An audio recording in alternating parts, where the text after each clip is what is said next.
Alrighty then. Good evening, or whatever time it is out there in Vodland. Ah, it is that time again already. We're getting down to the wire here on pre-order beta.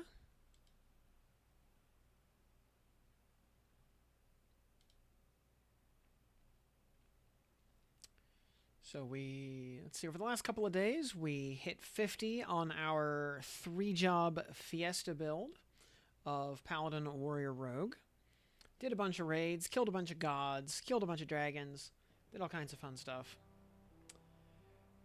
So now we have a whole bunch of new content to try out, mostly in Crushbone and Splitpaw. But it wouldn't be exactly fair if we went romping and stomping through those places at level 50. So we won't do that. Instead, we will be a little bit more fair and swap to a new class kit. Start leveling that up.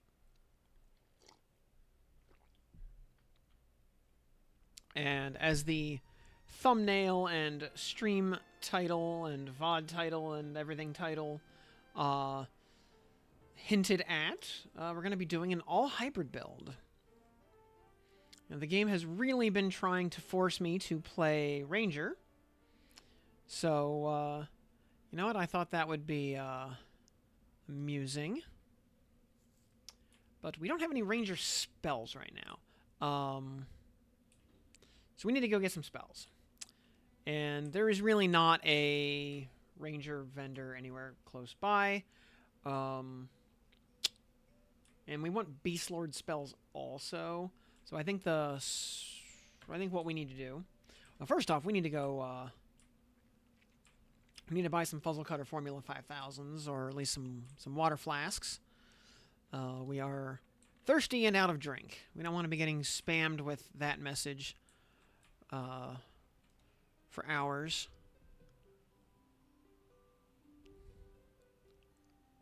Well, this guy has 9 bone chips. Let's... You know what? You never know when you might need 9 bone chips. So... Does this guy have water for sale? He does not. Despite being at general supplies, he does not actually sell water. Oh, that's fine. We can always just, go buy Fuzzle Cutter Formula 5000s or whatever. And good evening, and Jintu.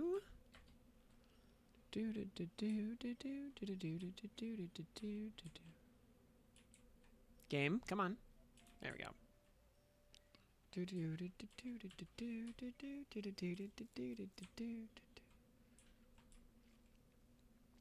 And what was I going to do? Oh, yeah, we need to go to... to get Ranger spells, the best place to do that's going to be Surefall Glade. And best place to buy Beastlord spells to complete the trio is going to be Hallis, which coincidentally is right next door. So, that seems like a pretty good plan to me. But yeah, let's go talk to Ping out here and buy a stack of like 100 Fuzzle Cutter Formula 5000s. What am I doing? I'm going the wrong way. That'll probably keep us well hydrated for the rest of closed beta. Oh, well.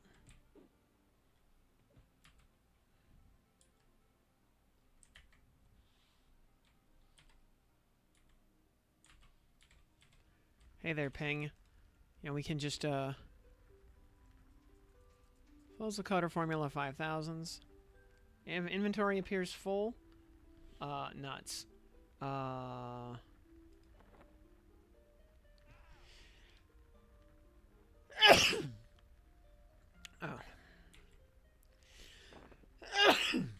Excuse me. I will just ditch that. Alright, Fuzzle Cutter Formula 5000. Yeah, I'll take 100 of those. Thank you. Other day we were talking about spell levels. I mentioned Yar. Oh, I mentioned should be 48, not 8. Yeah. It's the and yeah, should definitely not be level 8. But yeah, level 48. My reasoning for that was on a twofold modification to the spell. Because my logic is the spell 20 the spell at its current state after getting nerfed pretty hard, which was not undo, by the way. But the spell as it stands now costs 915 mana by default. When you get that at level 39, it's basically unusable. It's like half your mana bar at that level.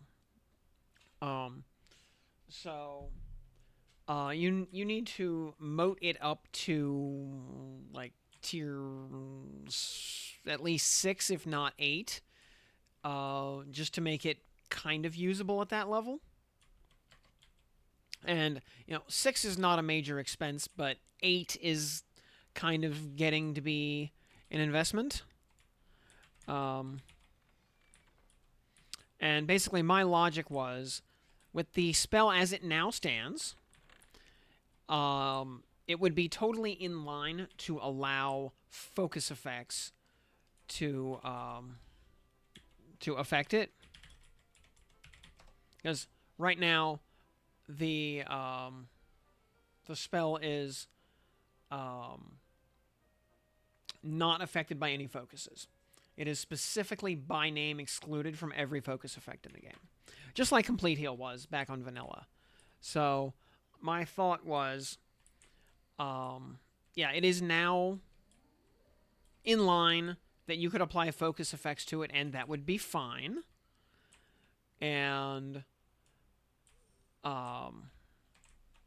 but as part of that, also because the spell is kind of uncastable at 39 anyway, move the spell to somewhere around level 48. So A, you can actually use it when you get it.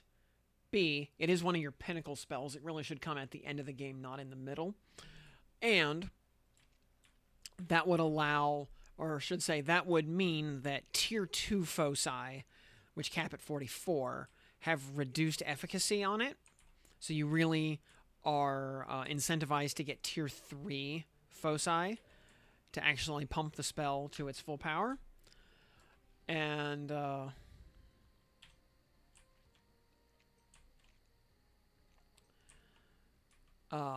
also, that has the game resources benefit of being able to remove an if statement from every focus effect in the game. Because right now, basically, every focus effect has to do a couple of if statement checks to see if they activate whenever you cast a given spell. And one of those if statements is checking, is this spell promised renewal? Kind of like on Vanilla, every focus effect in the game has to check, is this Complete Heal? Yeah, so it's basically a legacy restriction left over from Complete Heal. So I say, to this day, when improved healing 83 that caps out at level 135 or whatever has that line on it, to check if it's Complete Heal and not activate if the spell is named Complete Heal. So, just like all foci also have checks on them to see if the target is an Uber Giant or Uber Dragon. Oh boy, I can get AI viewers? Whoa, cool. I want those. Yeah, here, and while I'm at it, I can help John Wick by giving him the numbers off of my credit card, including the expiration and the 3 magic digits on the back.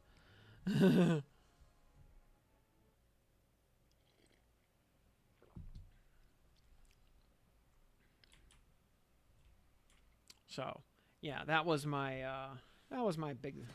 big thought there. You know what? Let me actually do one more thing. Copy link. I haven't actually pimped the channel on the official Discord in a hot minute.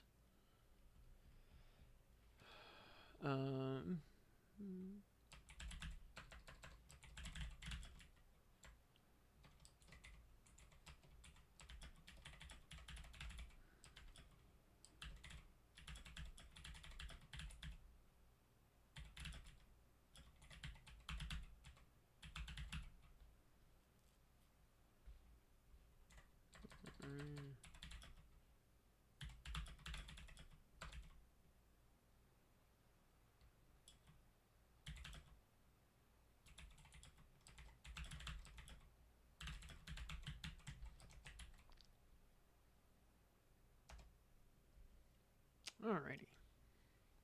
There's a specific level sweet spot for echoes for duration. There are some rounding points where, like, at first you'll get. Let me like pacify goes to because echo only has 2 ticks in the first place. You get your first extra tick pretty early, and then you won't get another one for a hot minute. I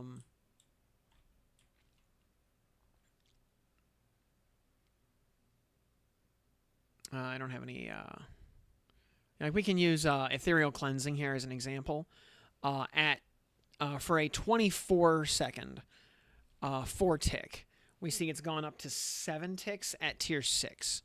So it's gotten a 75% after rounding boost to its duration here at tier 6. Generally speaking, the system is actually pretty generous when it comes to rounding early on to get you that extra tick.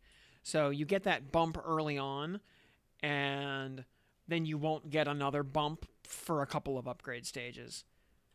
And Caspin TV, thank you for that follow. Welcome to the program.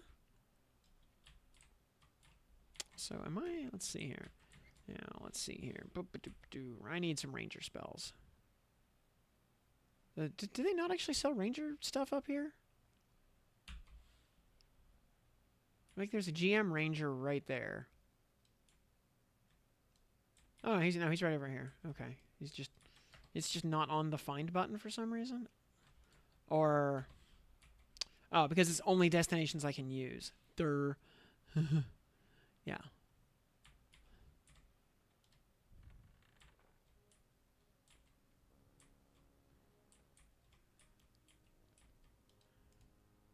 Oh wait, you know what? We are gonna need. We need a trip to the bank before we do anything else. And fine. Yeah, we have no inventory space right now. There is a banker in here. Oh, he's right in front of me. How convenient. Tell me. Wow, I have like no bag space. Everything is full.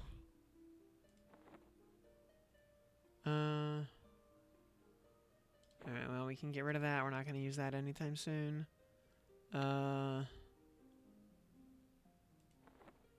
Red Dragon Scales, we're not going to make those. Warhorn, we're not going to make that. Umbral, we're not going to use that. Cloak of Scales, we might actually need that. White Dragon Hide, I don't need more of those. Woven Shadow Gauntlets, I definitely don't need any of those. Lustrous Russet, Raven Scale, we're not going to need that. Shield of Rainbow Hues, we are probably not going to use that ever again. Bone Clasp Girdle. Bone Chips, go in the Trade Skill Depot. Golden Ifriti Turban actually has no graphic. We can go ahead and destroy that. Elemental Mastery, we can plug that in there. I don't know if we're even going to use that. Puppet Strings, we can also ditch that. Shadow Rage Tunic, we can actually go ahead and destroy that. Inch Mantle, we're never going to use that. Amygdalin Tendril, we are never going to use that, actually. Yeah, Shaman Mantle, we're not going to make that. Ifriti Great Staff, yeah, we're not going to make that either. Staff of Writhing, we'll hang on to that just for funsies. Valorium Gauntlets, we are actually never going to use those because we have Slime Blood. Because Slime Blood just trumps everything when it comes to currencies. Yeah, deposit all. Shadow Rage Helm, let's go ahead and destroy that. Indicolite BP goes in the bank. Ethereal Mist goes in the bank. Also, equipment. And Steel Bastard Sword. We can delete that. Oh, whoops. We gotta destroy. Flowing Black Robe. Delete. Indicolite Greaves. We're not gonna need that much longer. Monsoon. Short Sword of the Akesha. We can delete that. Oops. Oh, you gotta... Actually, that one we can... that one still has the Yak proc in it. Let's hang on to that one. The +4, this one I know we already... that Enchanted Fine Steel Longsword, we can ditch that.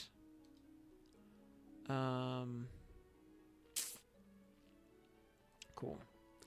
Alright. Indicolite Helm, sure, that can go in there. Lustrous Russet, maybe. Indicolite Boots can go in there. Even Shadow, we can destroy. Flux Bladed Axe, we're actually probably going to use... We might actually end up using that. One of these we can destroy. Indicolite Greaves, yeah. Idriorn, we're actually probably going to use that for real. As one of our weapons on this kit. Pestilent Scythe, we can actually store those away. Shuriken. Sphinxian Ring, honestly, I don't care. Let's just get rid of it. 3D Statuette can go in the bank. I am there. Almost Van Braces. Russet Gauntlets, honestly, we can destroy those. Yeah, because we're never gonna... Lustrous Russet Greaves and Shadow Rage. Honestly, we can probably just destroy those. Yeah, Lustrous Russet, we'll hang on to those just in case. Shadow Weave. Kildorn. Large Sky Diamond, honestly. We already made Thelvorn, we're not gonna make an extra. There's our 3D War Spear. That, oh, well, we filled that already. Okay. Okay. Pixie Stinger, I would like to actually be able to use that. Wind Striker, we are actually going to maybe use that. Spirali Defender's Blade, we may actually end up using that. Crystalline Spear, Ethereal Mist. Yeah, Woven Shadow. Let's stick that over here. Ice Belt, we might actually use that. Ifriti War Axe. Woven Shadow Helm. And Imbrued. Gross. We do not use Imbrued gear around here. Truvanon, likewise, can go away. Alright, ouch. Also, let's see here. When the Ifriti Greatstaff deletion caused you physical pain, I believe it. Just straight deleting viewers' hopes and dreams so casually. Yeah, Shield of the Immaculate might be the only item you're truly going to miss until you get it again. Yeah, I have, I mean, as everyone knows here, I may have been campaigning a little bit to get that nerfed hard.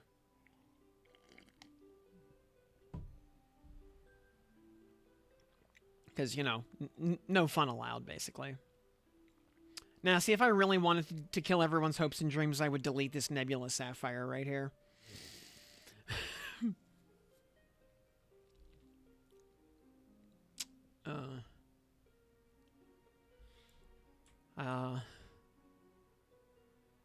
That one is some BS? Yeah.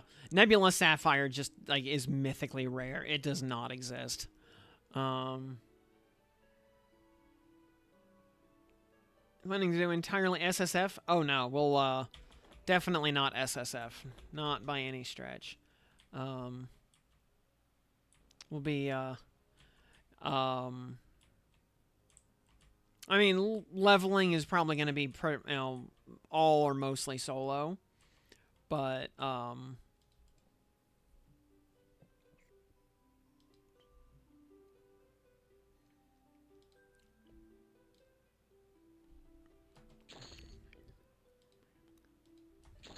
Burning arrow. Buy that. Burst of fire. Call of earth. Call of sky. Calm animal, which we will probably never actually use, but yeah. Cancel magic we already have. Careless lightning. Cure poison. Yeah. Dance of the fireflies. Dismiss summoned. Endure cold. Sure. Endure fire. Enduring breath. Ensnaring roots.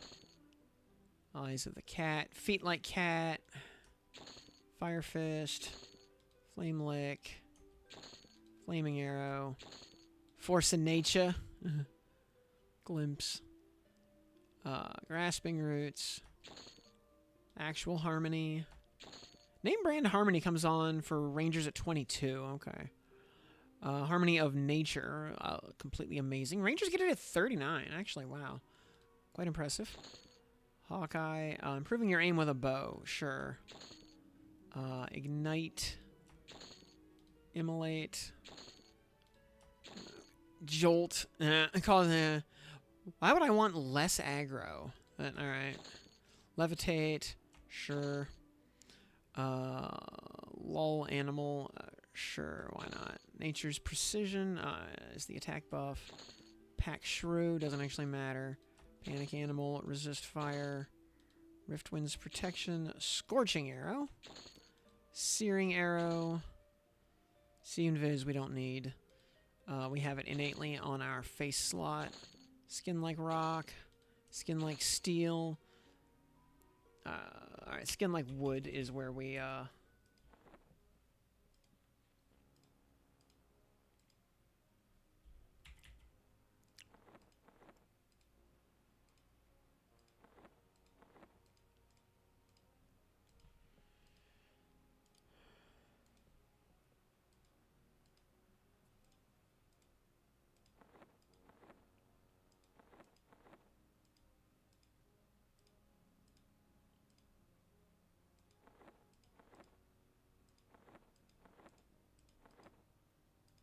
you know, the problem with Shield of the Immaculate,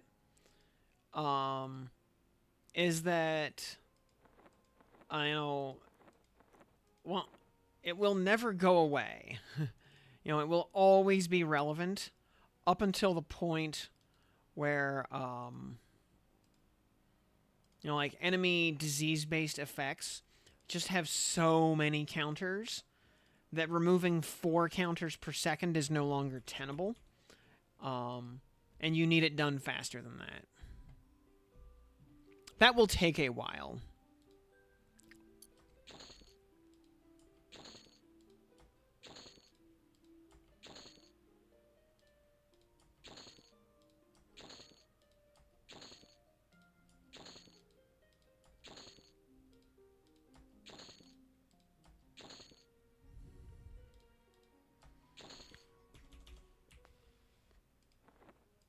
Like, I'm not even sure if anything in Kunark, in vanilla Kunark, causes enough disease counters, to push that.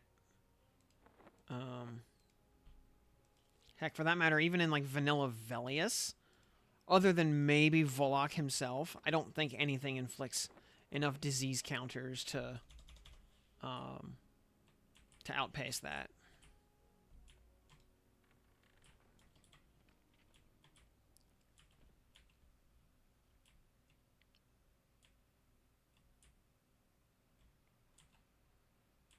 And yeah, the fact that it's 4 counters, instant cast every 1 second, for no mana, and no opportunity cost. And because it's instant cast, it doesn't even cut into your action economy.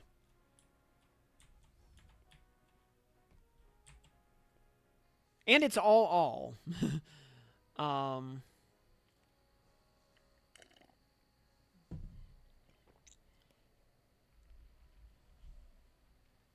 The other thing is, you know, by curing slow over and over again, which is the main thing you do with it, you can basically lock a mob into an AI loop of it trying its little heart out to re-slow you over and over again while you just effortlessly remove the slow for no cost. And this is more true of Beastlord enemies, who basically make it a priority 0 to land Shaw's Lethargy on you. Enchanter mobs somewhat prioritize Shiftless Deeds, but not to the extent that Beastlords do. And Shaman mobs are bizarrely, kind of not so obsessed with slowing you. They'll cast Togor's Insects once in a while when they feel like it, but it's like not at the top of their to-do list, which I think is interesting. They have the best slow in the game, and of the 3 classes, they are the least likely to actually use it.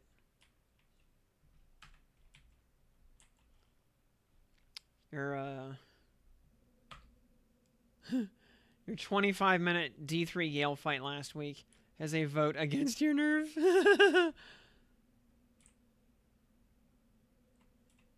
Well.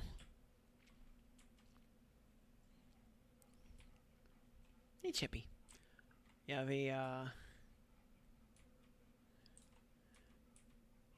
I love, people,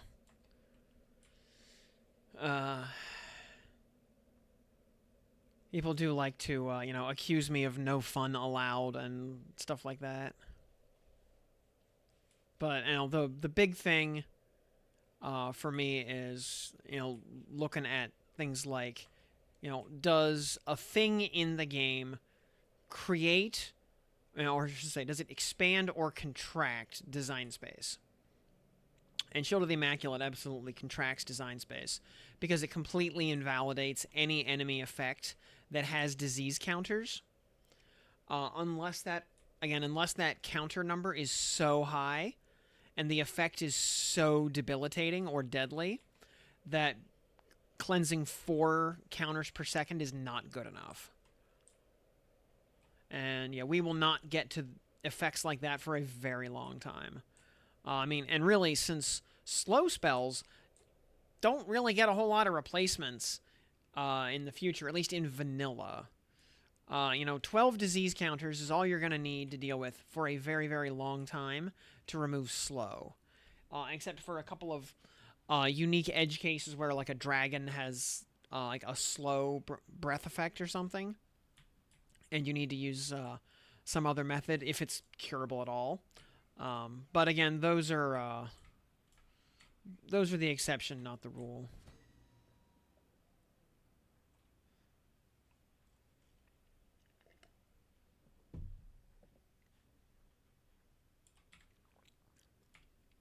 Furthermore, until we also get to that point, characters having access to cure disease spells is irrelevant. Like, basically, Shaman, for example, having a better cure disease than clerics even is a completely irrelevant non-feature. It doesn't do anything because you will never bother with those spells because you can just click your shield.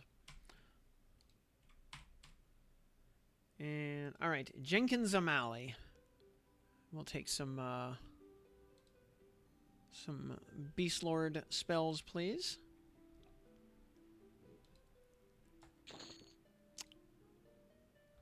Wait, is this actually the Beastlord vendor? Wow, Beastlord gets summon food and drink? Really? Even Paladin doesn't get those.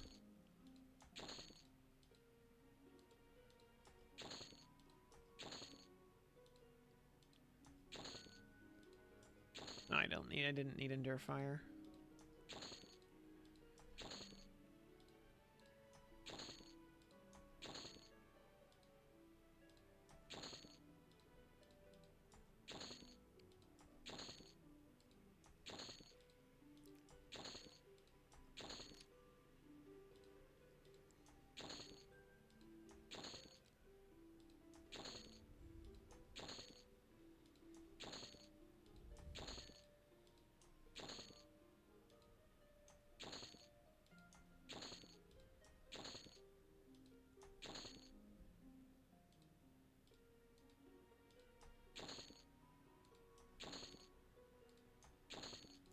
sense animals. Oh boy. Ah, Shaw's lethargy. There's the big one.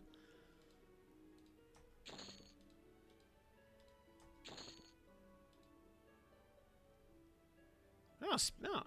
They get, Beastlords get Spirit Salve. Okay.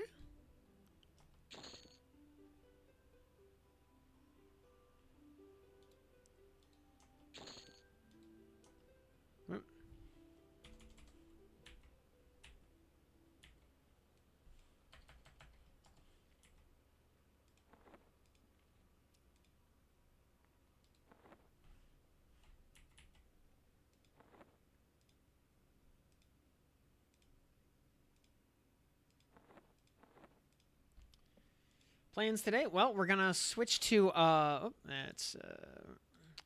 gonna switch to Paladin Ranger Beastlord, and we're gonna go level up. We're gonna start in Crushbone +4, get a feel for the vibes of that zone, and if we level sufficiently, which we probably will, then I would like to go hit Split Paw after that. Go see some of the drops in both of those firsthand.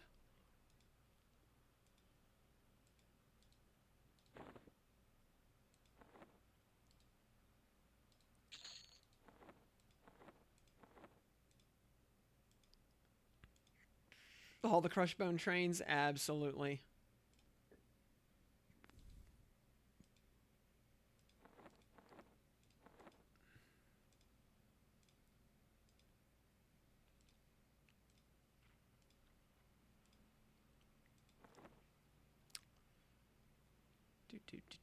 All right, there we got all that. All right.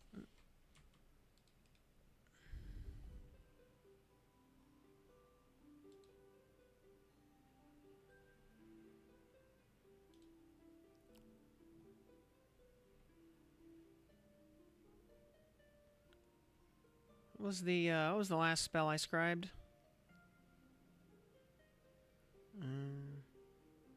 Spirit Strength, okay. Spirit of Ox, okay. Raging Strength. Listless Power.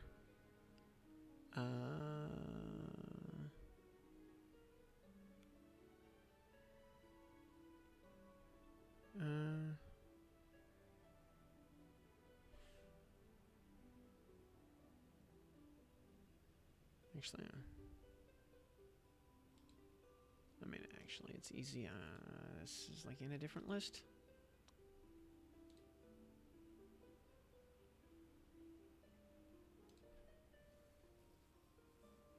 Oh,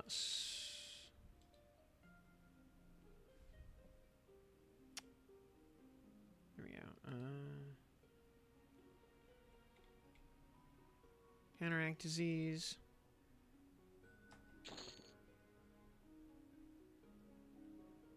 Spirit Sight, don't care. Oh, I guess we can learn Shrink. Spirit Strike. Spirit of Bear. Spirit of Heracall. Spirit of Inferno. Spirit of Kashik. Keshval. Khalees. Spirit of Lightning. Okay, this is... Alright, they're actually in order now. Spirit of Sherrick. Spirit of Vermin. Yakon.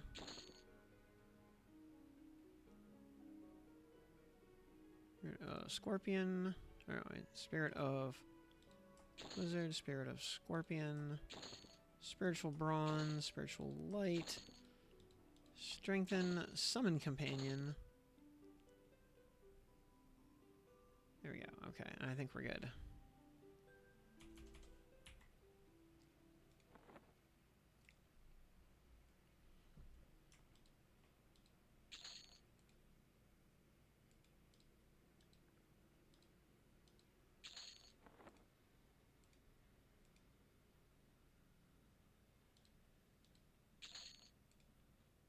There we go. Okay, now we're...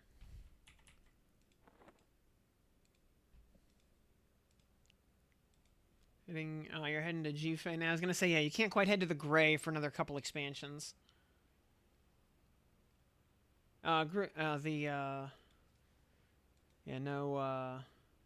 Trio, and oh yeah, we're gonna be doing Paladin, Ranger, Beastlord. Then gonna do some oops all hybrids action for this run. So we're gonna be just rolling over to Crush Bone to go just grind that up, see how that goes. All right, undescribed. Make sure. Did we get all the ranger spells? Or at least all the ones that matter. How did I miss? Oh, Call of Flames, I think, is a quest spell. Everything else, otherwise, we're good. And Beast. Serpent Spy. Oh, did we miss? Did I not buy Spirit of Ox? Apparently.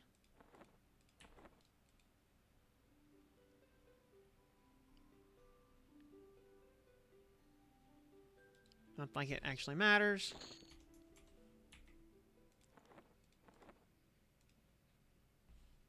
But there we go. Okay.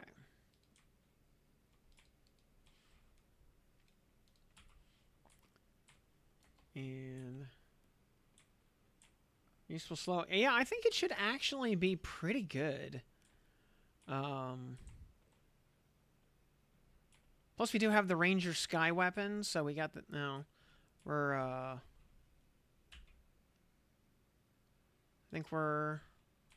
I think we should be looking pretty good. I wish we had the Beastlord Sky Weapon, or something, but we don't. But, oh well, whatever. So... Let's see here. We need to go to loadouts. Here we go. This one we will edit. Yeah, Rogue, Warrior, So Long. We are adding Beastlord and Ranger.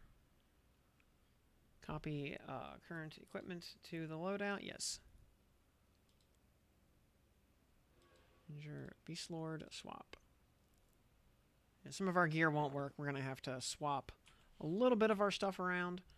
That's to be expected. That's why we have. That's why we're here at the bank. Also, we have the pet tab, which we're gonna. I'm pretty. Yeah, actually, we probably can do better than that. Yeah, ruined bolster belt +1, probably gonna be our pet's haste item. I mean, our own haste item is just an RBB +4, so yeah, good enough. Indicolite, yeah, does not really do much for us as a non-warrior, but you know what? That stuff will definitely work for our pet, so it's which we are about to have. In fact, our pet can probably just use Bloodfire. It can do better than Lustrous Russet. We have an Indicolite breastplate right there, which we can stick on it. Can also give, let's see, no, we can't use... Yeah, man, Barbarian Spiritus Hammer procs, so good. No, we can't use that on it. So no good there. Plasma Girdle. Cloak of Scales actually is a pretty big stack of stats for the pet. But yeah, Indicolite breastplate, absolutely. Big pile of stats right there. We could, let's see if Radiant War Shield doesn't really do anything. Let's move that Cloak of Scales over in there.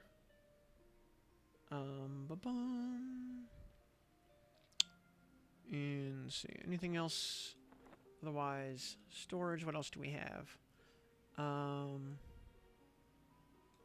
There's, yeah, 0.455. By the way, our, yeah, 1621, a Ridge Reorn. is absolutely going in our offhand. Very nice, 762. Yeah, almost as good as our dark metal holy water sprinkler. Yeah, looking very good there. We do need an arms slot for ourselves. We have lustrous russet, which we can use. Yeah, lustrous russet plus 5. Yeah, that'll work. For a wrist, do we have like a? Do we have something? Oh, we can put some indicolite greaves on the pet as well.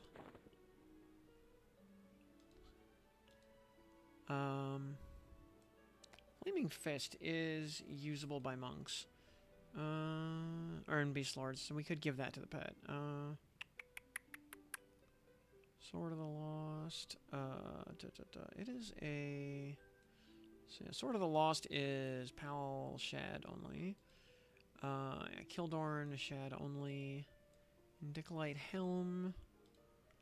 Do we really have a... Oh!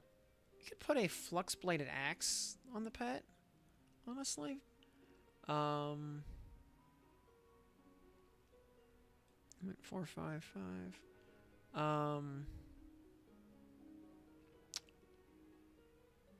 Oh, we could also give the... Oh, we can give the pet a Ghoulbane on it, actually. Yeah, you know what? Let's give the pet a Ghoulbane. That's very classic. Here. Pet can use Ghoulbane. And Bloodfire. Storage, also Exaltations. The Oridriorn activates Shield of Brambles. Not that interesting. Ashenwood Spear also is haste at level 25. That's not bad.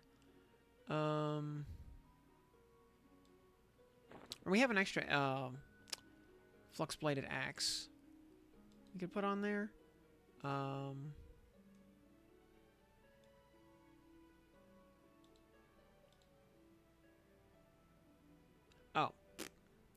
Can't do it because it's not in our inventory. Durr. Alright. So we gotta pull the Ghoulbane out. There. Now we can put that in there. And give it back to the pet. There we go. Okay. That'll work. Yeah, flux-bladed... I don't know, actually. Flux-bladed axe... that's fine. I don't think we have anything else that's better. Yeah. You gotta try Ghoulbane plussed up with Shield on Zerk. Okay.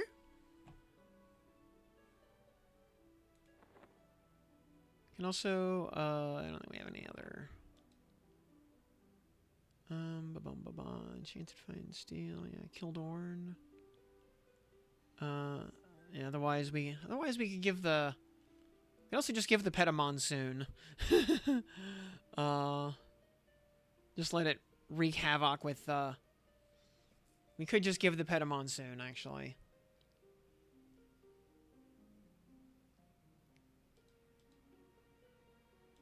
You know what? I actually like that, because that also saves us the belt slot.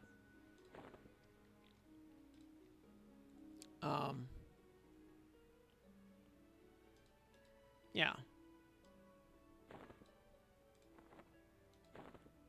Because then we can give the pet, like, an ice belt or something. And it will end up with more haste. Currencies. Thought I had another, higher tiered Monsoon somewhere. So I thought I had dropped, like, a +4 or something somewhere along the way.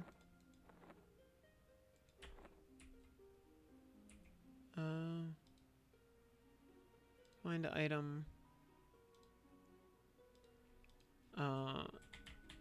Monsoon. Nope, apparently nope. I just have the one. Okay, or that's right. I think I dropped like I dropped a pair of low tier versions of it, so okay. And I don't have anything else in junk in here. a Skinner's belt in here. But nah, not important. Okay. So the, Indicolite gloves, yeah, it's fine. So, okay.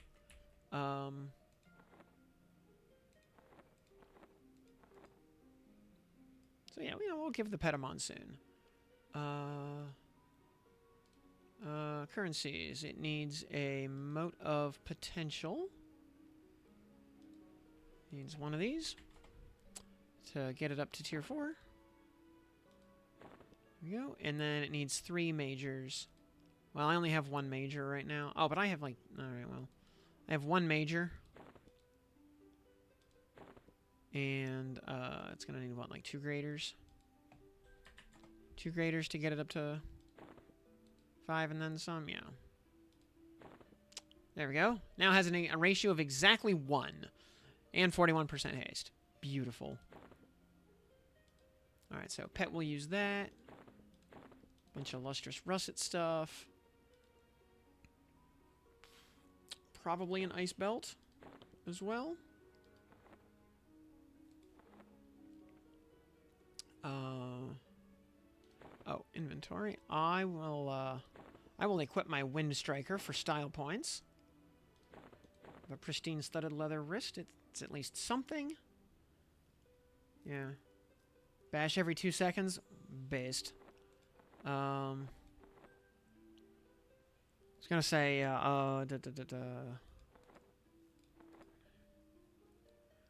Indicolite. Yeah, pet. Can just basically have a full deck of Indicolite gear.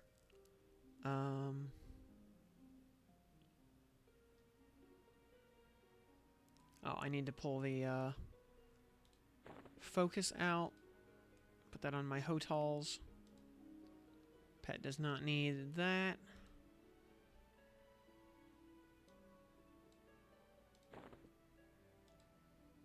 There we go.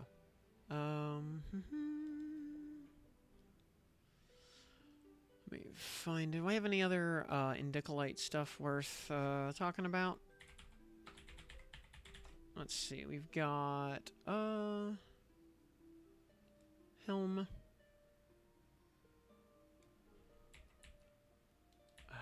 Come on, get...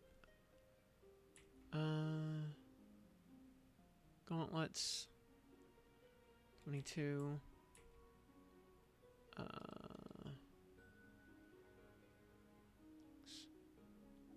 HP 70. Oh,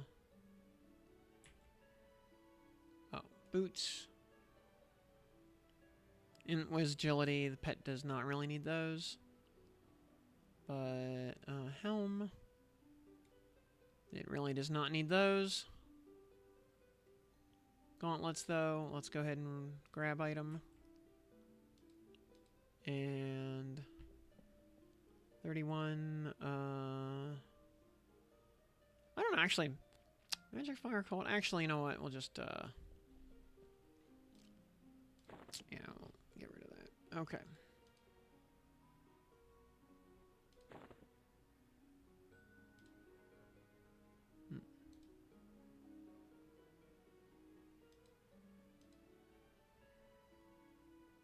RBB, we can just auto. Bank's full. Alright. Well, anyway. Alright. Feeling pretty good here. Gears fixed up. Let's, load outs. No inventory. Currencies. Infinitesimal. I need one of those, please. Yep. Minor.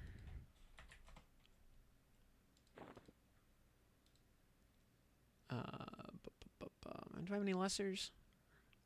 We're actually low on like out of low tier modes. That's fine. Not too worried about it. Alrighty.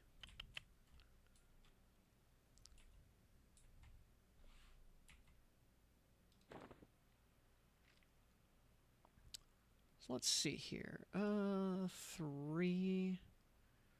Oh boy, we have light healing at this level. Very nice.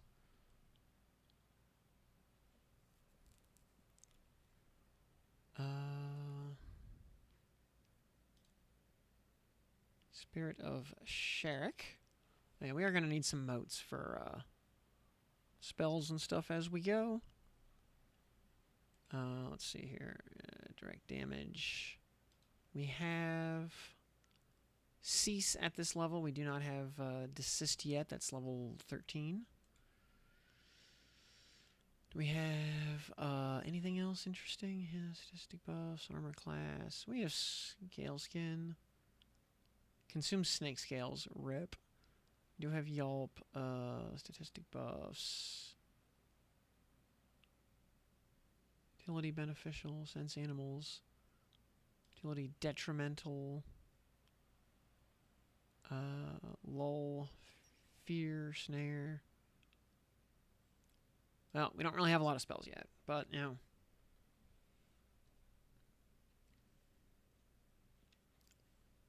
So, alright. I think we're pretty good on all this. We can Origin. I mean, I was just going to solo. I wasn't planning on grouping up for Crushbone.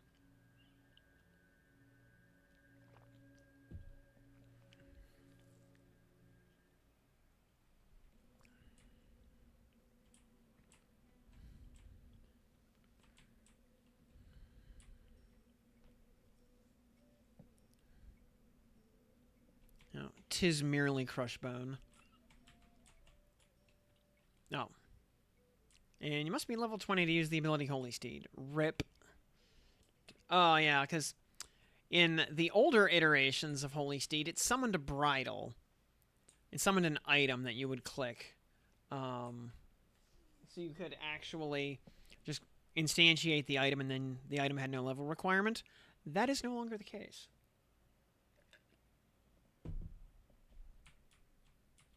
So, Ripperoni. I don't have any Invis yet, do I? I do not.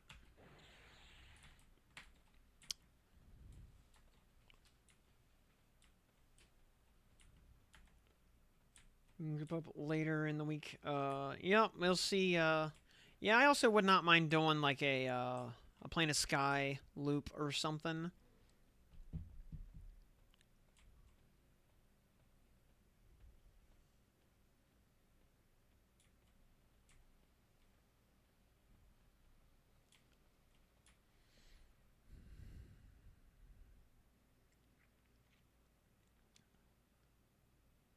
Also, yeah, we get big PoE news tomorrow, so we will have all sorts of stuff to talk about while we screw around and do whatever.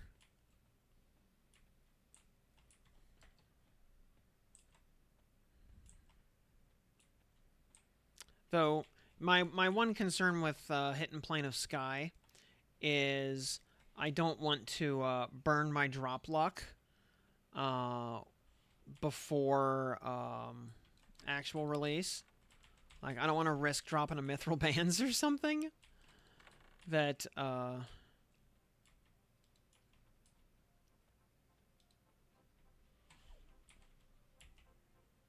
of Tears.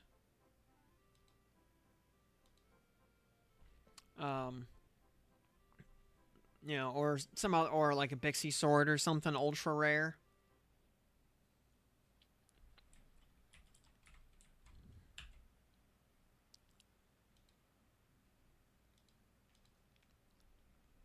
I don't want to drop that here when it's just going to get wiped out in a day or three. You know, in next week.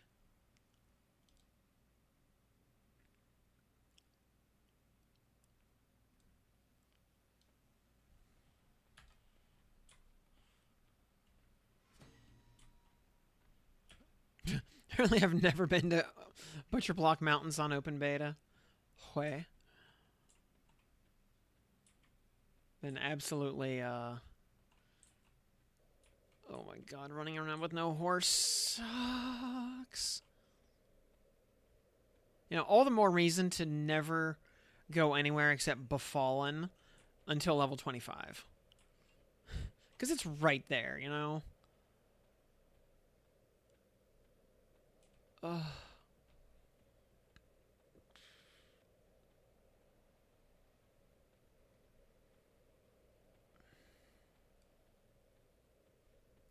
Even with J boots, this is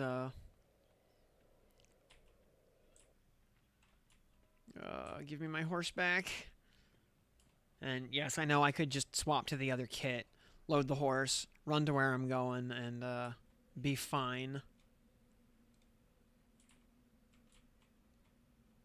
Oh, it's the named bandits right there. Yeah, jumping. Yeah, and going diagonally also makes you go faster.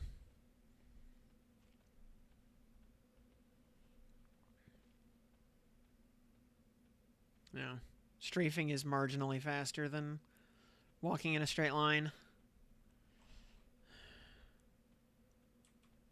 Yeah, and in fact, I mean, it is a provable thing, because we can go to the stats window.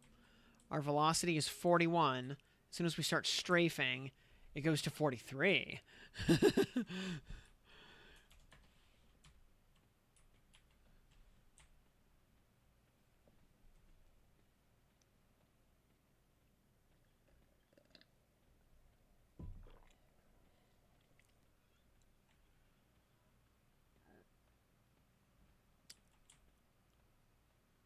Did not last 20 levels on Inch Cleric Monk. What was the major malfunction there?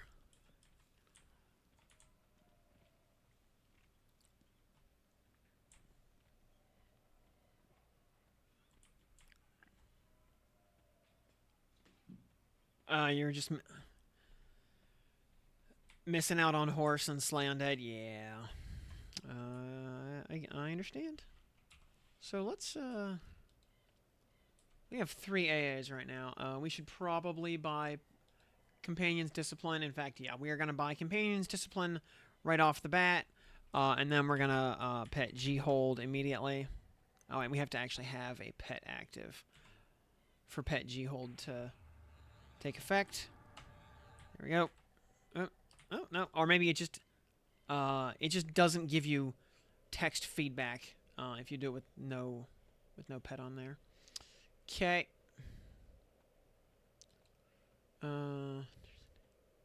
Innate called shot. Oh yeah, that's you do double bow damage on stationary targets. Unbound strike through is amazing. You will get that in 2 levels.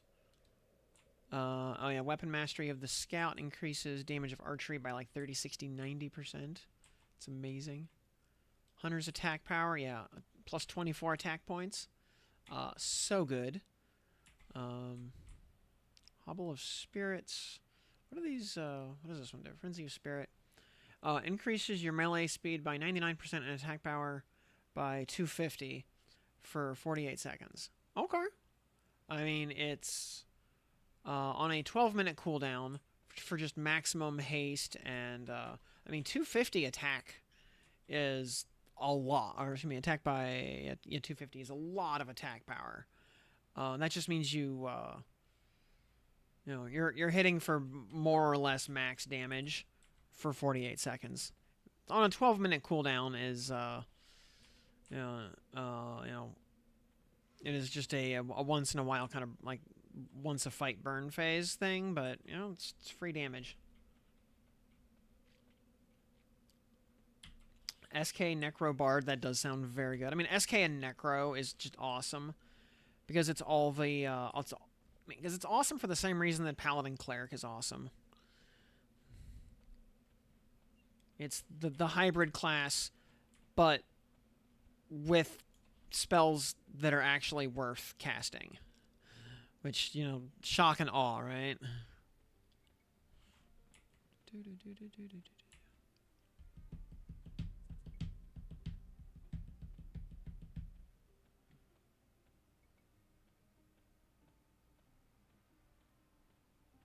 Also, I'm still very proud of that Flame of Light 10 that we achieved yesterday. It's even on the thumbnail for this VOD and for this Oops All Hybrids series. Because it's just that important. Truly a spell of all time. There's a heal out of combat on this kit, yeah. Yeah, Dot Daddy Shaman might be D4 Enjoyer Trio. Yeah, I mean, yeah, Shaman's so good. Shaman just works with everything.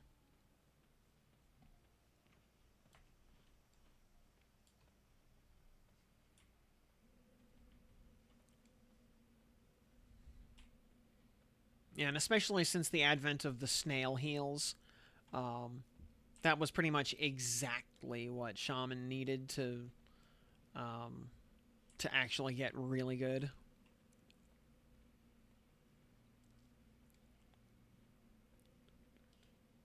There's good old Aldrin.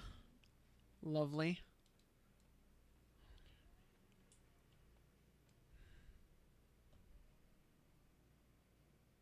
Thoughts on Ranger Paladin Shaman? Should be very nice. Shaman Snail Heals are a new alternative to Torpor. Instead of massively self-inflicting a slow, it massively self-inflicts a snare.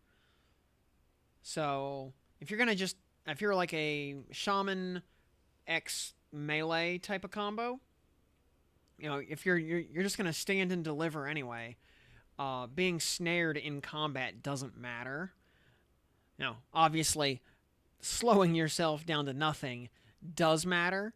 Um, the self slow is no big deal if you're a pure caster and you're just kiting stuff around. Obviously, if you're kiting stuff, you don't want to snare yourself. So you've got two different heal over times that are both very good.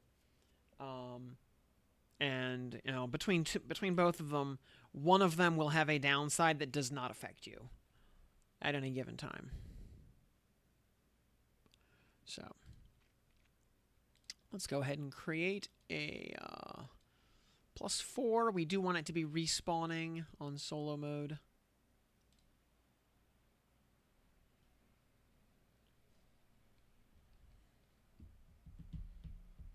Yeah, POW plate with Ranger dual wield. Also, Ranger attack buffs are no joke.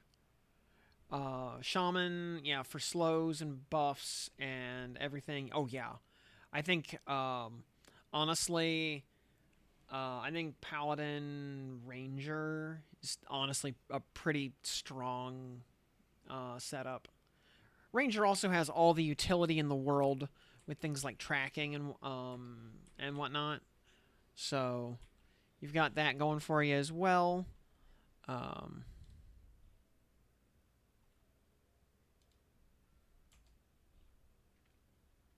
And pet attack, which will be on the call assist button. There we go. We can see at level 10, rocking 1,000 hit points. I actually have more mana than hit points right now, which is kind of amusing. We will be in off control 6. There we go. Because we actually don't have. Interesting. We actually don't have Striker on. We don't have Striker stance on this kit. That's interesting. Hidden. Let's put ranged stance back on there just to square the thing up correctly. Let's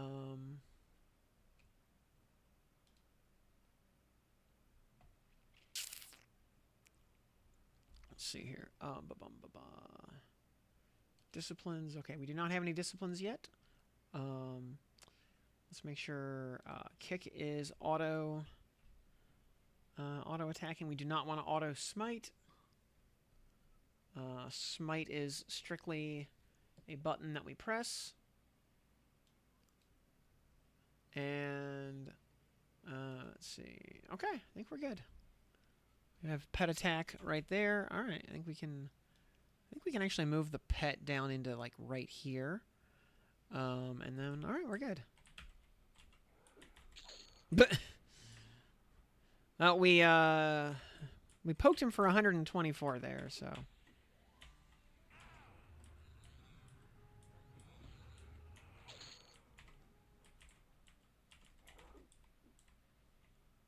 Over-prepared a little bit. A little bit, yeah.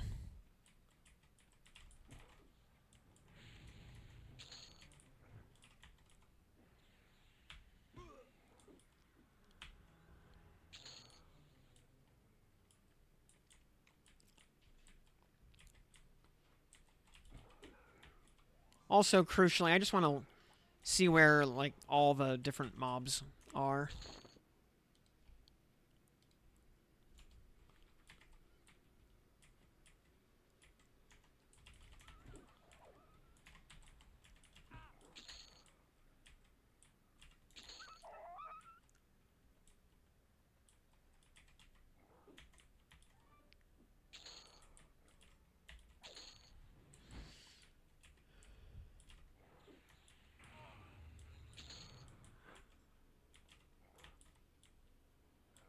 Mob falls over dead. Yep, exactly. Clearly, we prepared exactly the correct amount. The fact that a lot of the yard is already dark blue, though, at level 10.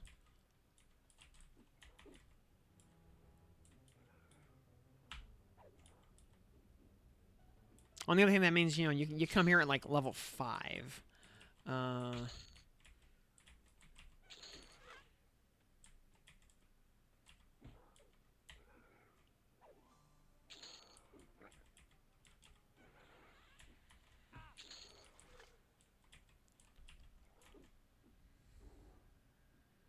How hard is the pet hitting? Very. Yeah, pet's hitting good and hard there. He's yeah, he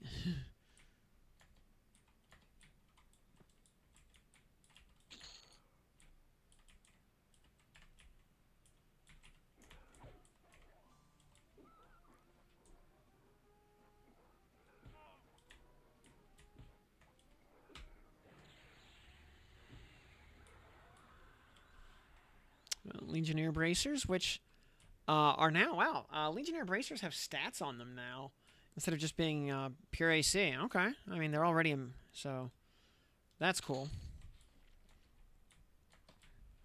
It's not a lot of stats. Yeah, 10. Yeah, 10 is throne room. Leave at 20. Yeah, that makes sense.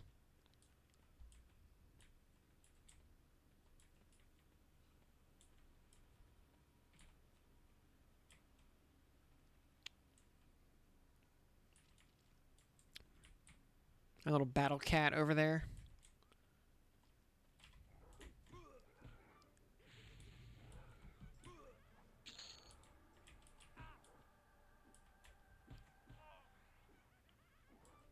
And we do not have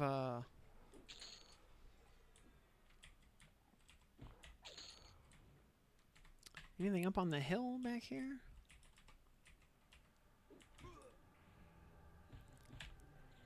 You know, definitely worth coming here for the boots, if nothing else. Like, holy cow, those boots. That is so much AC for this level. They're like breastplates you wear on your feet.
You know, if this kit has one problem, I mean, it'll be the traditional hybrid problem of just not having access to heals that are worth anything. Good old brass earring. We'll We'll hang on to that for later. Not sure if the Screaming Mace, whatever it's called, quest got upgraded at all. Also, can I please stop fizzling? How hard is it to cast Light Healing? Answer apparently is very.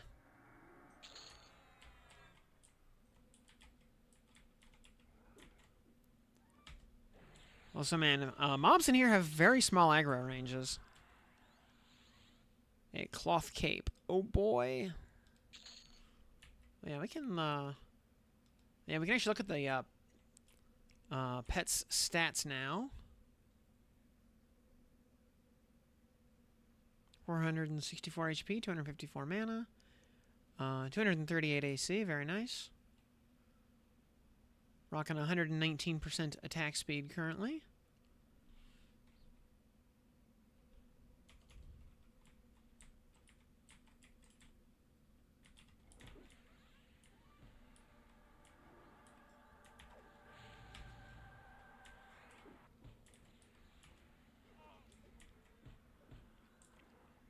So yeah, also good reminder, because there are a bunch of trash mobs and mini-named in the Innerrook raid instance that will drop you piles of Indicolite, you know, hang on to that stuff, because that is basically peak pet gear. Because every pet in the game is at least a warrior, you know, plus whatever its second class is.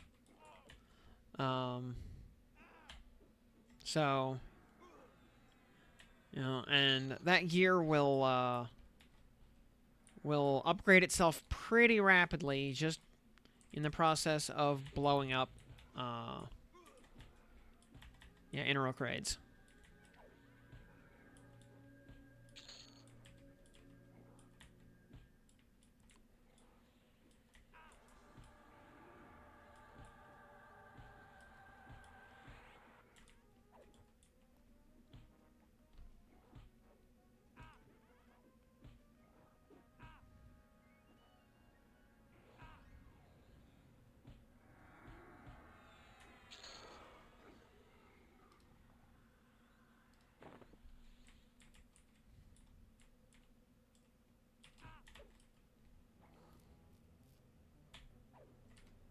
Also, yeah, the mobs in here have very tiny aggro ranges now.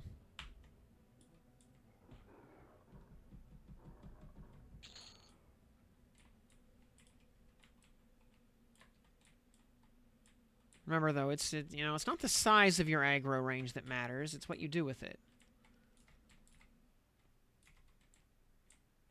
Or so some people claim.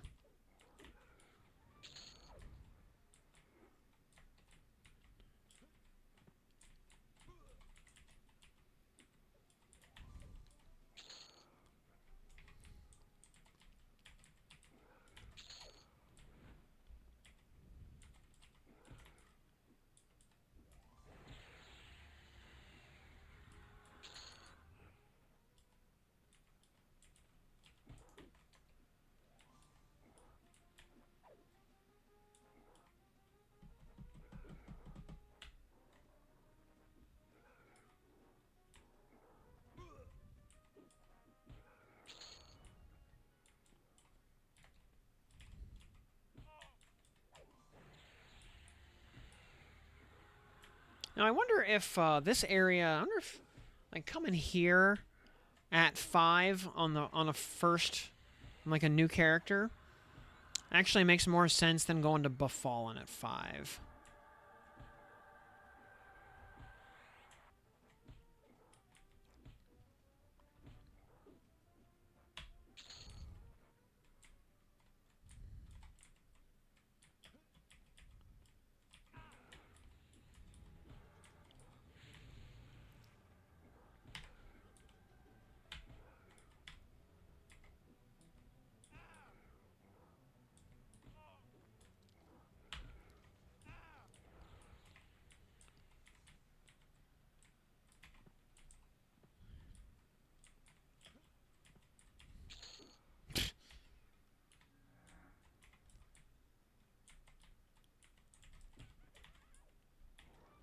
For fun.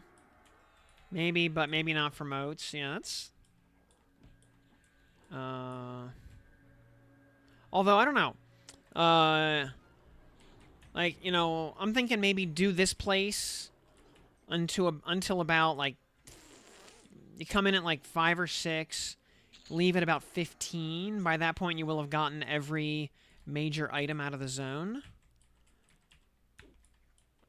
Like the DS clicky BP and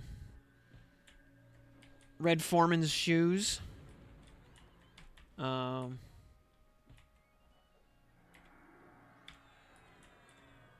3 pairs of boots at plus 4 or 5 each. Is far and away the most AC you're gonna see for a long time. You know, because they're not lore.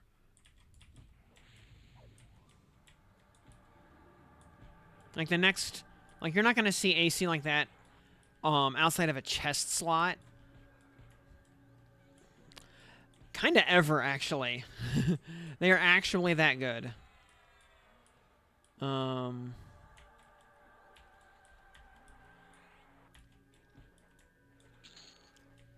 speak of the devil. Yeah, Slaver Trammels at plus, even at plus 4, they already have 28 AC. I mean, my actual shoes only have 16. Do I have any other, like, shoes? I mean, to put it in perspective, my Valorium Greaves, my planar legs, only have 24 AC at plus 4.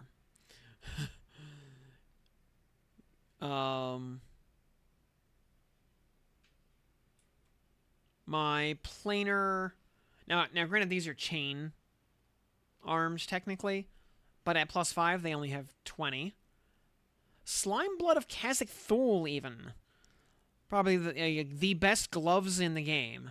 24 AC compared to 28. Yeah, it's like just crazy good. And yeah, obviously, you know, they go in the any slot, and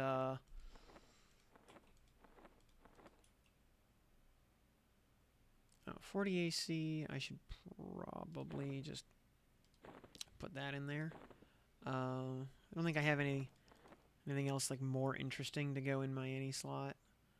Like that has, yeah, strength, dex, stamina versus strength and wisdom and some other stuff.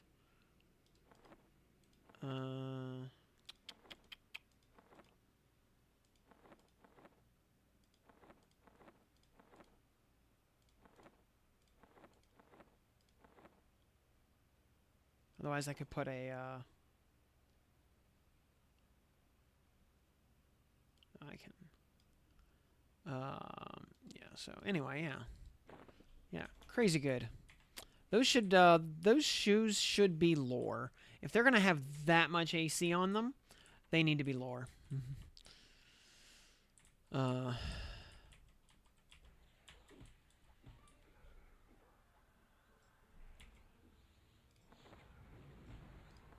I think it might be an oversight that they're not.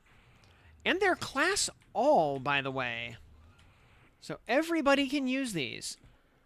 So everybody wants 3 of those. Just right off the rip. Everybody wants 3 of those.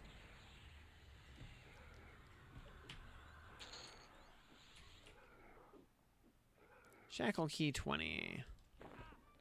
We get any kind of item text to describe which, no. Which slave we give those to? No, no such luck.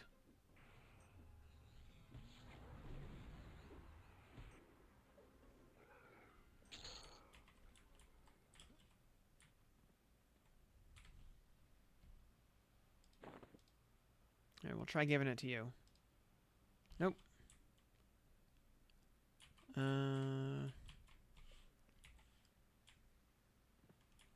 Try giving it to... Alright, the Dwarven Smiths don't need that one.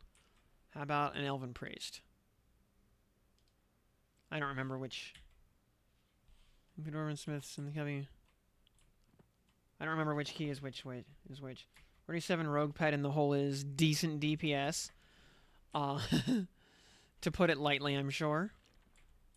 And, Orc Scoutsman.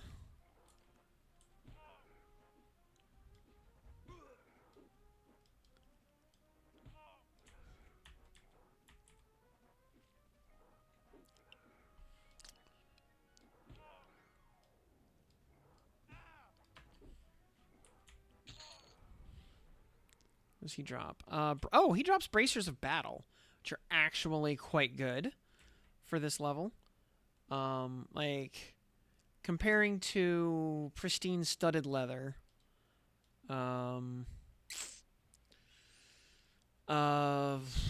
Pristine Studded Leather only has Int. Bracers of Battle have Strength and Dex. Studded Leather has Fire, HP, and a little bit better AC on it. But, I mean, still quite solid.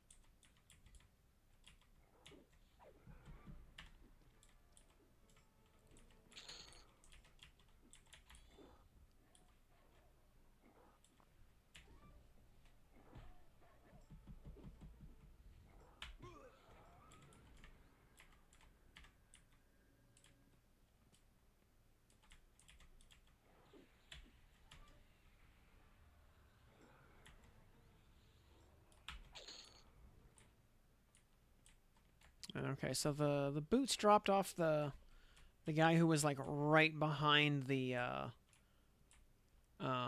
smithing camp here on the backside of the bridge. So somewhere in this area right here is where that guy is. So that's good to know. So easy easy get at level 5 or 6.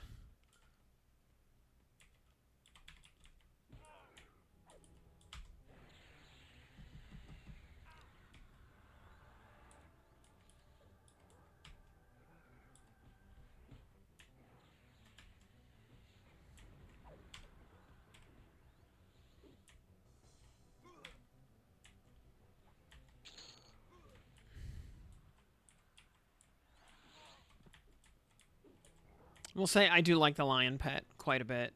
It is very aesthetic.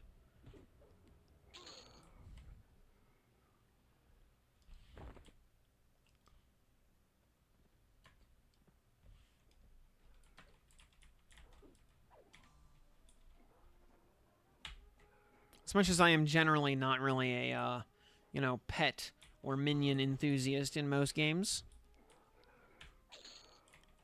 Though, tangentially related for the Path of Exile enthusiasts out there, did y'all see today's reveal of the new Reliquarian for next league? Good God. I mean, they cooked with that. Holy cow. Like, current league, Reliquarian was terrible. Like, actually terrible. Okay, the Taskmaster's back up again already. So you could actually... And, yeah, Taskmaster is level 11. So... Yeah, easy kill at, like, 5 or 6.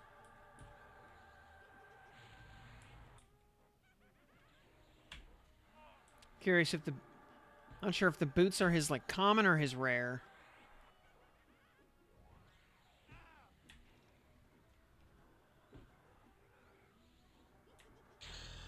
Ding.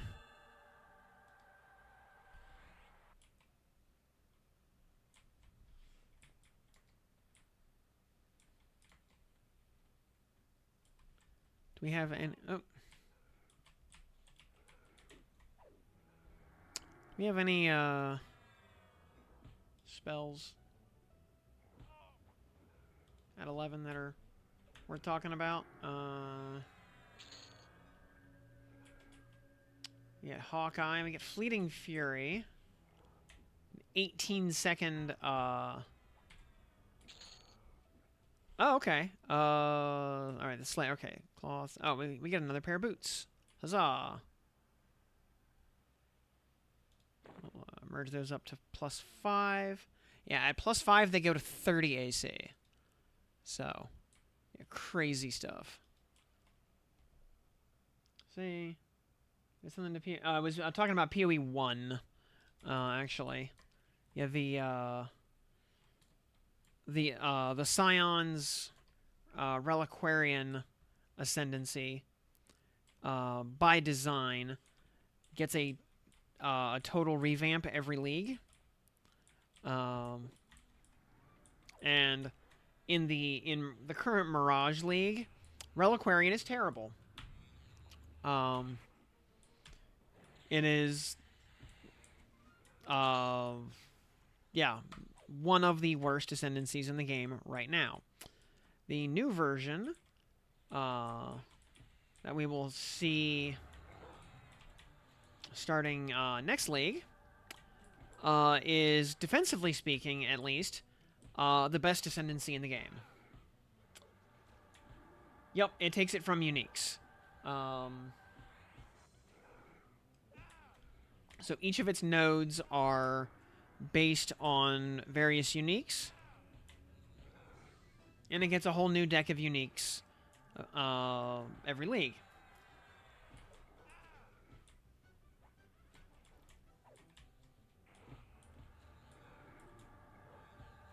Yeah, its first node is based on a piece of armor. Its second node, you choose either a caster weapon block or a melee weapon block. Master Crushbone Cell Key. Okay. And Slaver's Lash +4.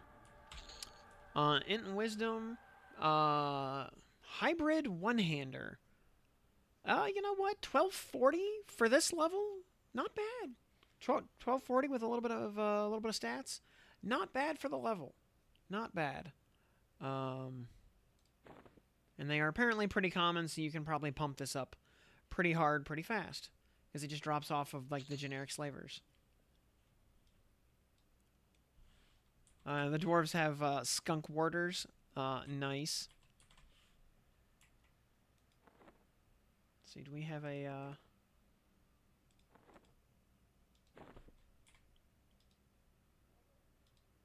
Nope. How about this one? How about this one? Nope. Okay, well. She's being picky. This one?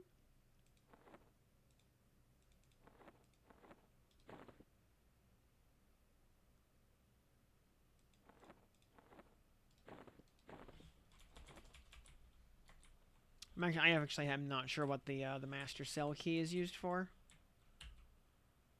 No, used for unlocking cells, I'm sure. Which one is so good? I will, PoE News. Live stream Twitch drops. Abyssal Soul Shatter Rare Finish. Okay, for tuning in tomorrow. Pull this up here.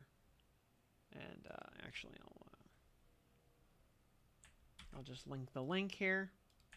So, there's the link to the reveal.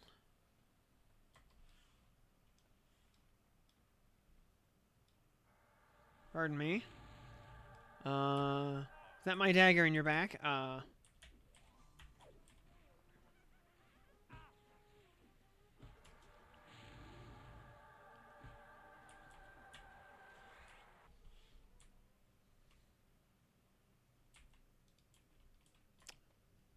Stupid traitor dwarf.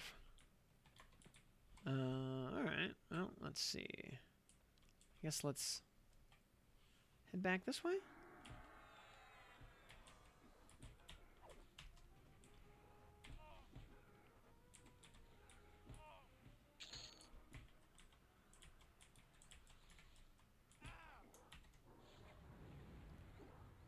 And yeah, like, every friggin' node on this class is, on the new Reliquarian is just crazy good. Whereas old Reliquarian from Mirage League was like, can we find something on here that's playable? Now it's like, you know, what are we willing to give up to not take, you know? It's like, man, we can only pick one of these? Dang.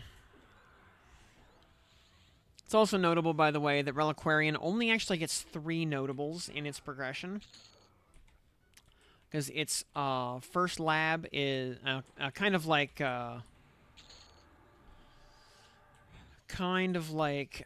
what you call it? Ascendant. Its first lab just gives you 2 small nodes.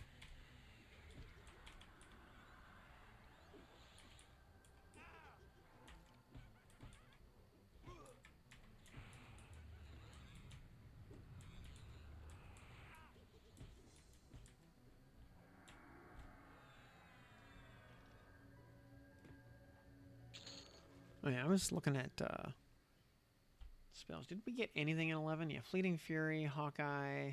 Oh, we have Blast of Frost. Okay. Which is actually useful. Because it is also a quick stun. So there is that. Oh, wait, Blast of Frost is next level. Never mind. So.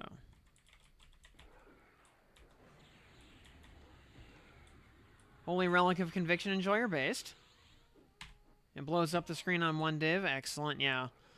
For the last many, many leagues, I have been playing Tainted Pact, Self-Poison, Viper Strike, Slayer.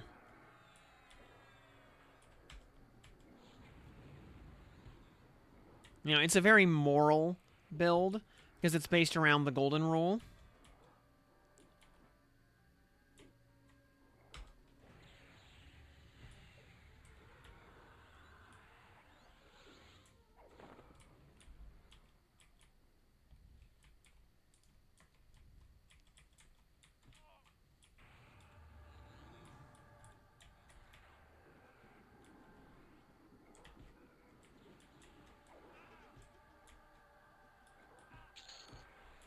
As a Flicker Occultist. Interesting.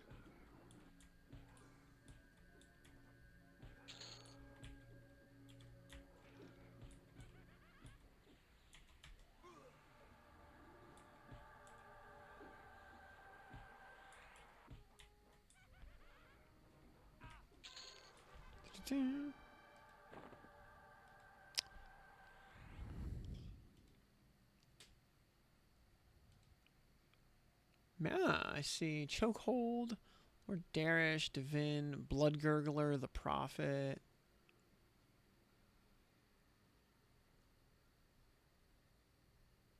Okay. So I assume everything is, Alright, the Prophet's out here. Let's go kill the Prophet.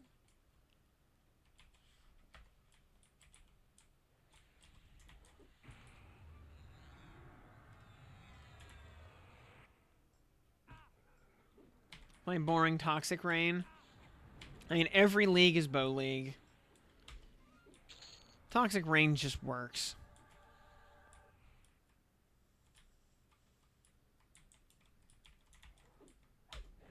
You know, you get like a +3 bow and you win the game.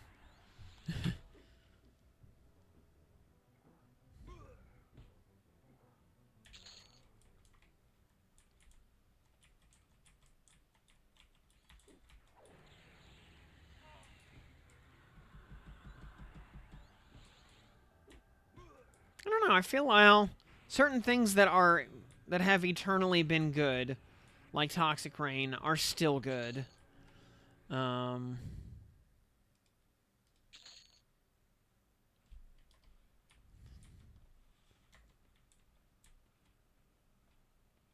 On your defense, you play on PlayStation 5.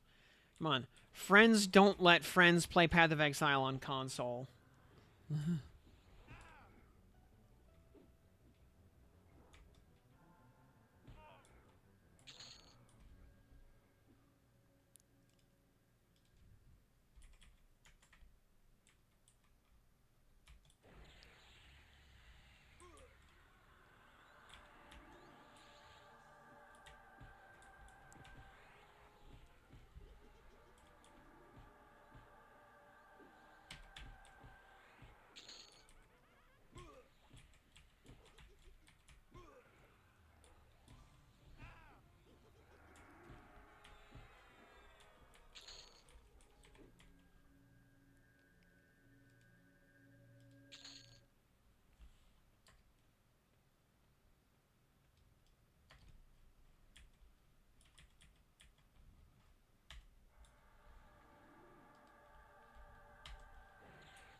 Yeah, even for my degenerate one button build that is just hold right mouse to win, I would still never want to play it on a controller.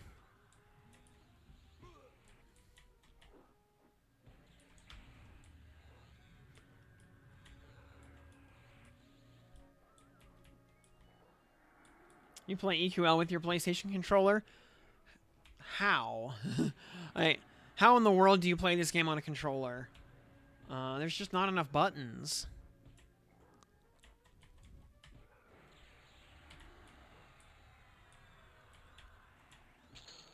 I mean, I guess as long as you can reduce everything down to like 16 or 20 buttons, I guess you can make it work.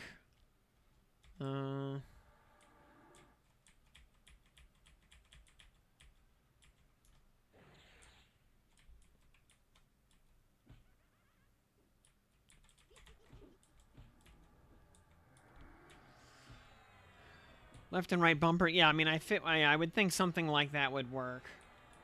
Would be how you do it, because that's how Final Fantasy XIV does its control scheme. And I figured it would be something equivalent.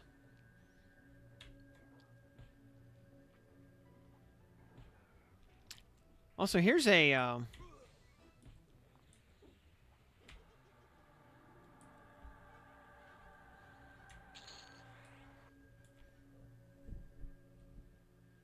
here's maybe a hot take. I really wish, like, also, because I can never remember, like, which ones are the bumpers and which ones are the triggers. You know, they'll always just be L1 and R1, and, you know, L2 and R2 to me. I really think, for example, like, like the one set of shoulder buttons, instead of being up on the shoulders, should actually be back here, so they can be on a different finger.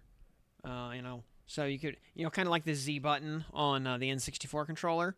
So basically, your middle finger can squeeze those, while your index fingers work the shoulder buttons.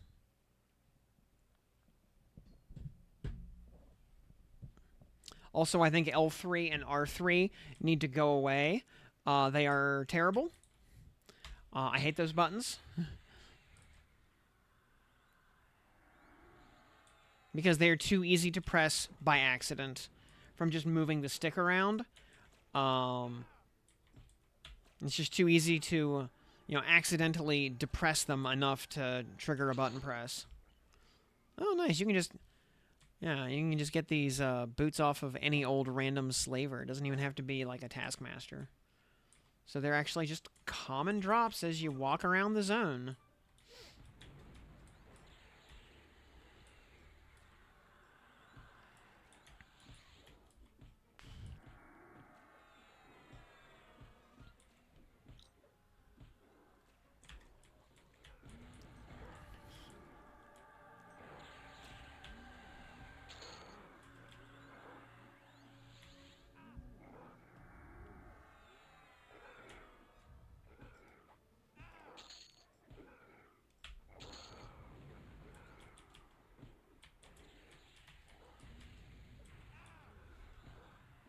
How long till those boots get nerfed? Probably on release. I mean, the only nerf they really need is to be made lore.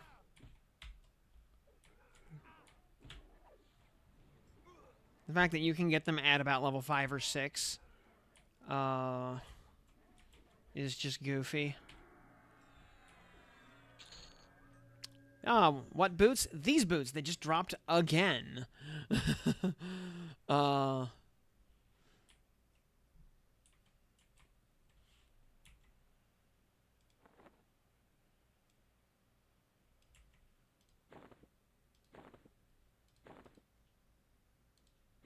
Yeah, all boots that at +5 have 30 AC and are not lore.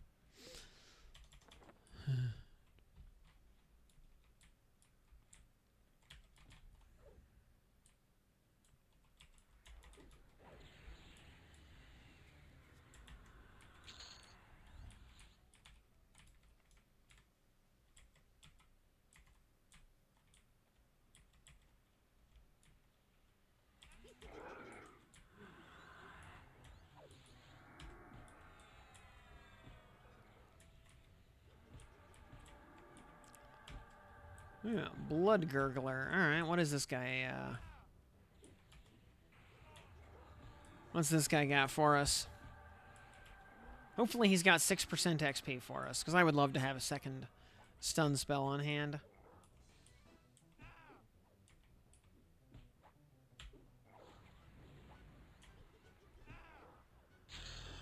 Ding! Oh! Blood Gurgler drops the shiny Splint Mail. Based. Which, yeah, very nice AC. And the click. Good to know. Okay, that he's out here. Fine, I will select the option.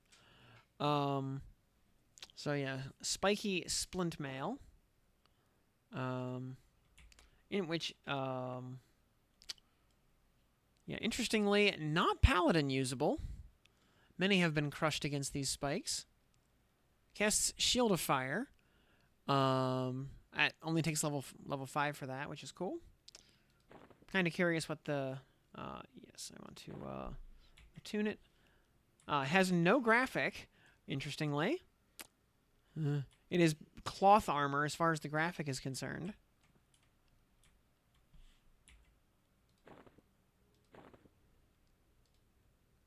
Activated items, we should be able to put it in here. Yep. And we can put it in here and click it from here.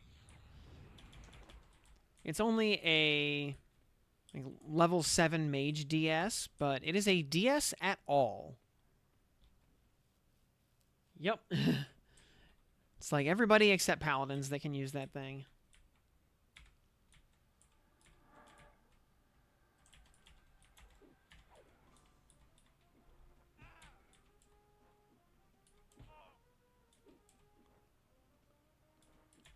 Yep, activated tab is for clickies.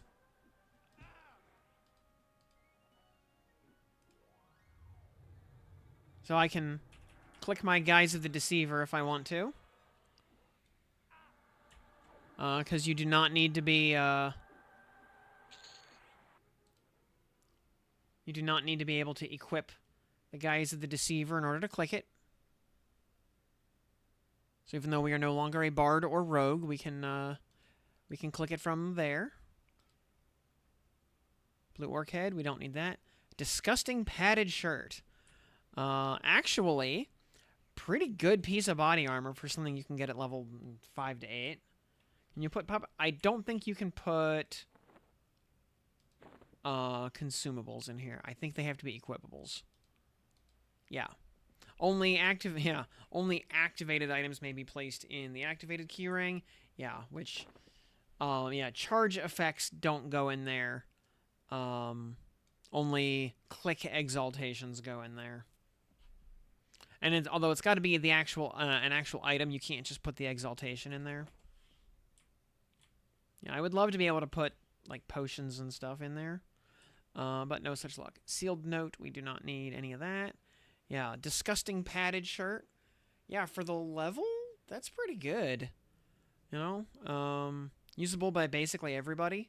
So everybody except pure incasters, yeah, very like totally respectable. I mean, it doesn't stand up to like pristine studded leather from Befallen, but it also but pristine studded leather chest or tunic comes from the Baron, so that's more like a level 20 item.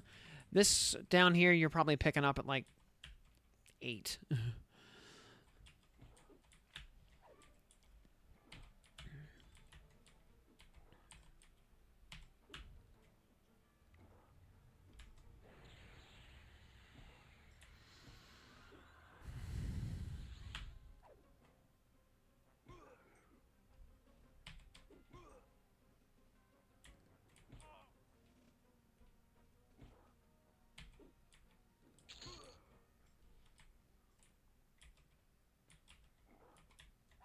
Oh, hello there, Marrowbane.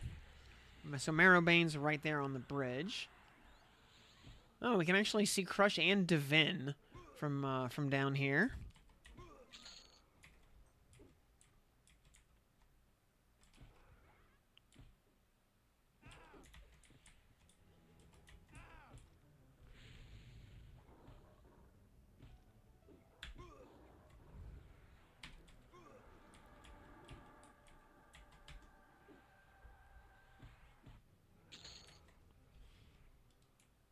Yeah, they're taking 6 points of DS damage, which is not a lot, but it is more than it's 6 more than they were taking a minute ago. So, well,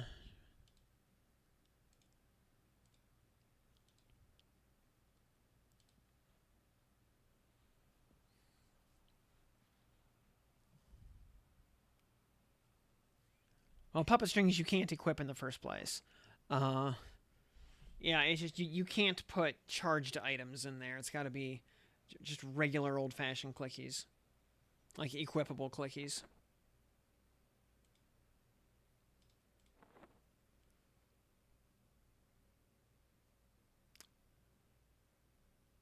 Talking about Enchanter. Oh, no, I can't put Sky Grab Flux Earring in it. Why not? Maybe must be equipped. Oh! I missed that bit. Yeah, interesting. Yeah, maybe the must equip bit is excludes it. That is entirely possible.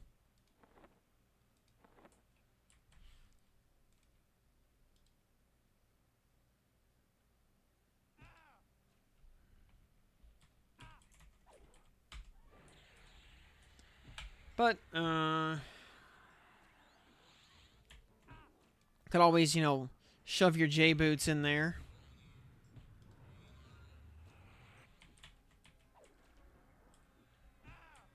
Oh, it is worth noting, by the way. One thing that's a little bit less good is you can't hotkey from here.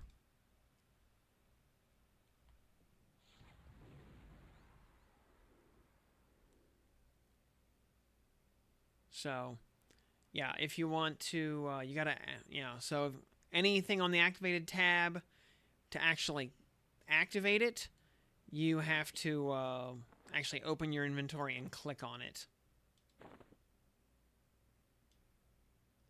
Whereas, if you want to hotkey it, it's got to be in your actual inventory or equipped. Click on, oh, you can do that? Storage, you got to click specifically on the icon.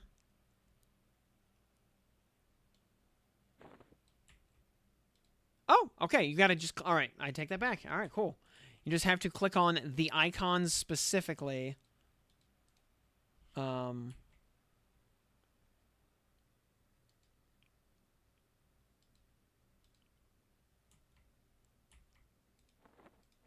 Not,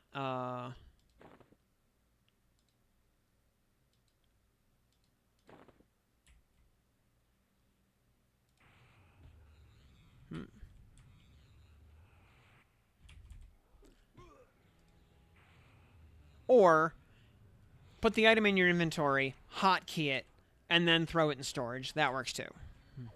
Okay.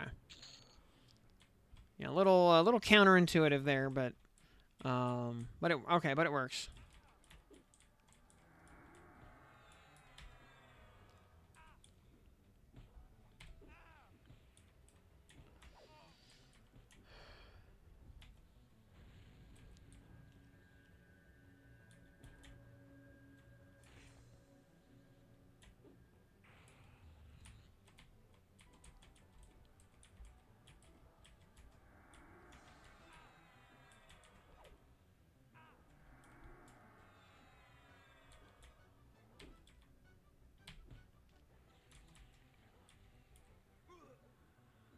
And yeah, most Plane of Sky clickies are must equip, so you'll have to actually, well, at least you can, if you're not actually using the item, you can always harvest the Exalt and put it on your real gear. And, okay, the grimy black silk robe, pretty good for a finger wiggler chest item at this level, not bad.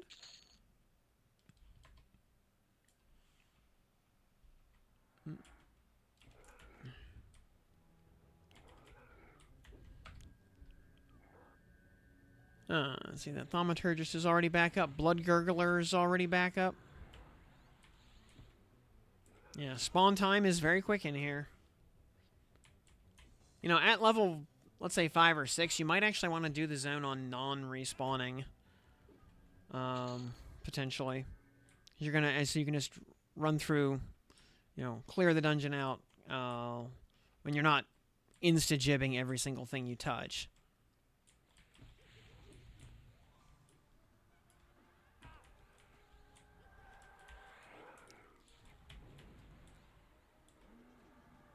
The grimy metallic,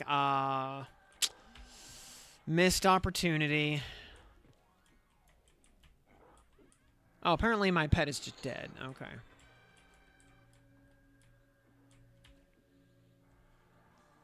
That's fine.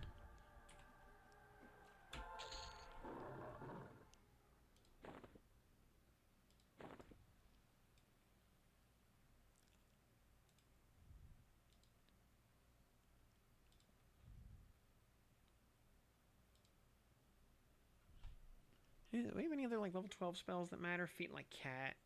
Just an agility buff. Okay, well we get desist next level, that's a thing. At least.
So what's the, let's see here. Blast of Frost.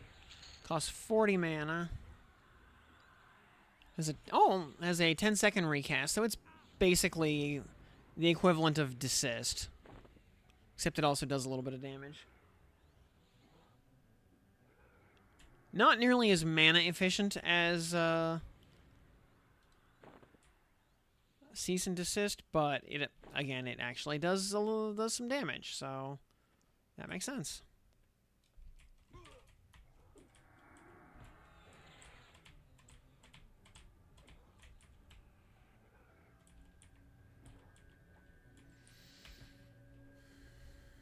Let's see. This guy's level 19 and not a particularly scary level 19.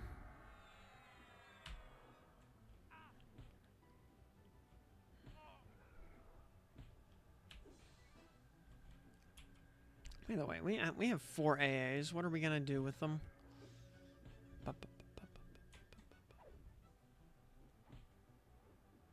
Spellcasting reinforcement is actually quite useful. Oh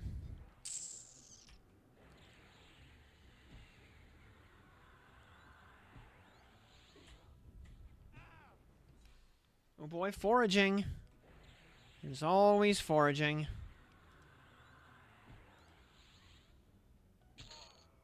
Okay, looks like the body armor is pretty common.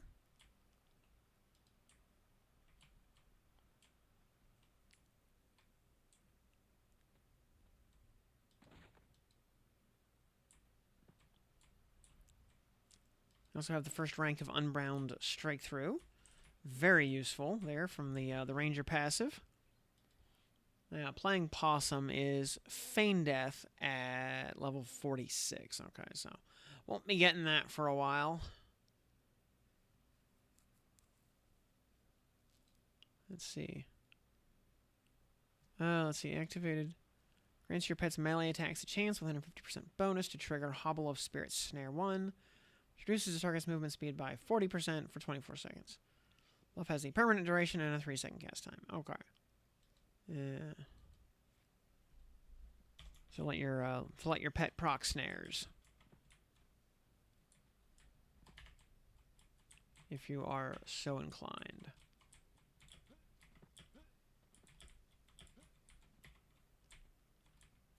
So, okay.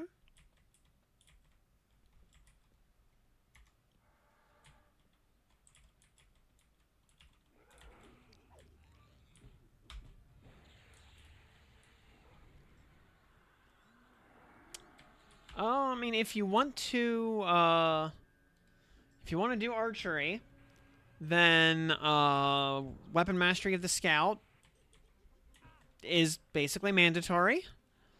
And that's pretty much it, really. Beastlord has a bunch of AAs, because they also get Paragon of Spirit at level 50. Yeah, because Paragon's amazing. That's really all that Rangers get.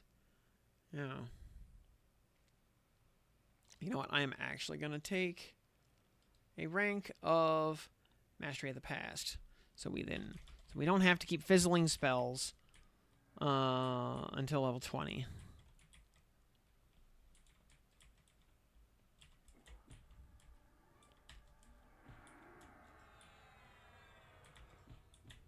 You guys remember, most classes don't really have much on their class tab yet. Those are still coming soon trademark.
Found the best trio in the game. Pal, Ench, anything.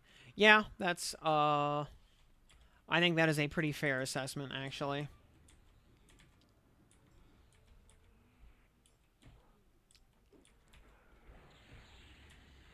Yep, it just works. Who's dinging me? It better be important. Nope, it is not important.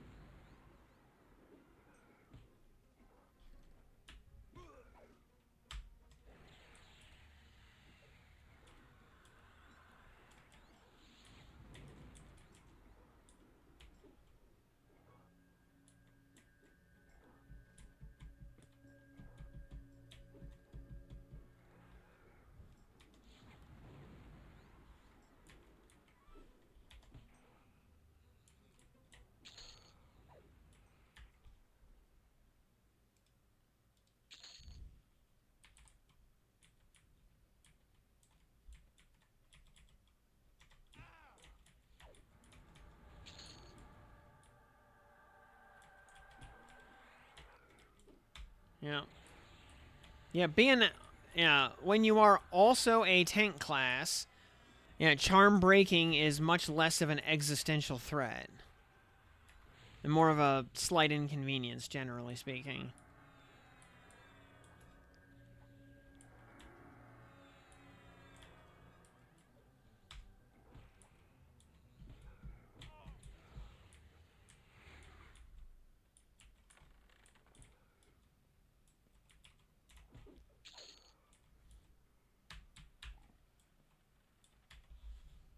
Oh, also, for I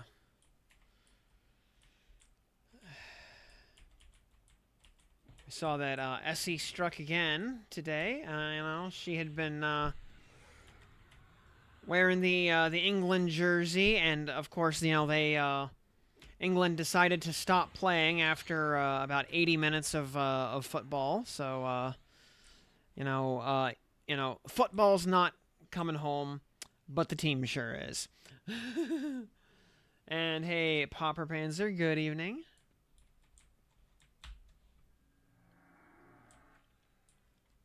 Just charm shimmering meteors.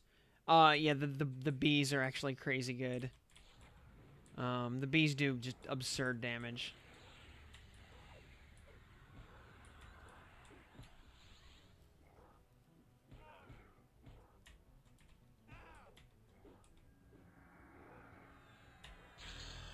Ding, 13. If you're able to charm one of the red con bees, absolutely do it. Those things do stupid damage.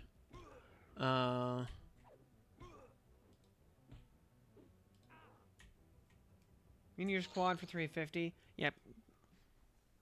Yeah, that's already good enough.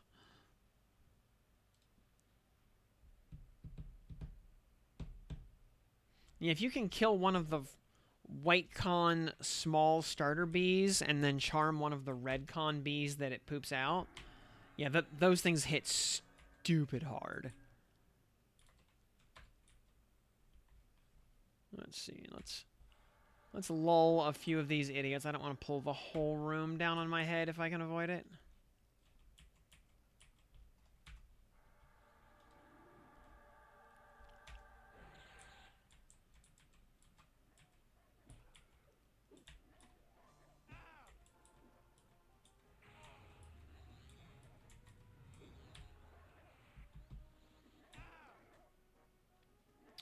I'm leveling Shaman, though.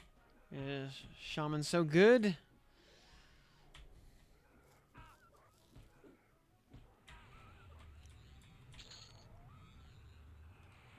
Ah.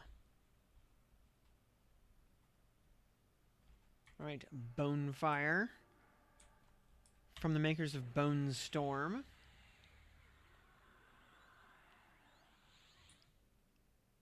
I assume this guy drops the Warrior Axe.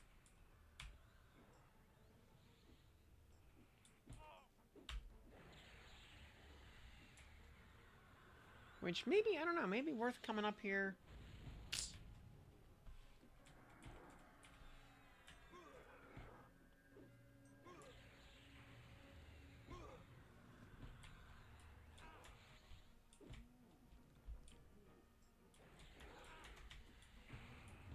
Yeah, I want to come up here at like level 5.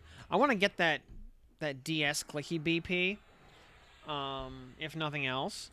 And if this guy is like a little more generous than Asaka with his weapon, because Asaka's Ebon Scythe is actually her rare drop. This guy drops Corroded Handguards, 14 AC at +4, so 10 AC by default. Do I have the... I don't know, I might have destroyed the gloves.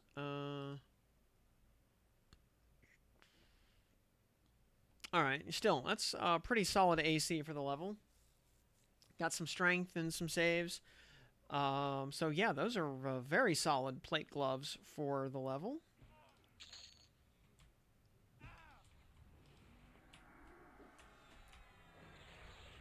And yeah, I think level 5 or 6 coming in here on a non-respawning setup, I think would be very, very solid.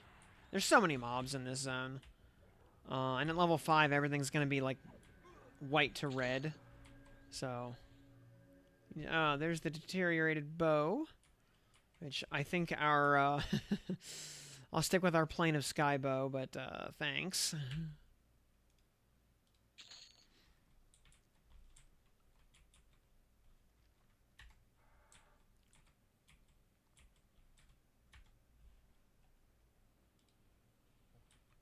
This guy's probably gonna... Is he gonna bring Lord Darish? He's gonna bring the whole room. Actually, Lord Darish. Yeah, let's start with Darish. He is only 17. So he's... You know, Asaka Lorraine is level 18 by comparison. So, up here we're, oh, jeez. And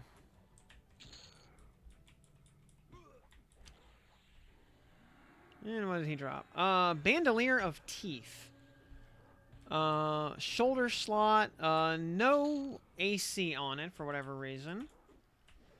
But it's got some hit points and some strength. I mean, it's honestly bad. So... If it had rawhide AC on it, even, it'd be fine. Starter / Sky Farmer was Berserker Pal Ench based. Allows them in defensive more than Zerk stance, so it's basically doing nothing. That is a thing. You know, something we've talked about before. Like, the problem with Berserker as a class, I mean, it is a hyper one-trick pony. And that one trick is Berserker stance, which is a really, really, really good stance. But yeah, as soon as you have to stance change to anything else, you're basically just playing a two-class build at that point.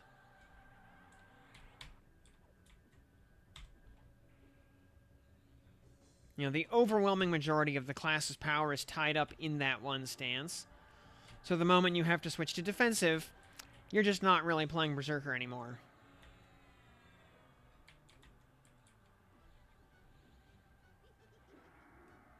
Oh, I don't have... Oh, my pet died. Okay.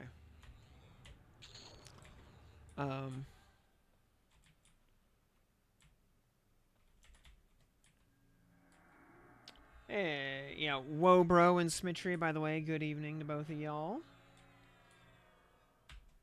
Is it still very powerful for a leveling process, though, right? Oh, yeah. Does it, I mean, it's so, like, in the case of Berserker stance, it's always great. The problem just comes in, you know, if you bite off more than you can chew, and you have to switch into, like, defensive to live, well, then you're basically compounding your problems in that your one key class feature is now offline. Now compare this to, say, Rogue's Backstab, which is, you know, the OG damage button, basically. You know, that's always available at the cost of a gear slot. You know, you need to have a backstab damage weapon equipped. And depending on what your other classes are and where you're at in gear progression more broadly, that might be a substantial opportunity cost compared to your other gear. You know, and certainly...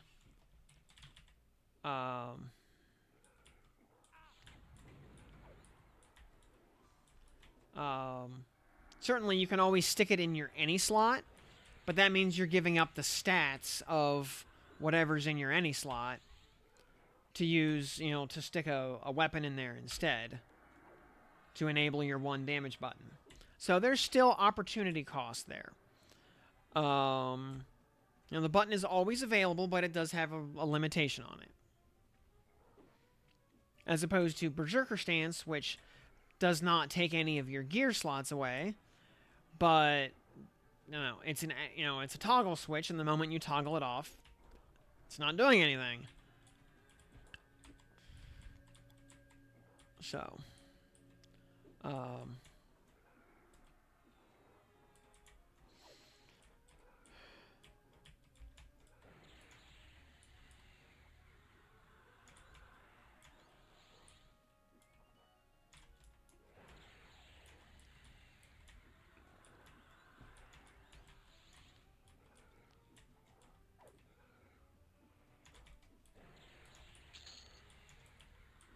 I will say having 3 interrupts right off the bat here is delightful. Is Rogue okay to tank with slow and evasive?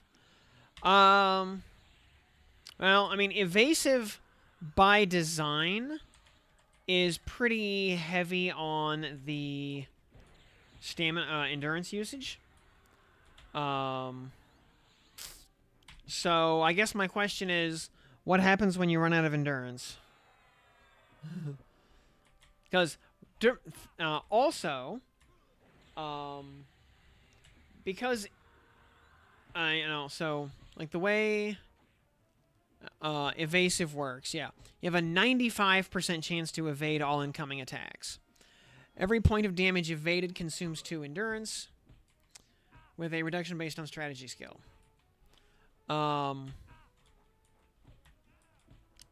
So I think so what's going on there, under the hood, I think, and because in order to, because here's the thing, since the game needs to know how much endurance to charge you, which means it rolls the hit normally, including your those are the Wood Elf Scout shoes. Oh, you know what? Those are okay. You know what? For being like leather shoes at this level, they've got some stats. Yeah, they're fine. They're okay. They're not the 30 AC shoes outside, so that is the main problem with them. And like the edge, the dex, and the saves are not worth the AC loss. I mean, unless you're a monk and you can't afford the weight of those shoes.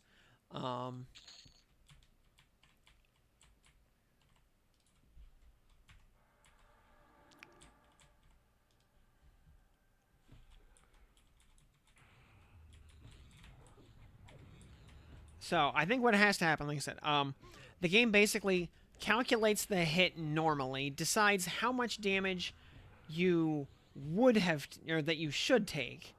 Then it rolls the 95% chance to evade. And if you evade, it charges you the stamina or the endurance instead of charging you the hit points for the hit. So what that means is that evasive becomes more efficient based on your mitigation. Another disgusting padded shirt, along with some quest items there.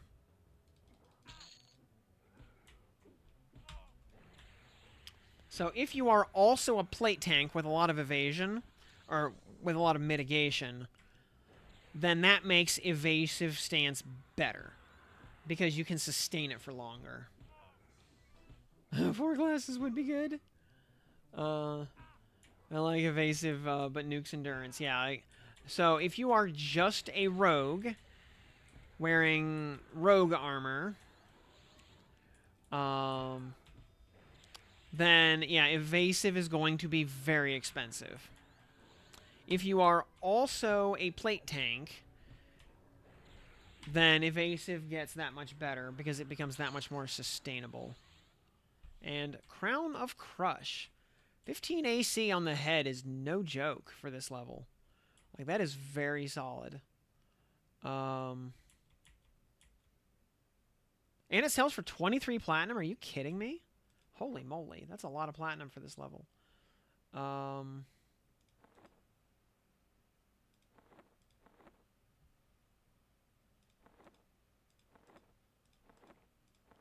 Equipment. Do I have a... So, to put the Crown of Crush in perspective, 15 AC at +4 versus a Lustrous Russet Helm at +4 would be about 20.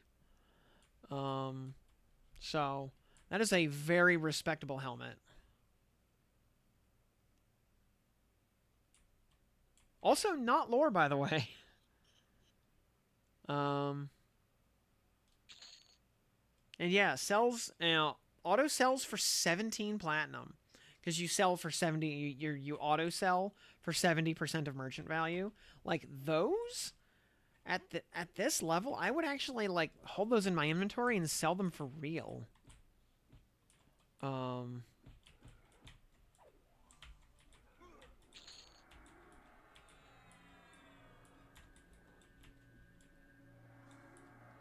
Monk kick still get damage based off of armor. I think kick in general does that actually. I don't think it's just monk. Because like the monk martial arts kicks are just variants of kick that share a timer with it.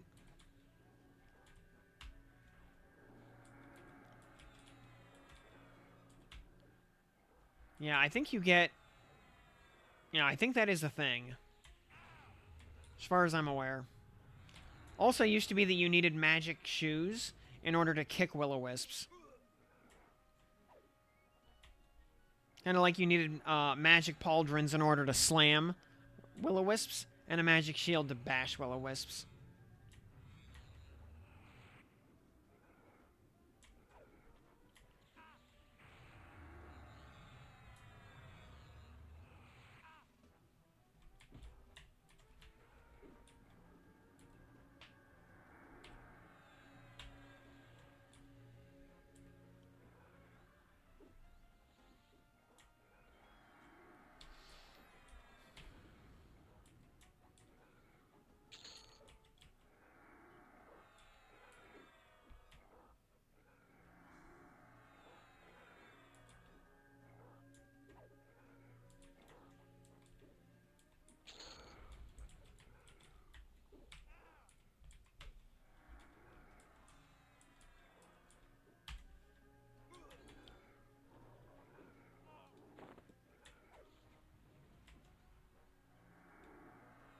.46 finally. Grats.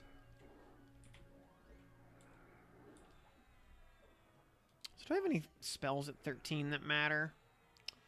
Oh, we get Thistle Coat at this level, actually. Okay. That's actually useful. Oh, we get Desist. We get Spirit of Lightning. Okay.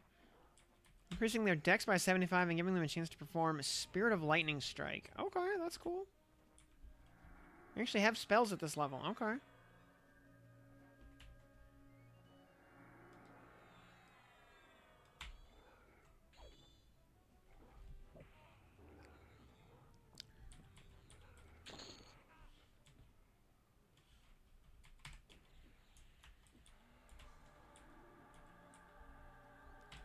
Dead Tower and Hole on Div 0. A lot better XP than Guck? Okay. Like, I went there once to try it out. And, like, the mobs were just not giving enough XP to justify their massive HP pools. But I guess with a Charm Pet there to delete things for you and make their HP pools not matter, then, yeah, probably a much better time than what I was having.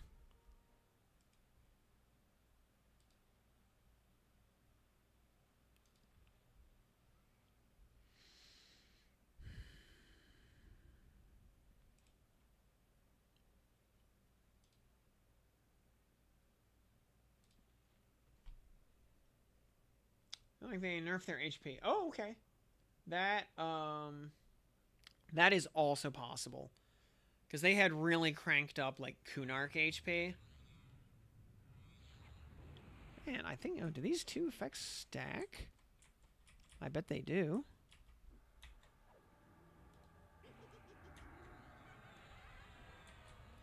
I don't think they do, actually. Because they're only taking 7.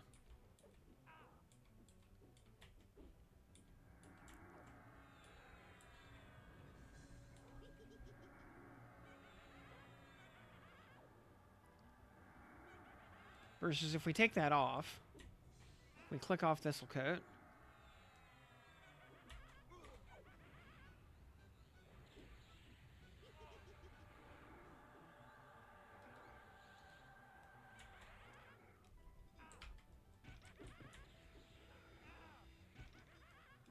Had to take off evasive.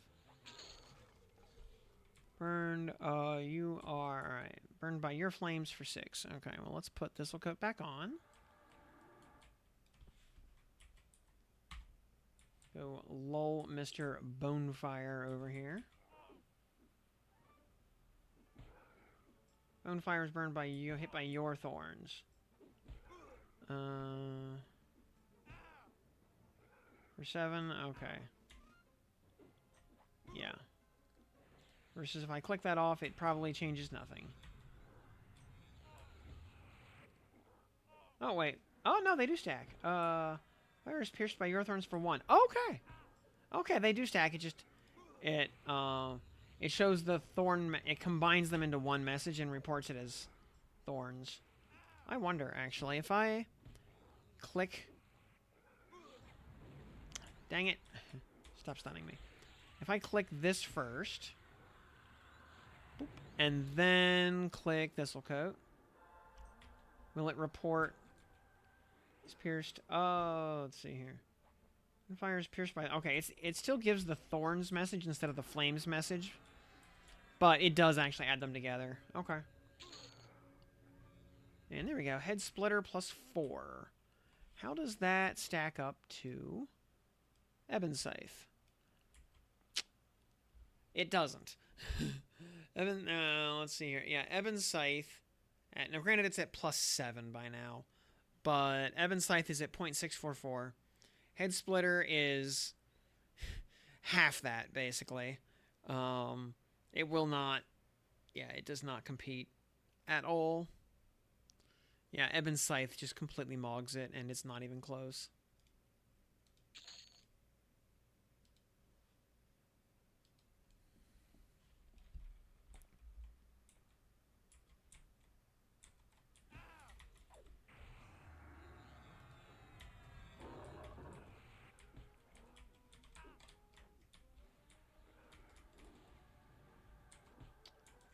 Monk two-hand, yeah, that was an error, actually. It'll be, Monk will be taken off of it. That was in the known issues, unfortunately. Allure plus 9, very nice. So, yeah, charming level 60 mobs. I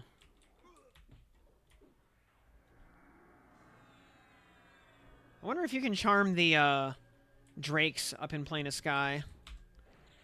Oh. I guess you change Bind Wound to something useful. Yes. Or just delete it. I think here's a better answer. Delete it out of the game entirely. You know, they got rid of research. Just get rid of Bind Wound.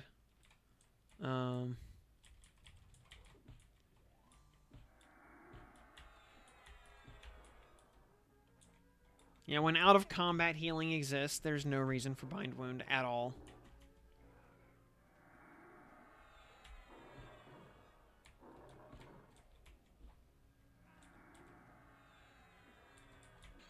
I mean, there's barely even a use case for safe fall, because fall damage has been reduced to almost nothing, just by default.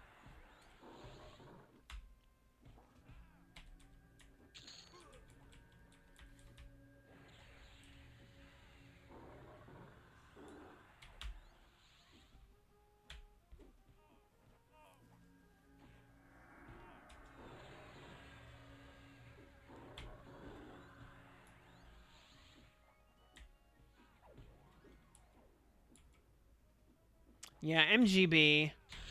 Hey, level 14. Oh, there's Divin's Heart. Very good. And a Dragoon Dirk. Oh, hey, Ranger's Specialized Proficiency level 50. Yay? How did we,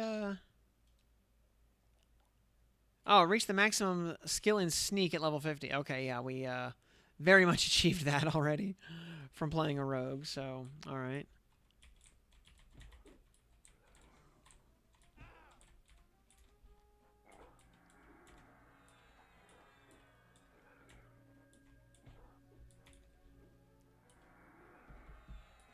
Had to put 3 ranks of improved Bind Wound to qualify for improved Mend. Absolute, you know, absolute tax right there.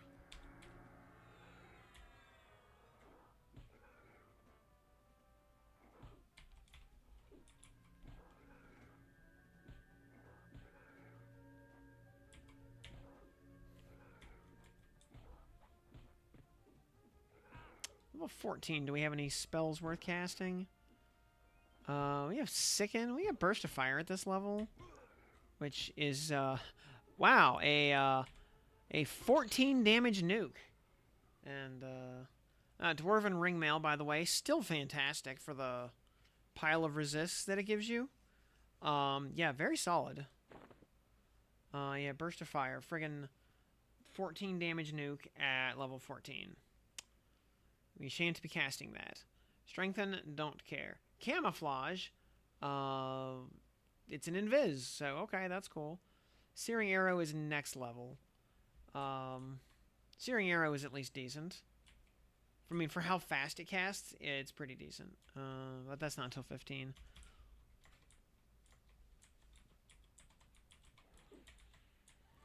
And I saw a major moat off of Devin, so that's a thing.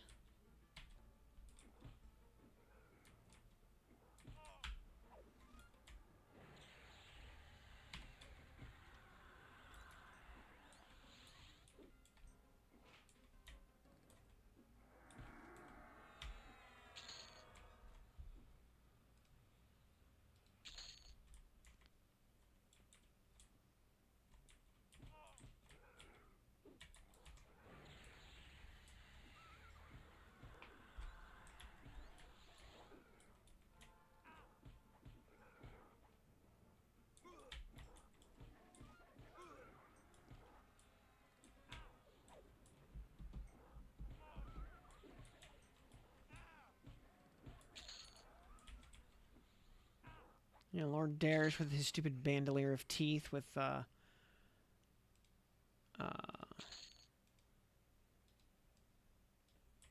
no AC on it.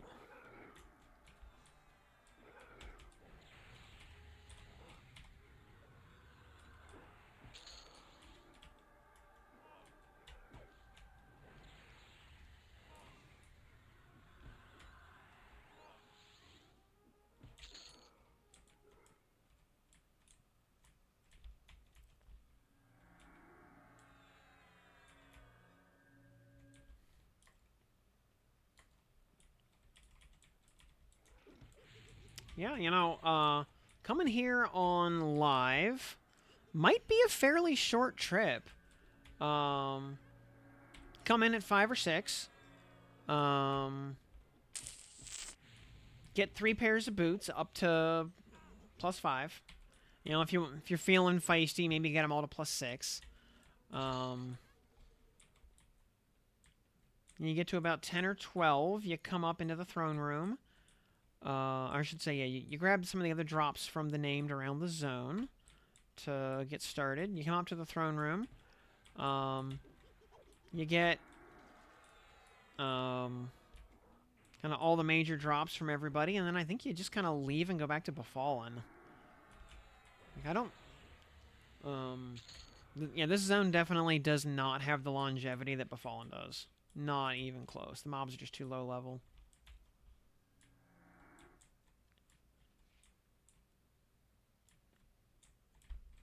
Well, I should say, it's like 5 to 15 probably in here. So I think in another level or two, this place is going to start getting slow. What's that? That's Marrowbane down there. I think we've killed basically every... Yeah, well, we have not killed Chokehold yet. Where is Chokehold? So heading to the left. He is... Okay, he's out the window there. Okay.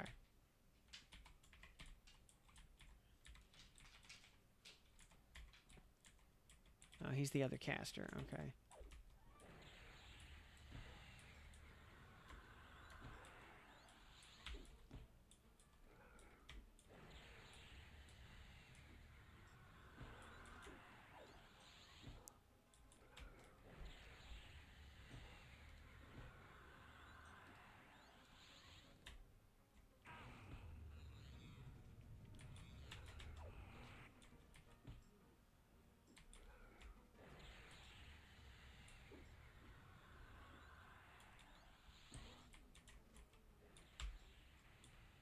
Why does this guy have, like, infinity evasion?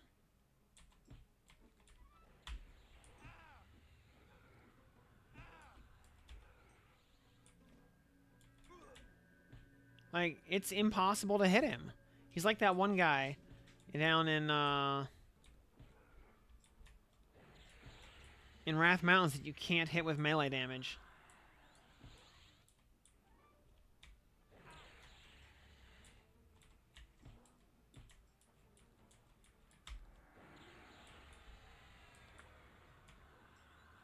Yeah, I had to kill him with spells. Yeah, he has perfect evasion for some reason.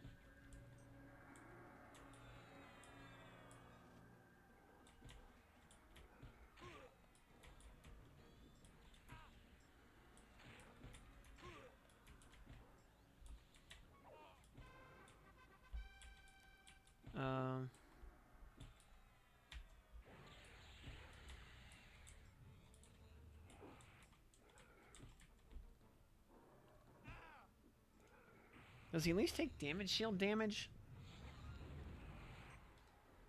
I mean, he does take shield damage at least.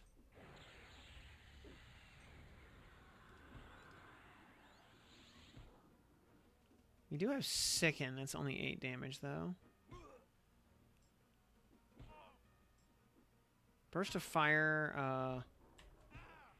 Furor is at least something. Let's see, if we give him the butt, can the pet hit? Like, does that make a difference? Because we even have, 10% strike through and we can't hit him.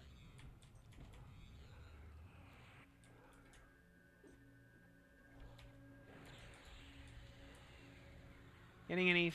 Hey, Ainea? Oh, yeah, you know what? I mean, the couple of the items in Crushbone are pretty good.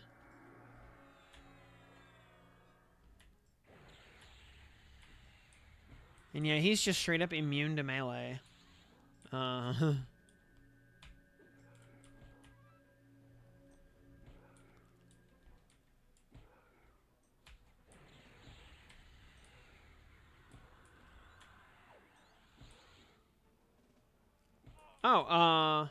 Procs land on him, though. So there's that.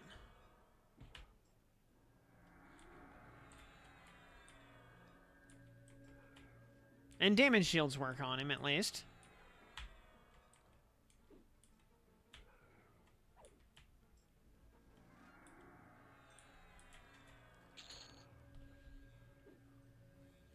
And he drops a carved walking stick, an 825 one-hand blunt.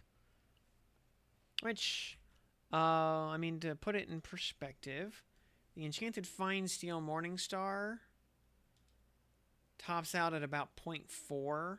So, 825. It is a, like, faster version of the Enchanted Fine Steel Morningstar. You know, pretty much interchangeable with it.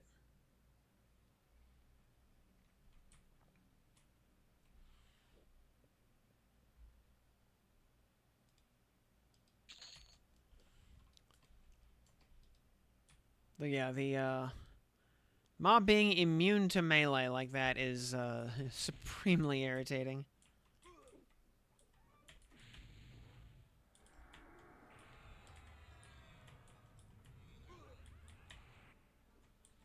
Everyone's saying Befallen has loot better than Plains.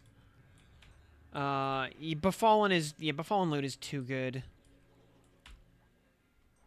Someone mentioned yesterday in chat that you could basically take Befallen's loot and swap it with Split Paw's loot, and the progression would make a lot more sense. And I agree with that.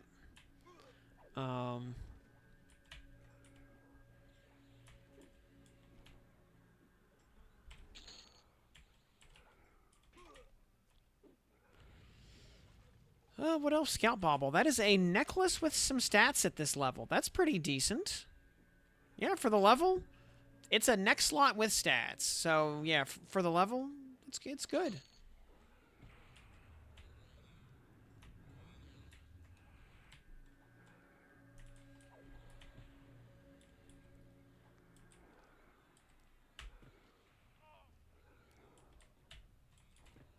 So, Yeah, you know what? I think we will definitely add this to um, our progression path for leveling. We will work this in at level 5. Um, with the expectation we will leave here at level 15. At probably at the latest. And then go back to Befallen. Yeah, they went hard with Befallen. Which, oh,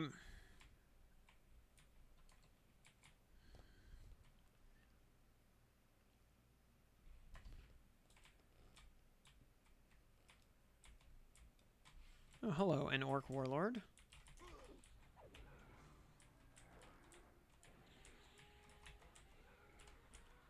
Actually, I'm gonna run to the bathroom real quick while this Warlord dies. And I'll be right back.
Okay.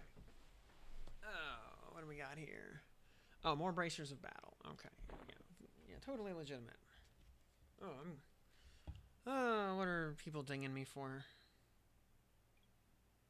Who is that? Oops. Here we go. All love that. Okay, just mostly nonsense. Let me check over.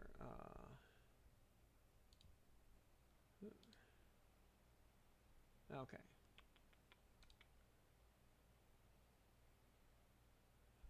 Alrighty. Anyway, where were we? Right. So, yeah. That being said, though, killing Emperor Crush a few times, get some extra crowns to sell for early spell money and whatnot. Like, I think that's pretty legit.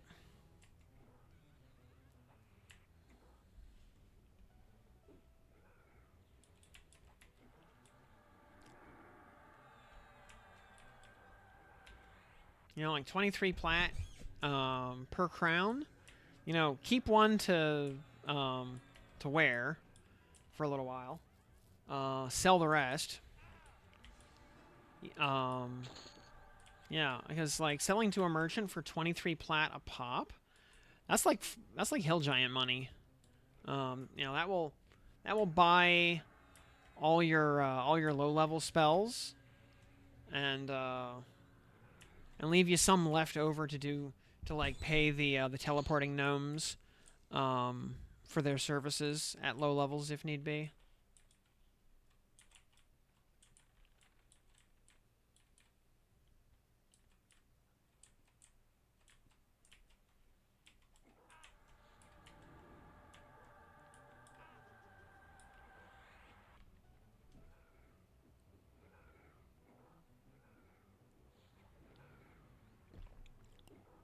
On the other hand, um,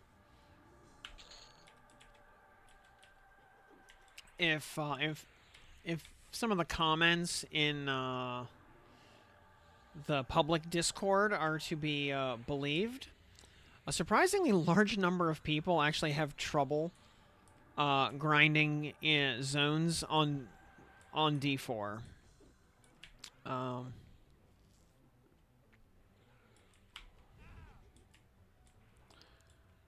so, um, the notion of getting all the, the gear up to like +7 or 8 might be a little bit more of a pipe dream for a lot of people than, what we all would, take for granted.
Yeah. Yeah, D4 does actually add some difficulty, and yeah, D2 is definitely the best for XP, unless you're playing on New Game Plus, and you can just massively overpower everything, like we're doing right now.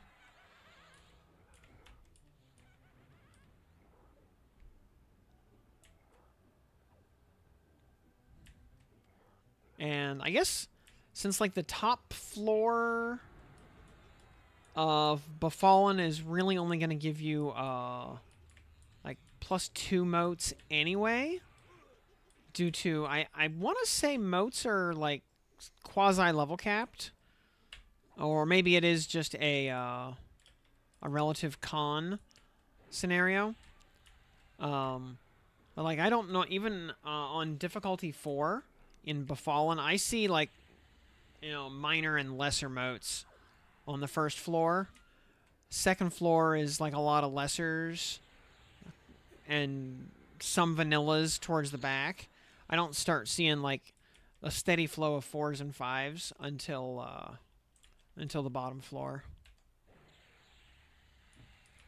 So, first getting in the zone, setting it to +2 to get some of the basic drops, I think totally legitimate.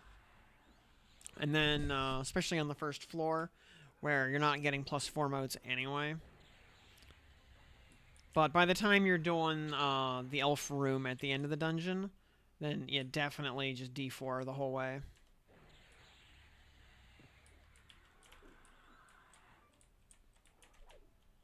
Because then you are in Moat Town, USA. Which is kind of like Flavor Town, except I don't want any of the flavors that come from Befallen. Or Najina, for that matter. Ooh, what do we got here? Alright, Dwarven Axe. Which, yeah, 0.308 at, for a slasher usable by everybody at this tier. I mean, that's fine. And a Torn Elvish Tapestry. That is a nice back slot for this level. Like, that's real nice for this level. Why it's usable by everybody except Beastlords, I have no idea. But that means it is actually usable by everybody. Because even if you are a Beastlord, you can't be a single class Beastlord, so your second class is guaranteed to be on this list.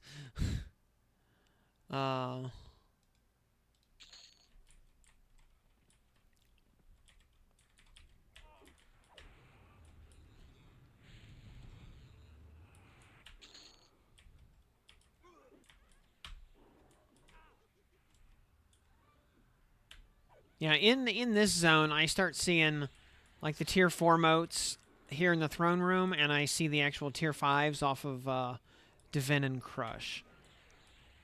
So,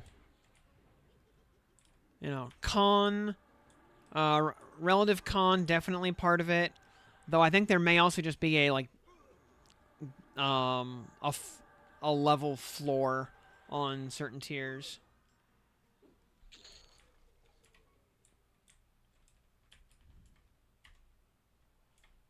Right, we also can we click on Divin from here? We can, and we can lull him.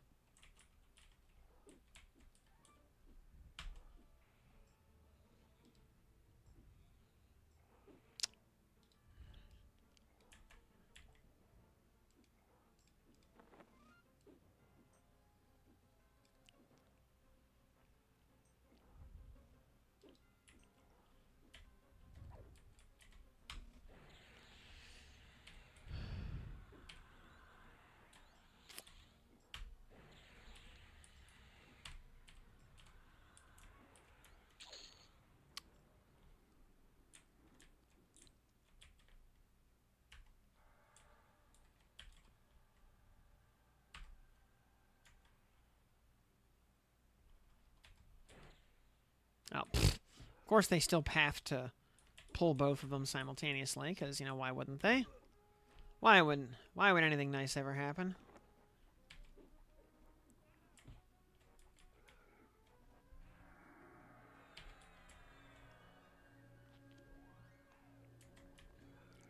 And +9 does not drop much yet, because you've got that 135 point resist adjust. You know, at tier 10, it's the equivalent of a built-in overchannel.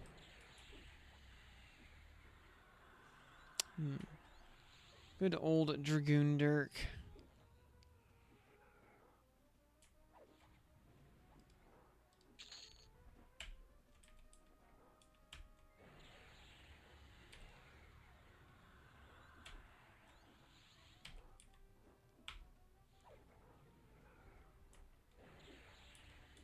I mean, just think, you know, a lore +9, you're basically already, or you are already charming enemies in Old Cebalus.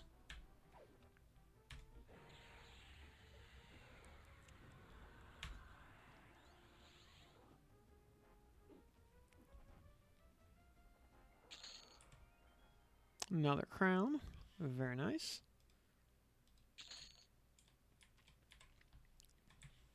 Yeah, I think at 15 we're gonna bounce out of here, because the yeah, XP at even at 14, XP in here is not so Crush and Divin are nice. Everything else is basically blue at this point.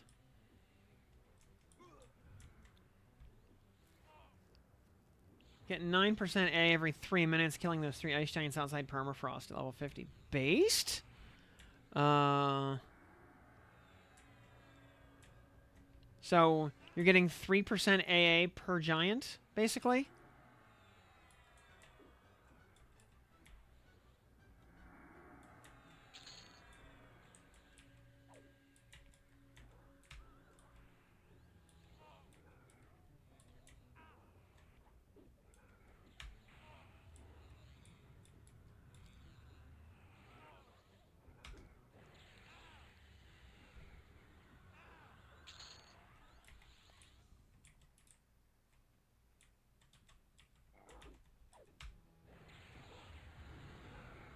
On a 3-minute respawn, yeah. So so basically an AA every 33 minutes, call it. That's not bad. For something that requires 0 effort. You can just turn your brain off and do that as like second screen gaming while doing something else.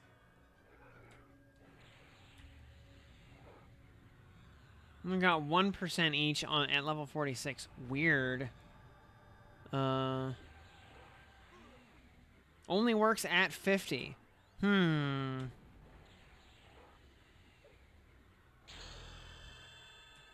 Ding. 15.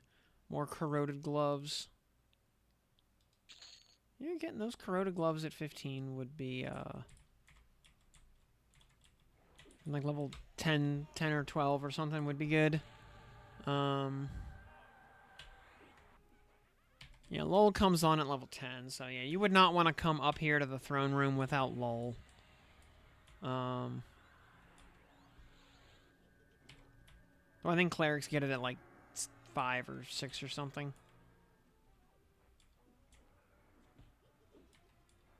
Yeah, or the level 50 may just have a completely different XP to AA. Yeah, formula.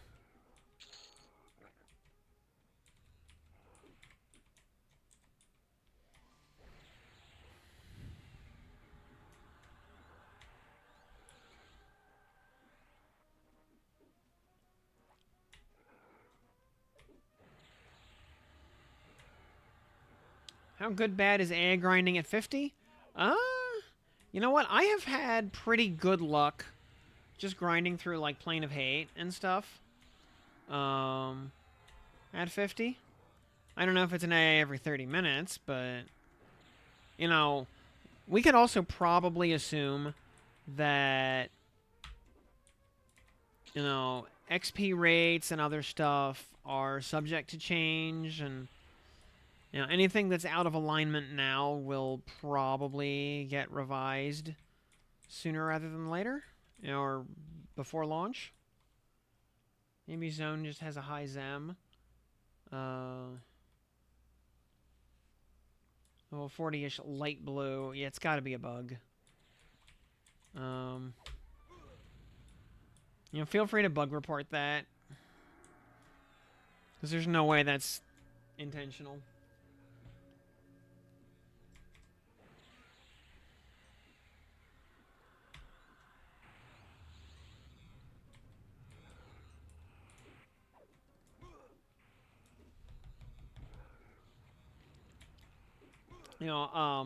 Though all that being said, though, about grinding AAs at 50, the best way to grind AAs, though, is still just leveling alternate classes.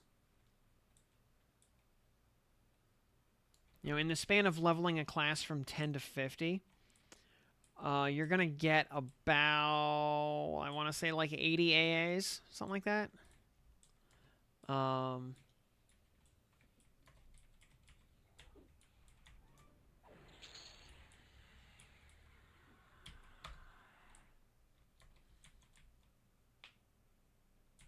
And even just leveling, like, leveling classes to 25 very mindlessly in a place like Befallen. 10 to 15 will get you about 16 or 17 AAs, give or take, for rounding.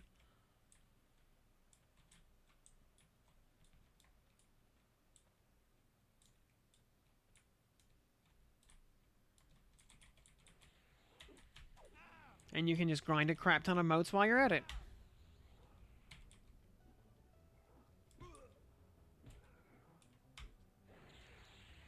You want to get 50 in Guck. Don't do that to yourself.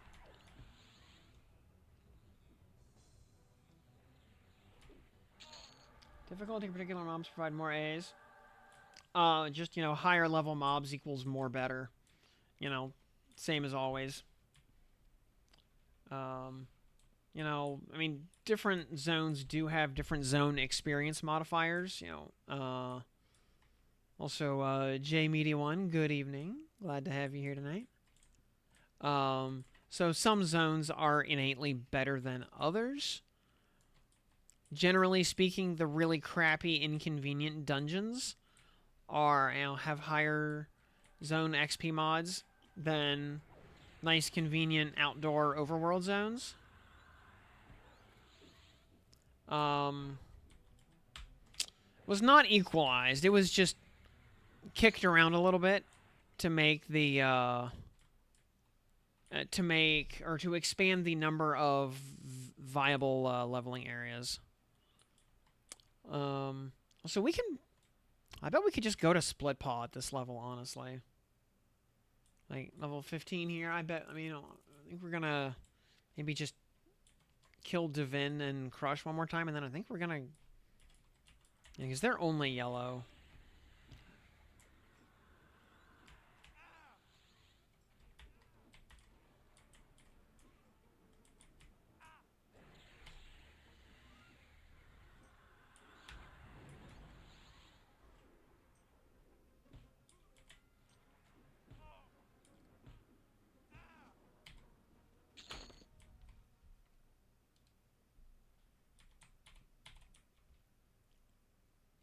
Yeah, undead is my world. It is.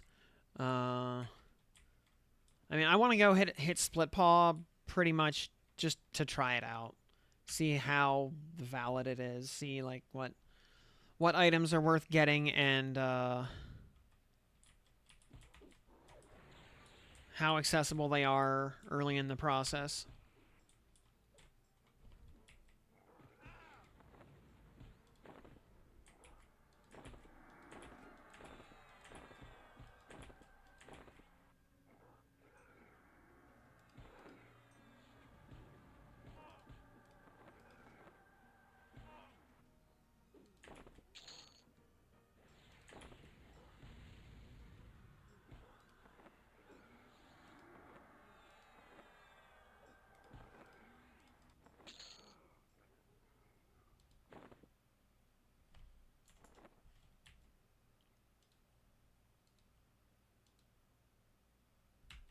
So yeah, let's go. Yeah, let's go do that.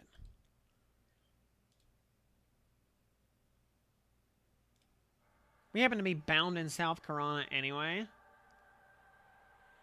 Well, we're gonna find out, hopefully right now.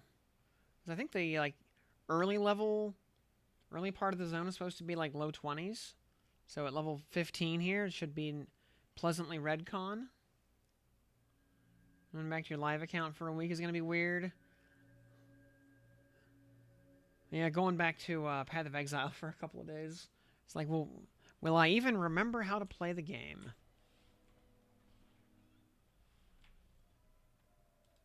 Oh, hello, a putrid skeleton.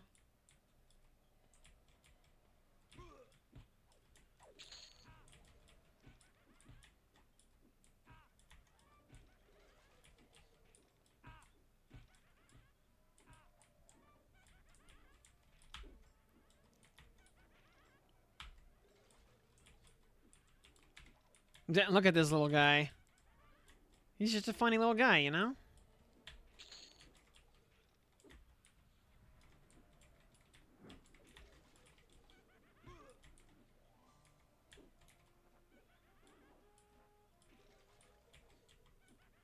No, because I was, because I was working on Lord Grimrot before. So yeah, it's a useful place to bind actually, because it's kind of, it's actually kind of a surprisingly central location because you got North Karana and all the other stuff, up there. Lake Rathtier is down here to head towards, like Wrath Mountains and stuff.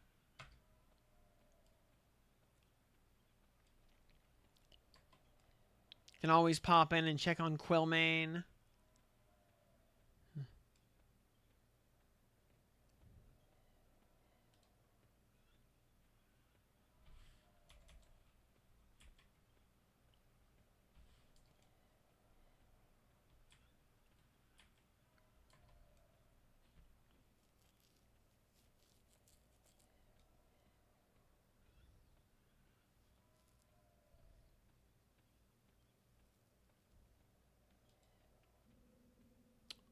So let's see, spell-wise, what do we get at 15?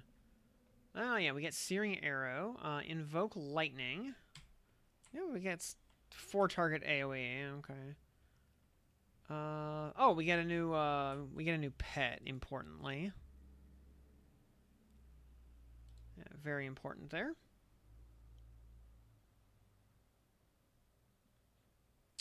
And of course, we get Instrument of Knife at this level as well. Combat. Yeah, we can put Instrument of Knife up. It won't necessarily do much at this out here, but you know what? We have it. We get Grasping Roots. Okay, that's a thing.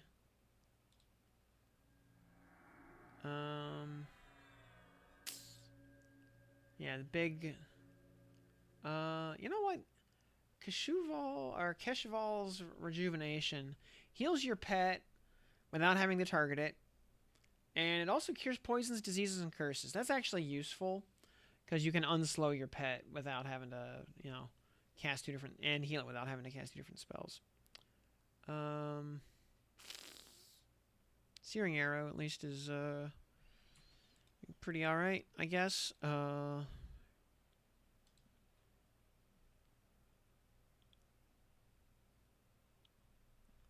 Yeah, lull works up to 30 by default, and we can always increase that with levels.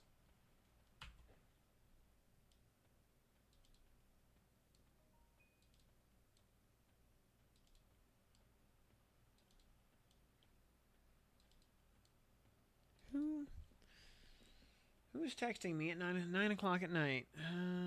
Still have bags of scrubs. Oh my god, it's my some.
My ex-wife asking if I still have all the garbage bags full of clothes she left here, 2 years ago.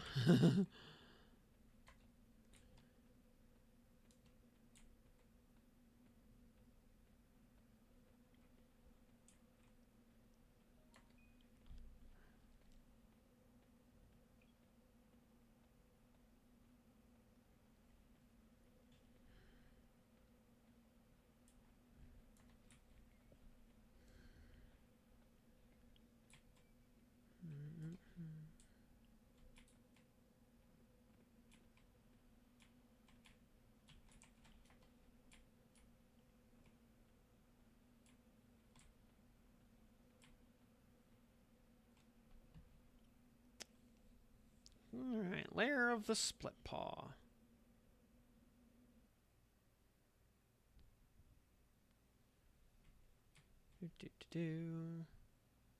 Oh, we gotta quit the old instance. Yep.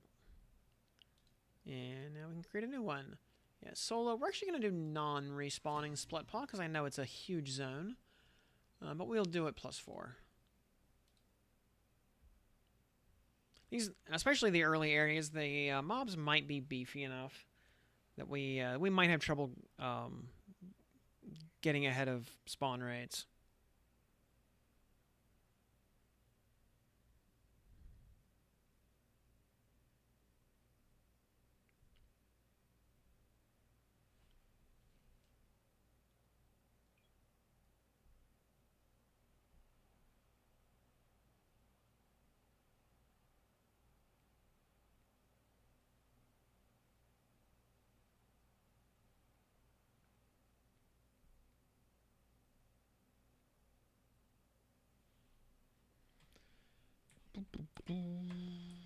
Alrighty, you know what? We're gonna.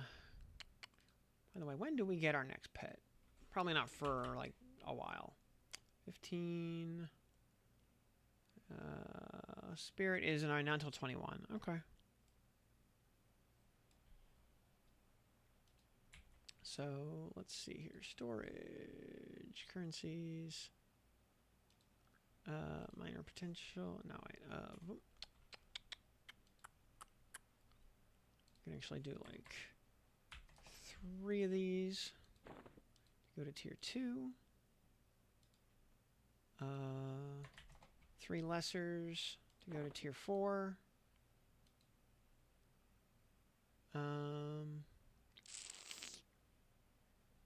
How much do we have? We have 1 more to go to tier 5. Oh, we need 2 of those. Okay. Upgrade. Yeah, 1 more. Go up to tier 5. Cool. So that'll add 5 extra levels to our pet. Oh, derp. And we gotta actually tell the pet to leave.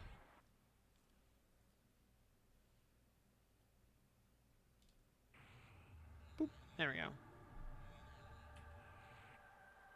Okay, so our pet is actually Yellow Con, which it is not supposed to be. It's supposed to, but whatever, we're not going to complain. Alright, Split Paw is not a zone I have ever done for XP before. So we're going to tread a little lightly here. Oh yeah, they're level 26 off the bat. Excellent. Yeah, we were...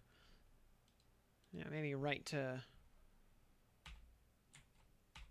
do, maybe,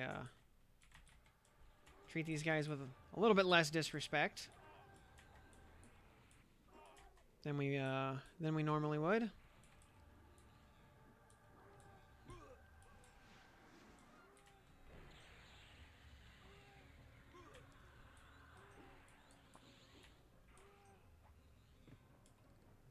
Oh, yeah. Yeah, like early pets do sometimes pop in at yellow.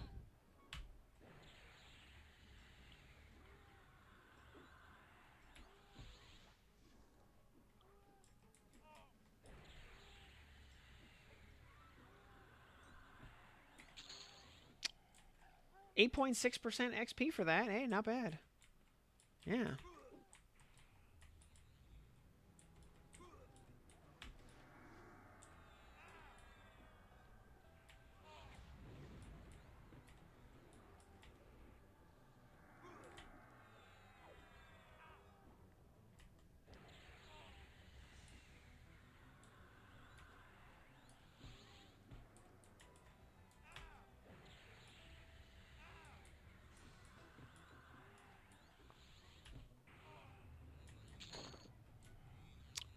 Greater potential. You got a +6 moat right off the bat there. Yeah, very nice. Yeah, we take those.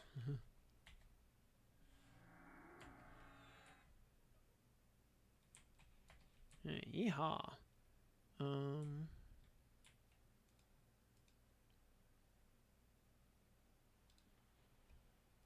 Let's actually put Keshval's.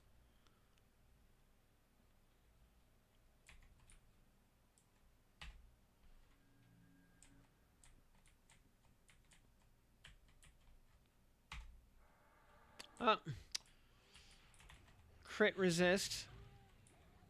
Oh, we got... Ooh, we got all kinds of problems here. We might be cooked.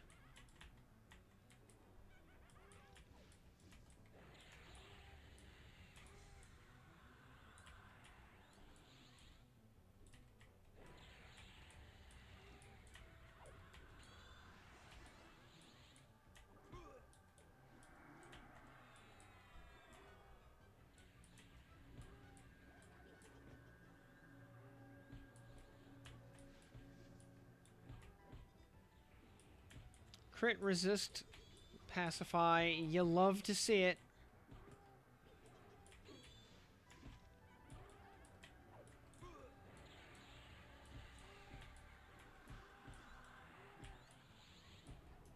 Oh, we got some cleric mobs in here. Of course we do.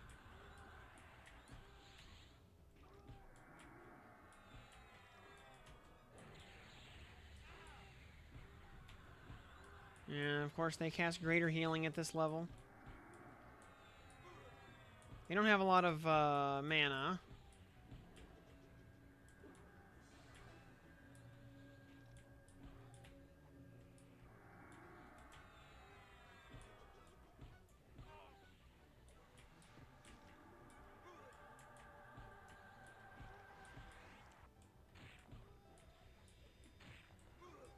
Just gonna hit. Oh! I was about to hit LOH, and then I got double backstabbed for 250 damage. As you do. That Beast FDAA, yep. Which I think is like 46 or something. Yeah, playing Possum is 46, you know.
Let's see.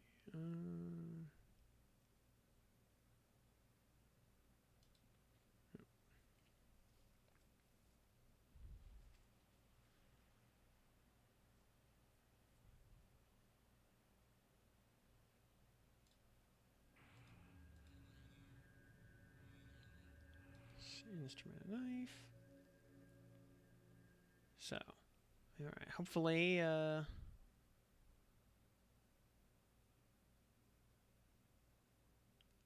hopefully we won't have too many more of those. But, you know, it'll always happen at the worst possible time.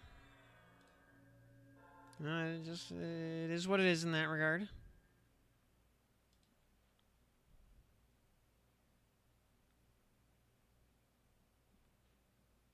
Oh, wait, that's actually where I want to put pet heals.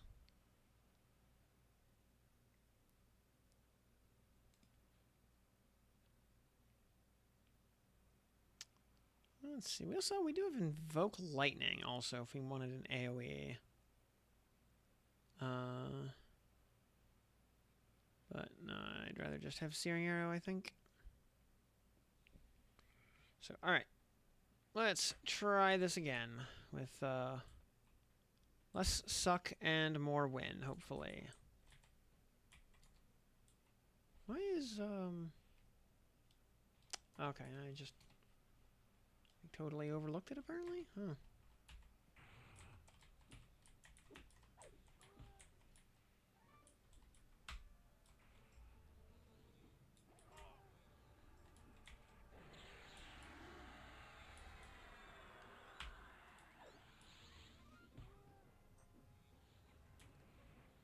You know, if you know, with the mobs starting at like 26, 27, that's the exact level that Befallen ends at. Befallen ends at 28. So, even if the gear progression doesn't go linearly, you know, from Befallen to here, Mob level does.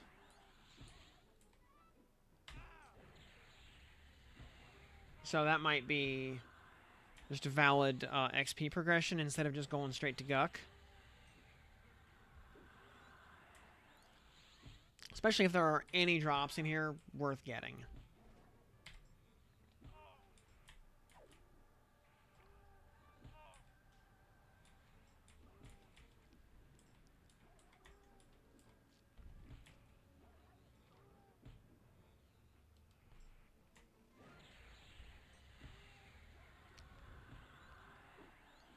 Pet's up to 845 HP, not bad.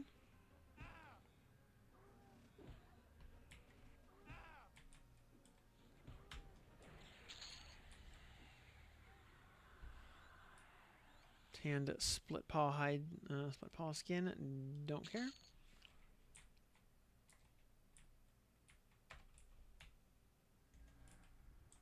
Oh, I was in defensive that whole time.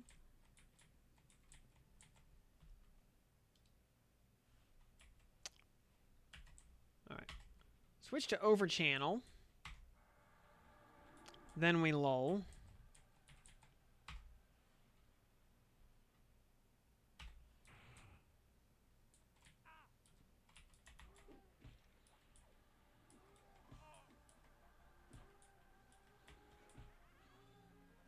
Alright, it still managed to pull both of them.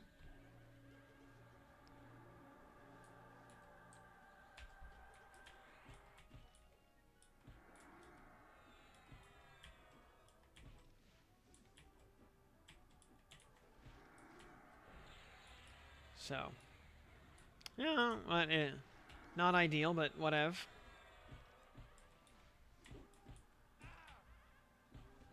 Hey, Vok. Good evening. I think when live comes into, yeah, Crush Bone at level 5, yep, ish, till 15, yeah, Befallen to 22-ish. Probably head here.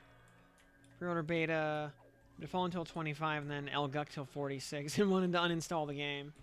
Yeah, I did, I mean, like, Befallen and Guck were just these zones I lived in forever on closed beta. So, you know, I understand.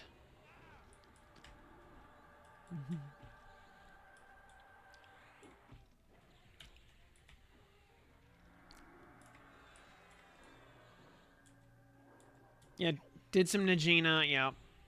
I think, you know, if you're an enchanter or a wizard, so you have, you know, either, you know, good AoE mez or good AoE nukes, Najina becomes a lot more interesting as an XP grind. Otherwise, you go there long enough to get J-Boots and a Clawed Knuckle Ring. And maybe like one or two other miscellaneous drops. And then you never go back.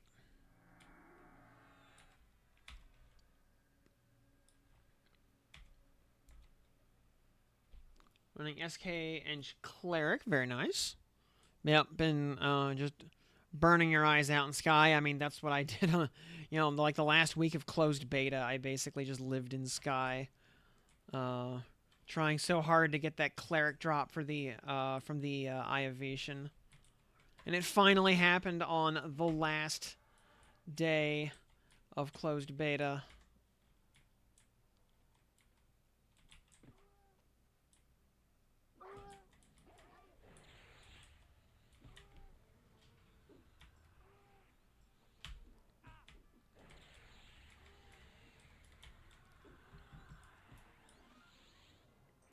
I have still never, trying to get your SK two-hander, yep, where is it? Yep, I've got a Kildorn right there, actually. Kildorn is really good.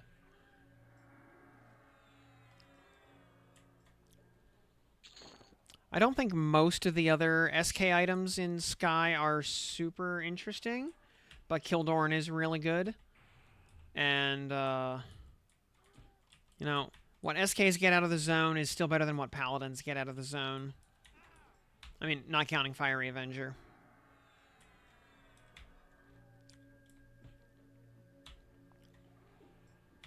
Paladin Plane of Sky quests are embarrassingly terrible.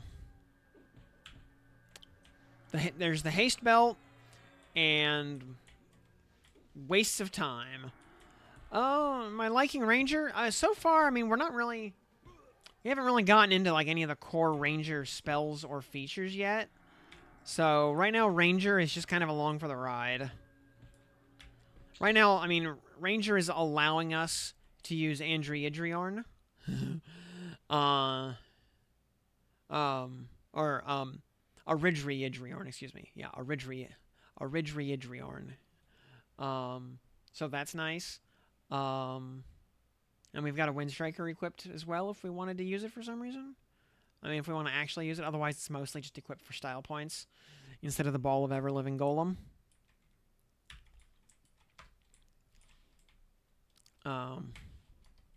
Oh, here's the Mender. Okay. I know this guy drops some good stuff. And then go on Pal Monk on release. He's super strong. This guy's been fine. Found yourself using FD a lot less than I expected. Which is good. That means you're not biting off more than you can chew. Or it means you're not playing aggressively enough and you need to take some more risks because you have a get out of jail free button. Either way. But yeah, Paladin Monk is super... Or SK Monk, honestly. You know, the Feign Death becomes a little bit redundant, but suddenly you get it as a regular button instead of a spell, so you're not wasting a spell gem on it.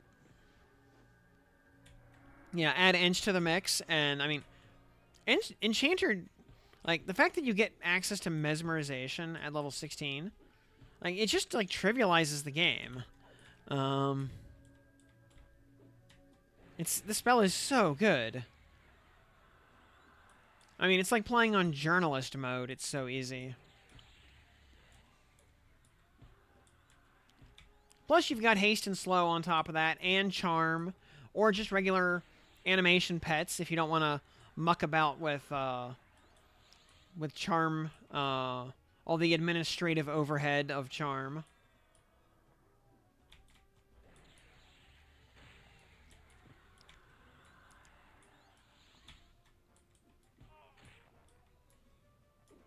And we should ding 16 off this guy. There we go. Very nice.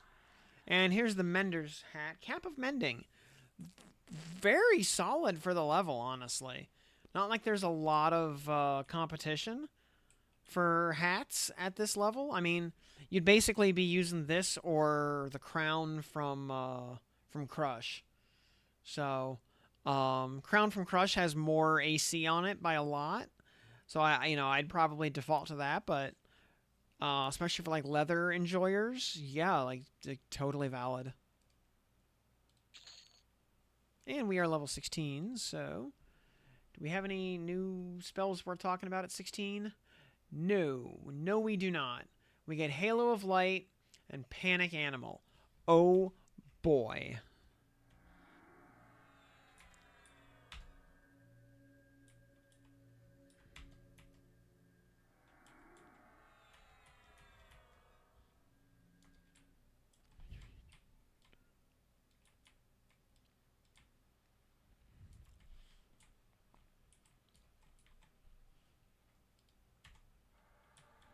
Dang it. Man.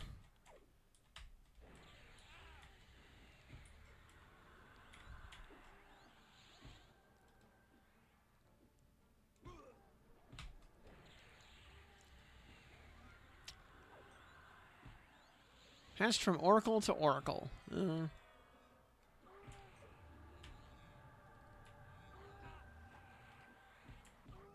Which actually, wait, what was the... Oh, wow. For an earring, that's actually quite good. The Ornament of the Oracle. Yeah, I mean, it's an earring with stats, so that right there makes it in the top 20 percentile of all earrings in the game. And yeah, we gotta... These guys actually have some resistance. We need to actually overchannel our lulls. if we want to not have a bad time in here.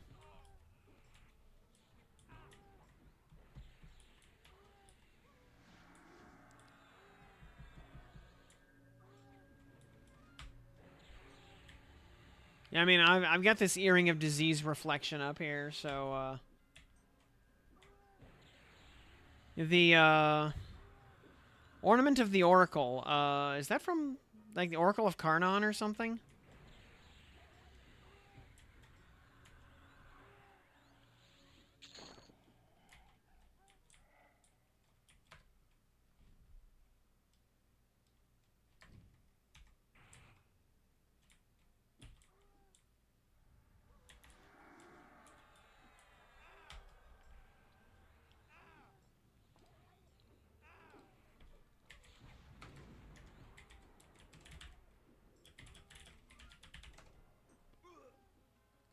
Or is that actually just a new item from, like, Paw or something?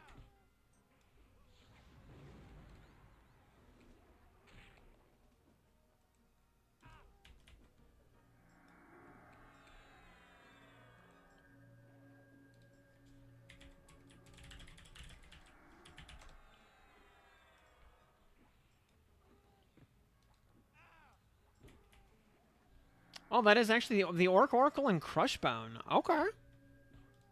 Dang. All right.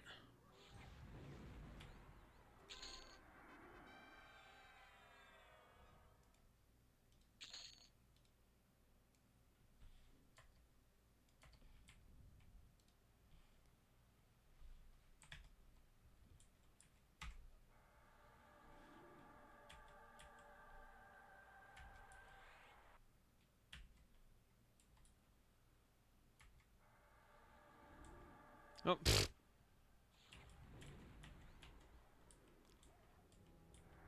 Even overchanneled, we crit resisted a lull.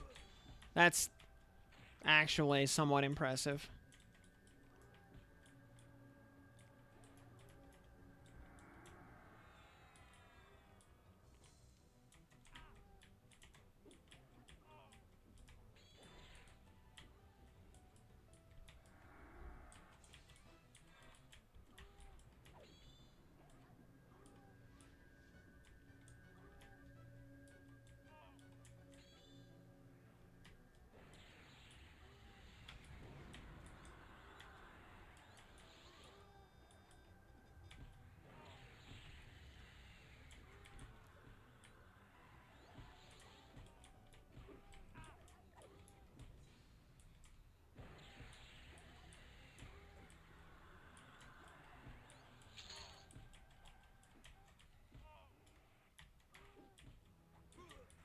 Actually, let's...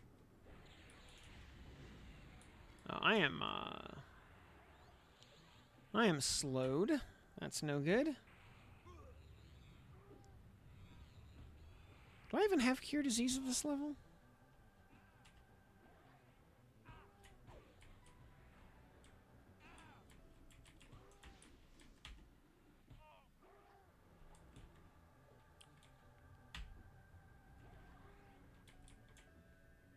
If you manage to unlock Paladin, I mean, good friggin' luck. Some of the Paladin drops are mythically rare.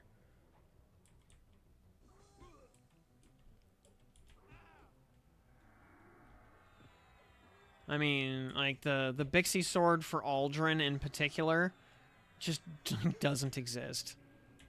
I have never seen one of those in my life.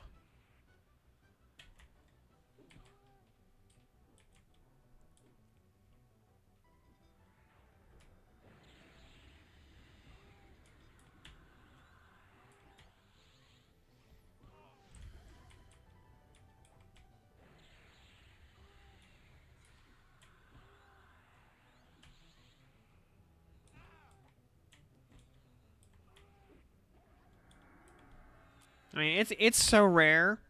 Like, I would say, until you have that, don't even think about the possibilities of unlocking Paladin. Kind of like how you don't even think about doing the blue two-handed hammer quest until you have the slime crystal staff.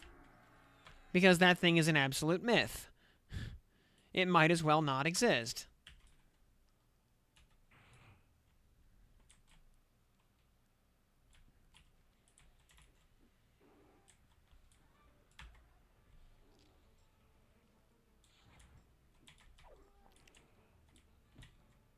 Only gotten Golden Hilt so far? Yeah. Golden Hilt is already, you know, good progress.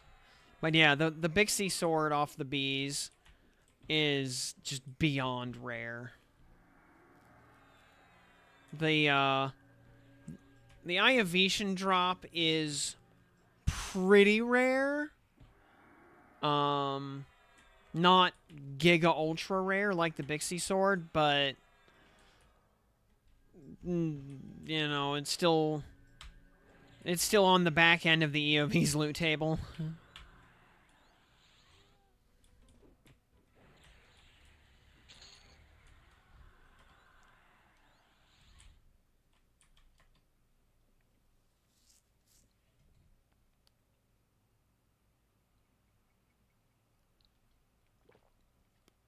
I know when I got my Golden Hilt on closed beta, I got several mage crowns and a lot of warrior gems before I got the hilt.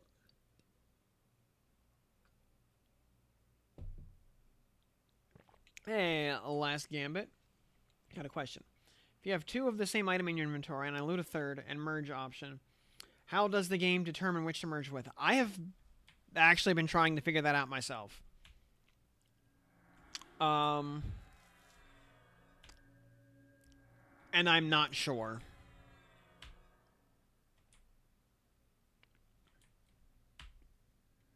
Logically, if it were me designing the system, it would go basically top to bottom, left to right across the inventory screen.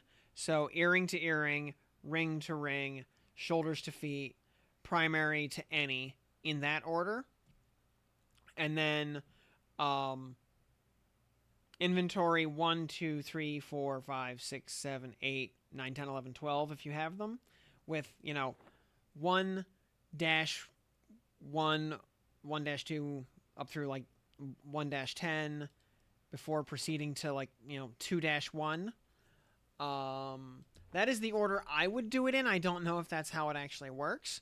And I think the right wrist actually takes priority over the left wrist, for example, because I think I tested it with wrists. And I want to say, yeah, right wrist takes priority. Don't take that as gospel, though. I think the real answer is if you have two copies, just merge them, and you want to upgrade one of them, just do it manually.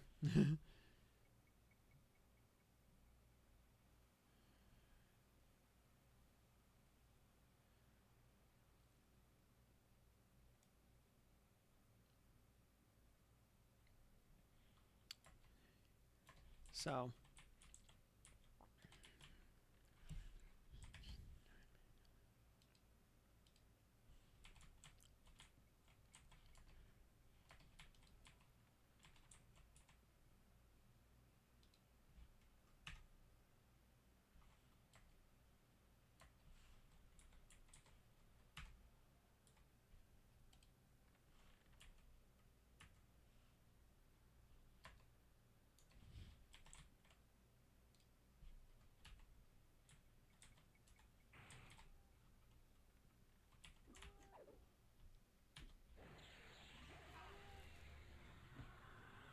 Surprised I'm not in CB. I was earlier. And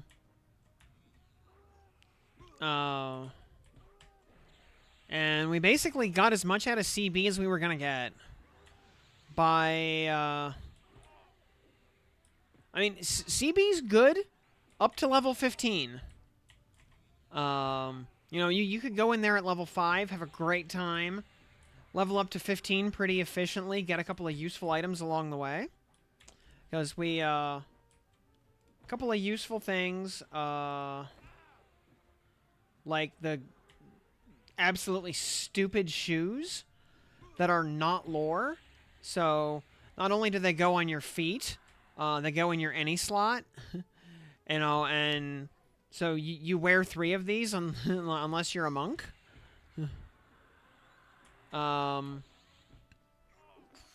That's like the main item from the zone, honestly, and it drops off of like trash mobs. Just like any random slaver around the zone will drop these. Yeah, 31 AC at +5. So you see, I have. They're like that's 30. That's like +5.5 actually. Yeah, that's +5.5. Straight +5 is 30 AC. You know, because they actually have enough AC that they scale at the midpoints of upgrade tiers.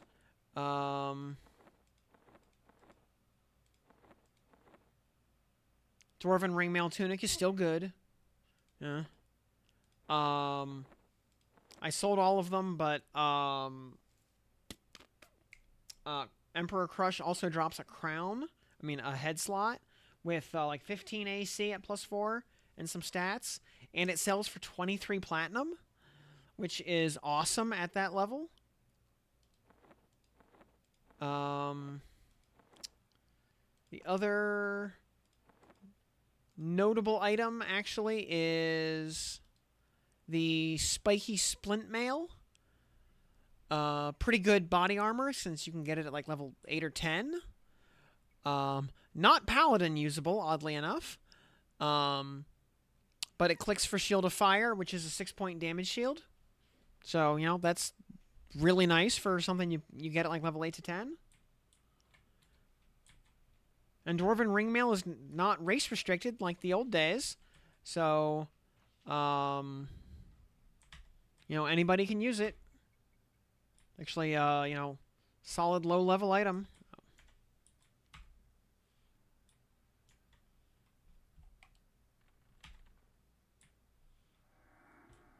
Oh, come on. Oh, no, it's him and the pet. Okay, come on. Oh, did I get rooted? Yeah, I did. Okay.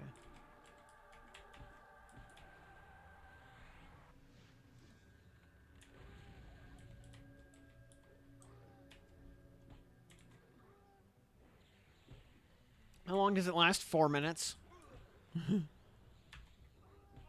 It is a level 7 mage damage shield. So, very short duration.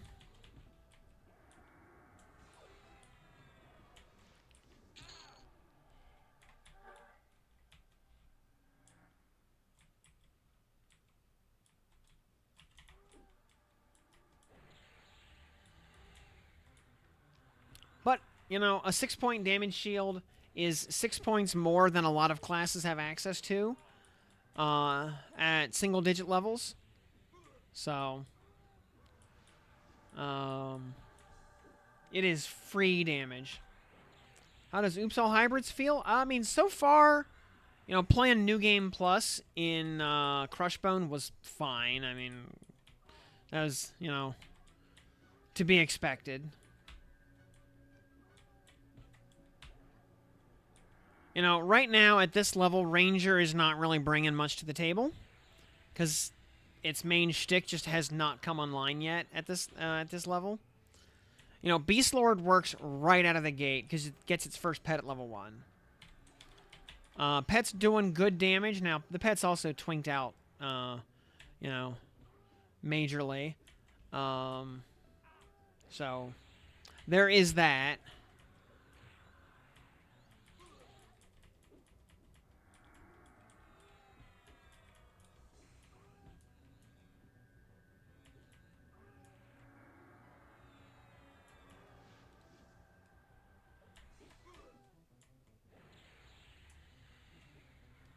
But yeah, Pet's putting in very good work at this level. I did pump the pet spell up to tier 5.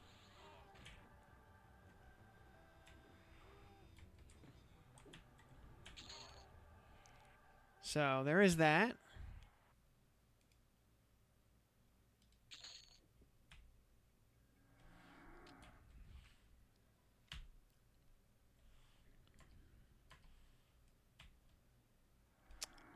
I will say though, you know, Rangers, you know, attack power bump, 36 points of attack is a lot at this level.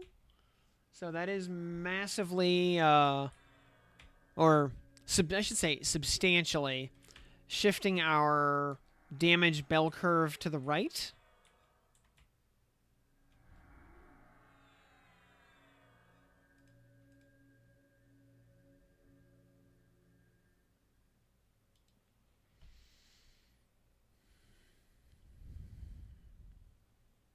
(9.5% for that last mob, by the way.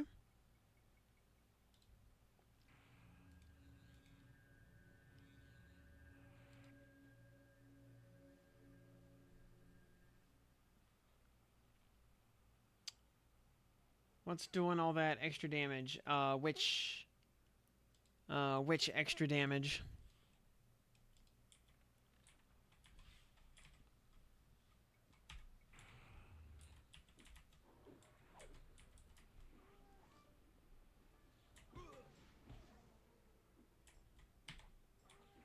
With Ranger? Oh, yeah. The Hunter's attack power, that is just its new innate feature that, yeah, it's a passive attack buff that the Rangers get for leveling up.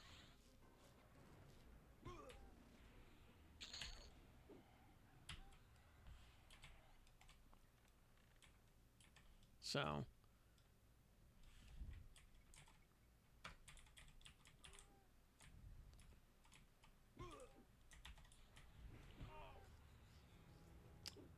J05, hello, good evening. What do you think pairs best with Ranger? Ooh, you know, I am not an expert on Ranger by any stretch.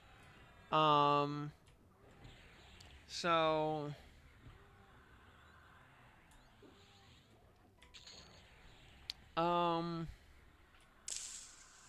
You know, I mean, it pairs up nicely with the Knights. Because it enables dual wield on them, also gets them a good block skill that they are otherwise lacking. It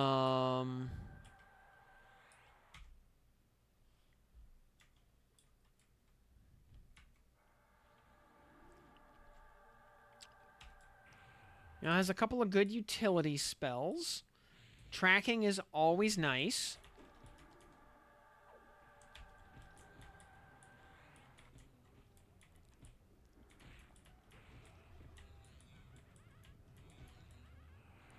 Though it'll probably become a little bit more apparent. Also, it does get some endurance regen on its Force of Nature skill or spell at like level 50. So, it does kind of pair up nicely with, and also the attack stat in general.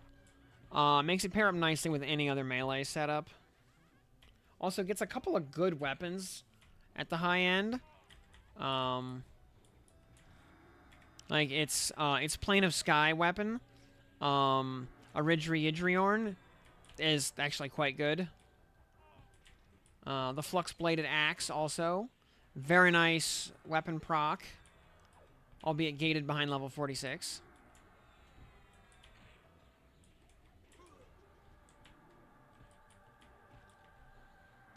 Because the Flux Bladed Axe drops in Plane of Fear.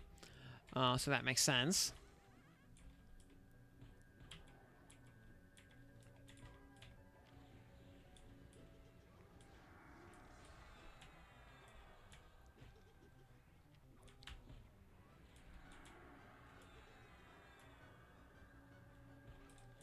And being a chain class, it's got access to decent enough, finger quotes, defenses, and gear.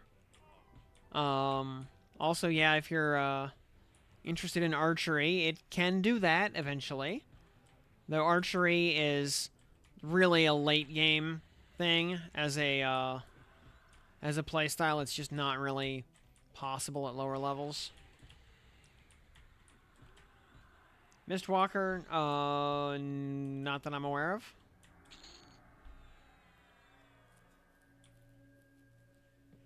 Yeah, I mean, yeah, for bows to be useful, I mean, the problem is the good bows are all very very late game items. I mean, like I've got a Wind Striker here from Plane of Sky, and Wind Striker is actually awesome. So there's that.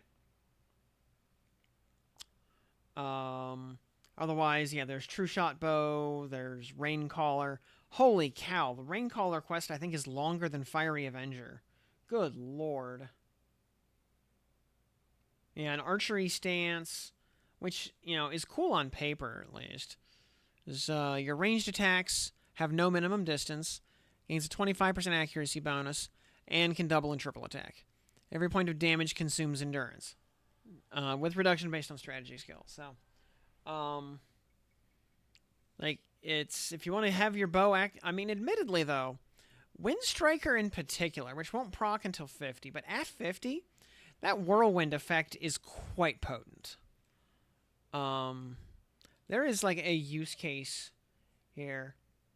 I mean, the 6 units of push up maybe is not so ideal. But it is a spin stun. It's an unresistible spin stun. So there's that. There is a use case there.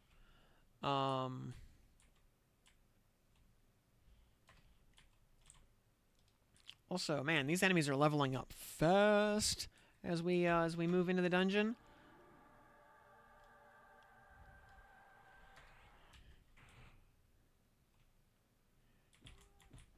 We may actually have to bug out because the enemies have powered up a little too fast. I'm not sure.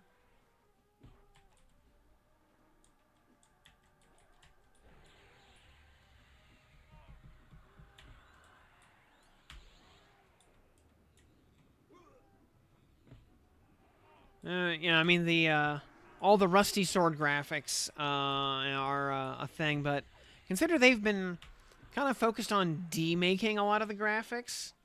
I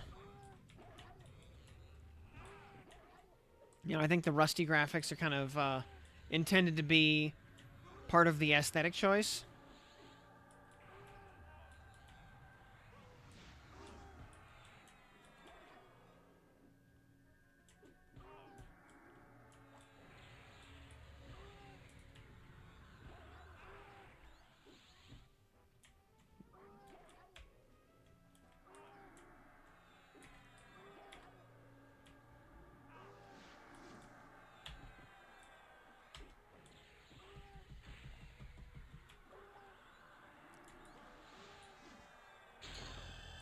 Ding, 17.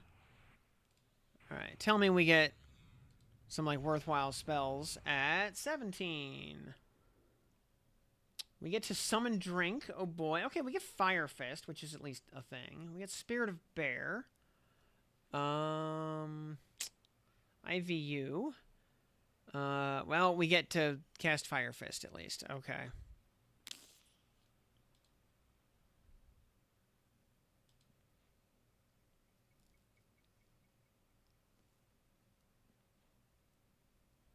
I mean, and it is worth noting also for archery aficionados that, ammunition is now infinite for everybody. So, one Mithril Champion arrow is all you need.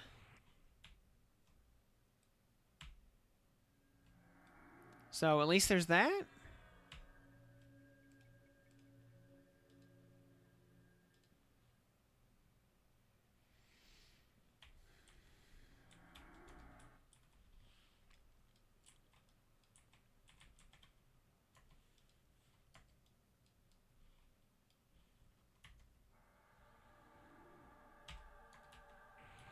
Ooh.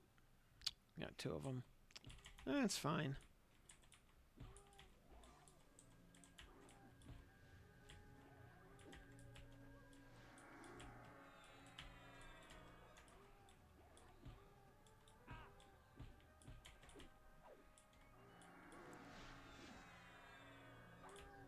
Main problem I'm running into right now is I'm still using this crappy level 10 heal. Traditional hybrid problems here. Our heals are woefully inadequate. We outlevel them very quickly.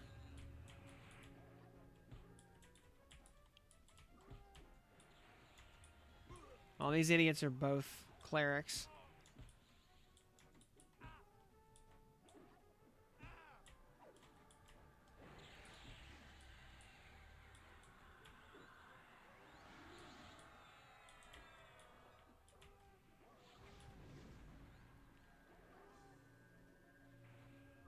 Oh, dang.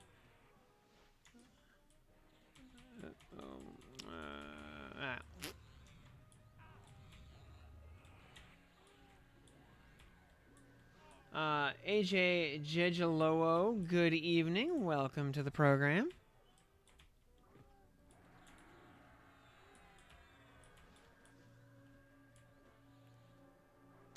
Well, we are doing our Oops All Hybrids.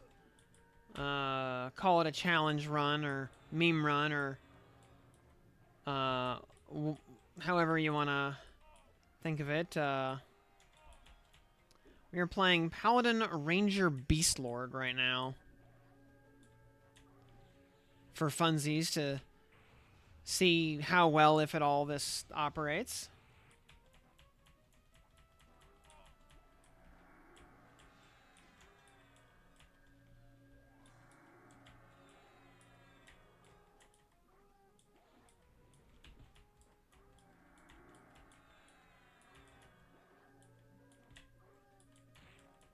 And unsurprisingly, we are about to die.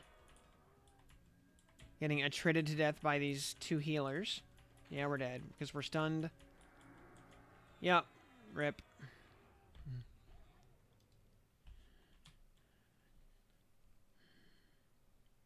Nice scene playing Ranger. You know, I think people are sleeping on Ranger a bit.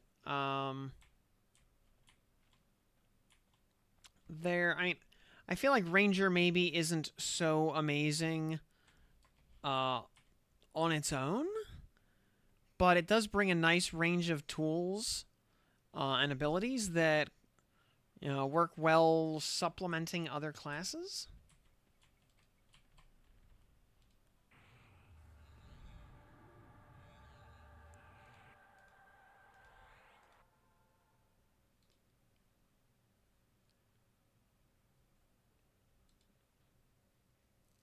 You know, like again, like their kind of big draw is their passive attack buff, which is quite substantial, and will move your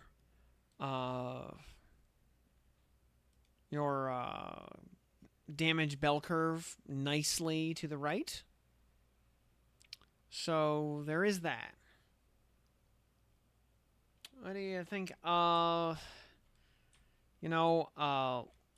Using Ranger as a source of dual wield for the Knights is very nice, since they do not have that by default. It also provides block to the Knights, which they don't have by default. Track is useful for everybody. I mean, unless that somebody is already a druid or bard.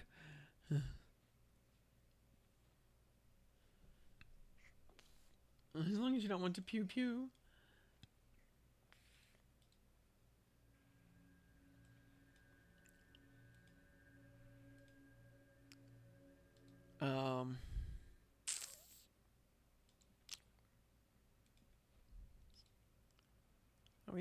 We do have cure disease at this level. Okay. Oops. Pet heals, Keshval's, and direct damage. Searing arrow.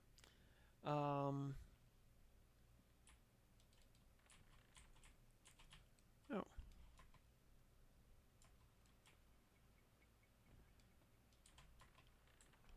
So, yeah, decent list of options there. We need to actually lull the other one, if at all possible. Oh. Oh, jeez. Oh, jeez. Alright, well, let's... We're doing it again.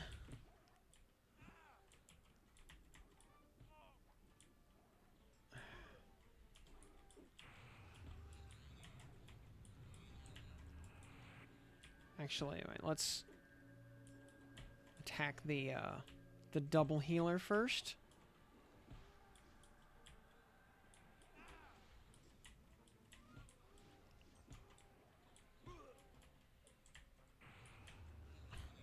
If I can ever go, you know, not... If I can ever get, you know, not stunned for two... Oh, God, they killed my pet.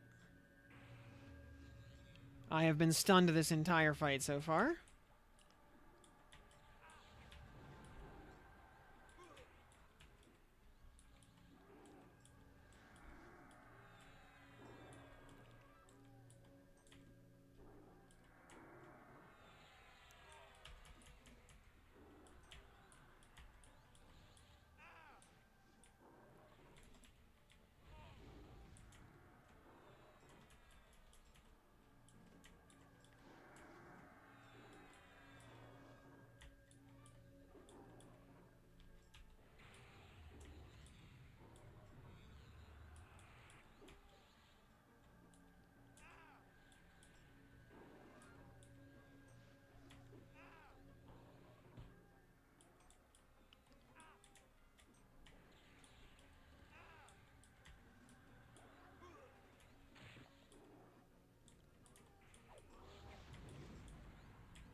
I love fighting two clerics at the same time.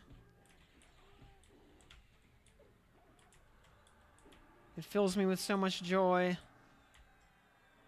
Especially when they're both 14 levels above me.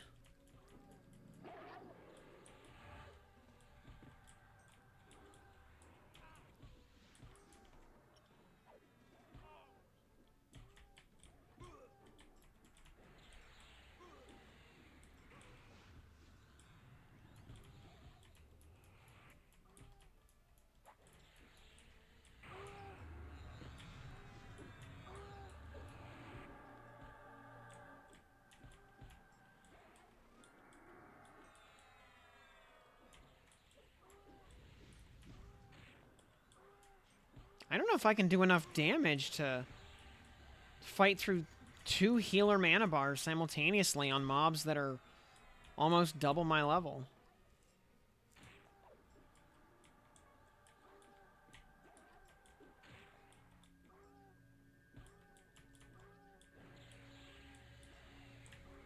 Ugh. Of course he casts Renewing Echo.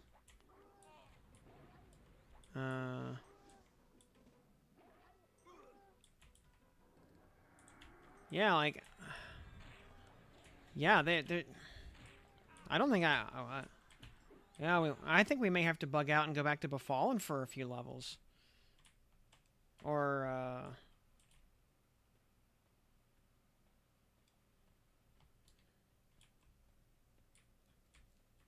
yeah, this place ramped up fast. Like, the early guys were mid-20s, but yeah, we're into the low 30s already.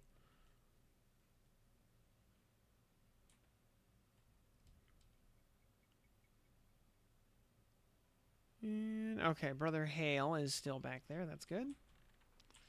Good to know Brother Hale is still where he's supposed to be.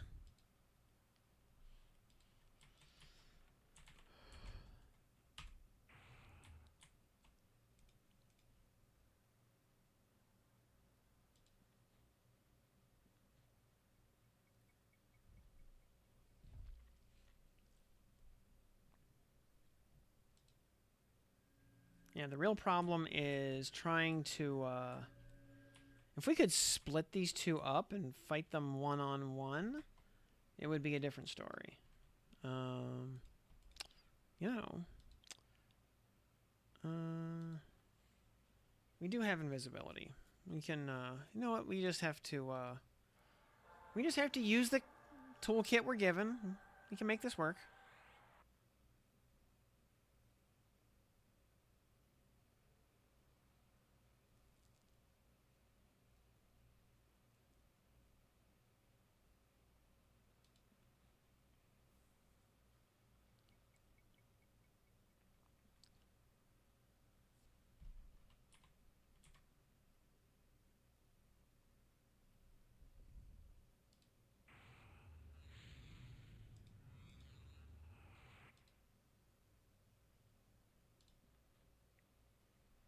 Even if it's just camouflage.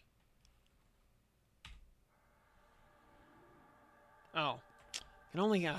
that one is still outdoors only. Okay, never mind.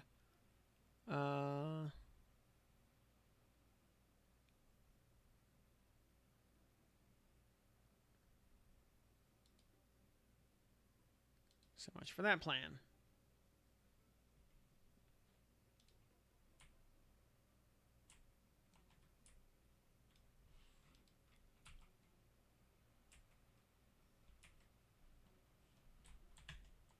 Alright, wasn't there, Oh.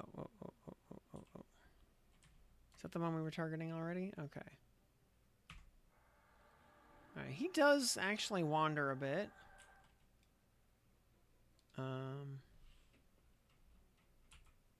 Okay, we are... Alright, he does not see us right now.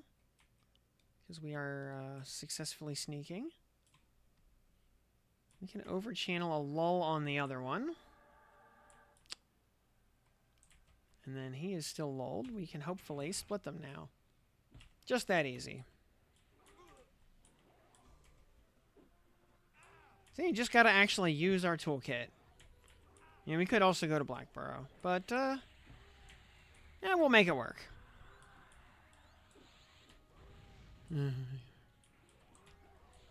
By the power of bashing our head against a wall, we can make it work. No. Give me fuel, give me fire, give me single pulls, or I expire. And... you know, as soon as we only have one mob at a time to deal with, it's trivially easy. He is a, he is but a lowly cleric. Yeah, we completely just stomp him. As soon as he's not teamed up with another cleric.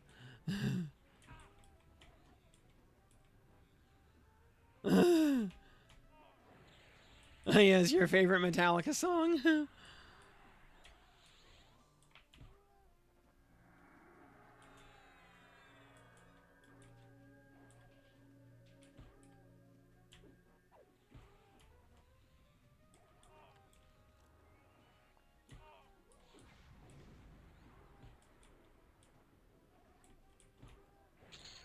See?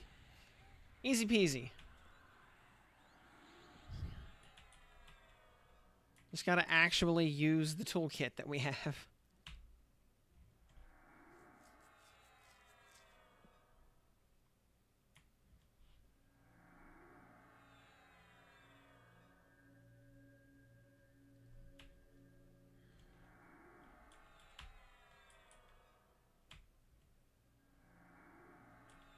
At level 20, when we get our next heal upgrade, it will feel like we're suddenly playing a whole different game.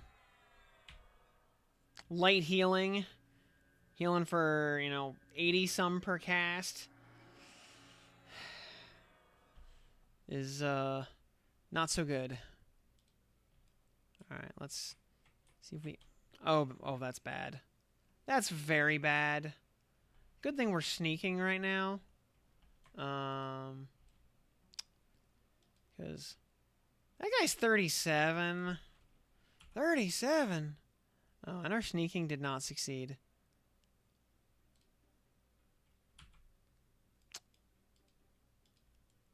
Yeah, we are 100% going to die down here. There is no universe. Also, we can't even lull mobs this high level.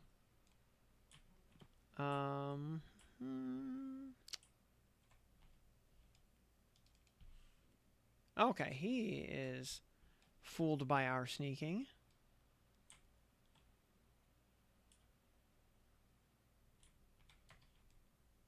We might be able to sneak our way out, maybe. Okay, he's indifferent. Jeez.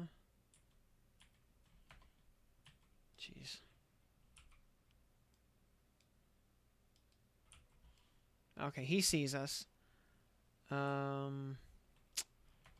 This is probably where we die.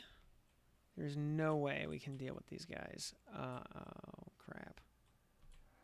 Okay, you know what? 2 of these guys at once. Yeah, we're cooked. We are super de-duper dead. Yeah, there's no way we're dealing with 2... Well, I don't know. Probably cooked.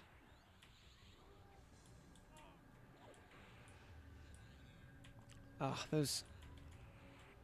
That's a lot of damage.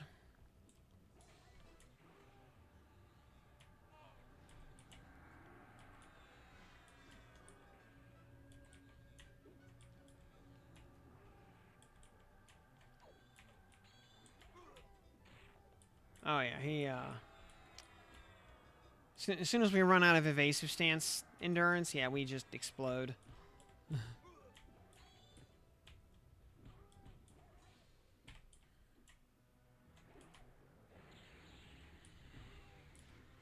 Is our, how...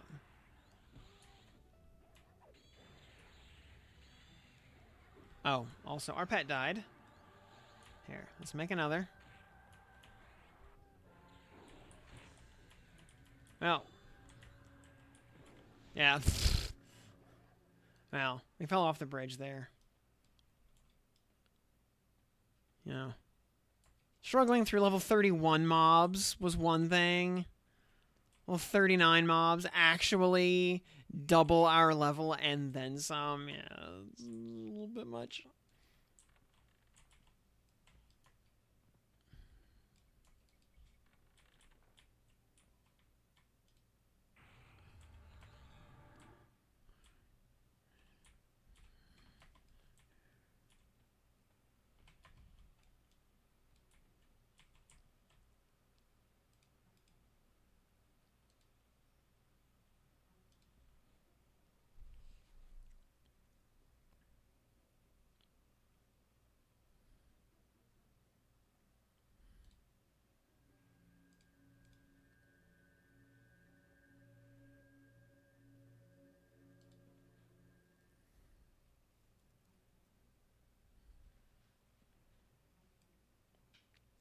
So yeah, let the record show.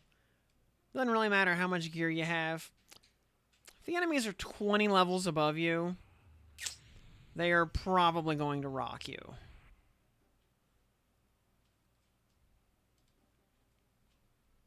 Hey, Chip Chip. Yeah. Get comfy, buddy. Yeah, that bed would work better if you hadn't dug all the stuffing out of it. So, there you go, bud. Goofball. Yeah, for some reason one day, for no reason at all, my dog decided to dig out all the stuffing from his bed and scatter it all over the floor.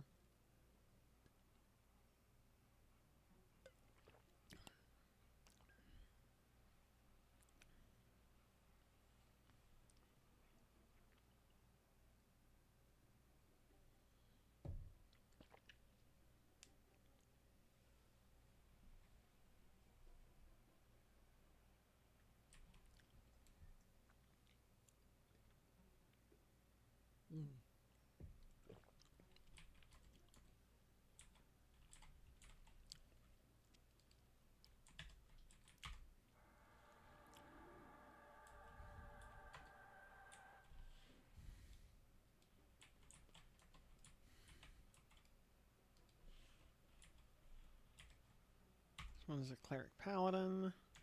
This one's a cleric druid. Alright, hopefully they split. Yep, they did. Okay.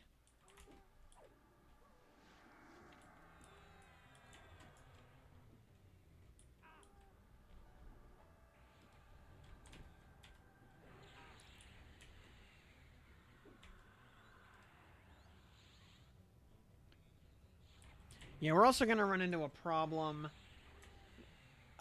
pretty soon where we can't lull mobs. We can feed a few more motes to lull to level it up a little bit more and up the cap. But by default, it caps at 30.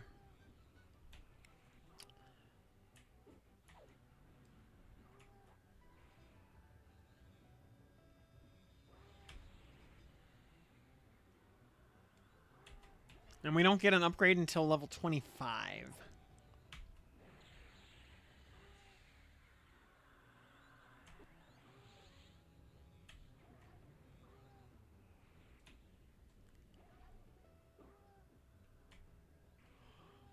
You know, I would totally consider going to Mistmore with this crew. I think that would be fun, maybe. If/when we hit the wall in this zone where it just kind of becomes untenable.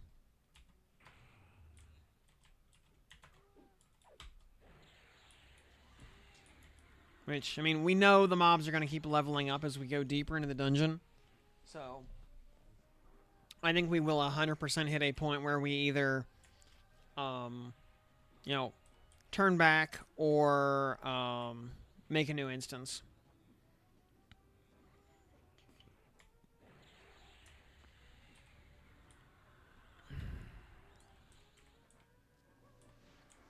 Ah, dang it.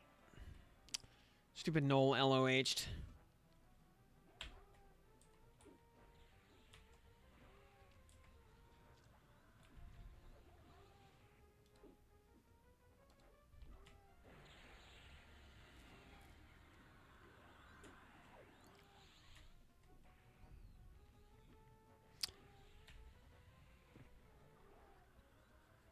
And we could also,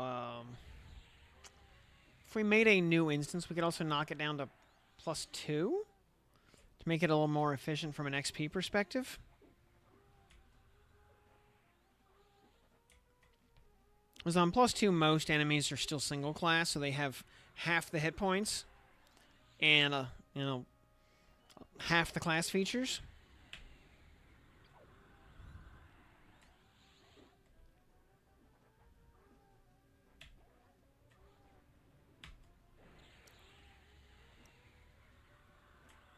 Well, on the other hand, I like getting moats.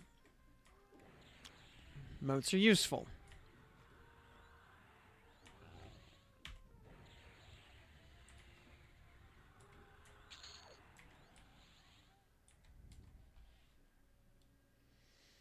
And we can at least do the prison here.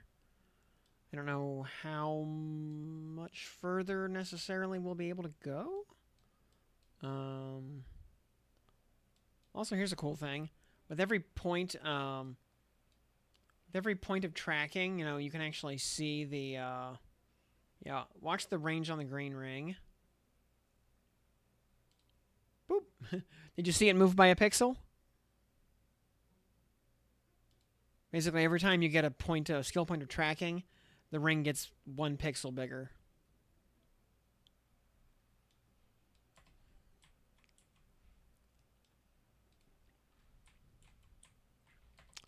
Alright, let's see here. We need to be very careful. Of course.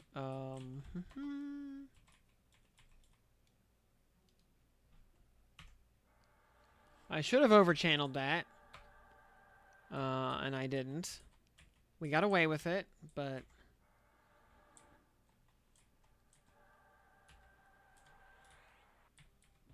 Yep, he came single. Good. Oh, jeez. Well, of course, the Wanderer wandered all the way back up the hall at just that exact moment. Of course he did. Because why wouldn't he? This one's a warrior. This one's the cleric paladin. Okay.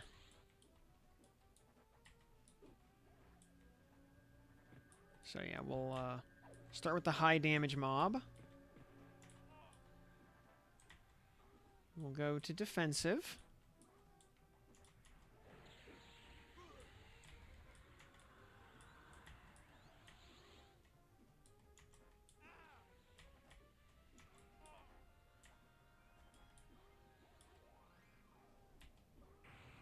Oh, dang it.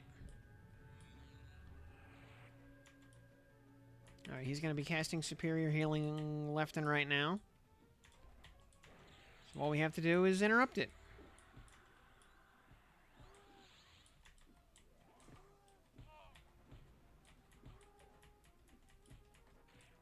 Mobs start healing at 50%, by the way.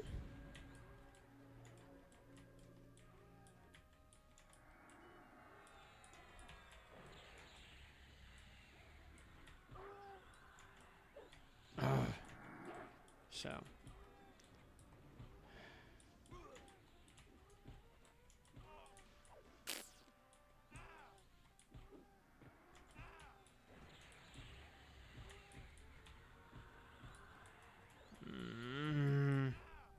Getting bashed all over the place.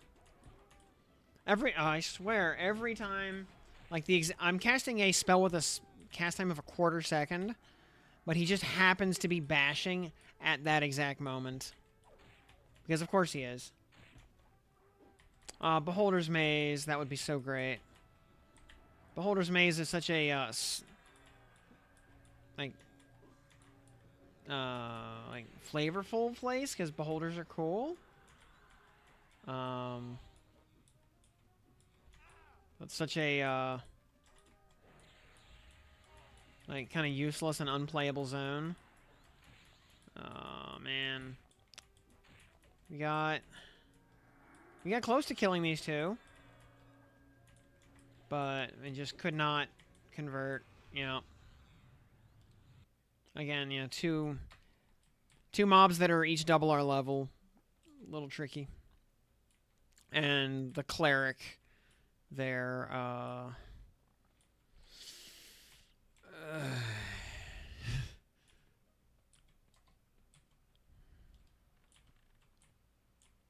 and he was a cleric paladin dual class, so he had basically for this level infinite mana. He was never going to run OOM. That was just not a thing that was going to happen. Enemy mana pool scaling at this level, or at, you know, for the spells he's casting, they just barely scratch his mana bar compared to the large impact they have on the mob's health.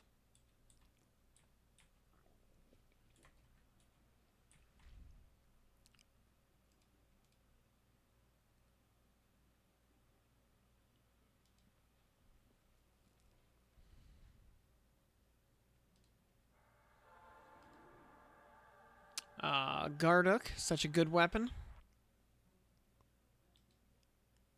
Spear of the Groaning Winds.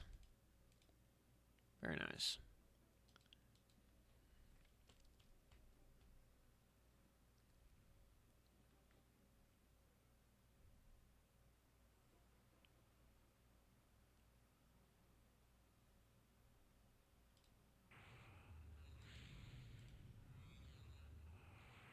Oh, yeah, 1 second here. Direct damage. There. Yeah, Garduk. Yeah, this is the Shaman Plane of Sky weapon. It is excellent. Actually has a good ratio, too. 0.575 by default.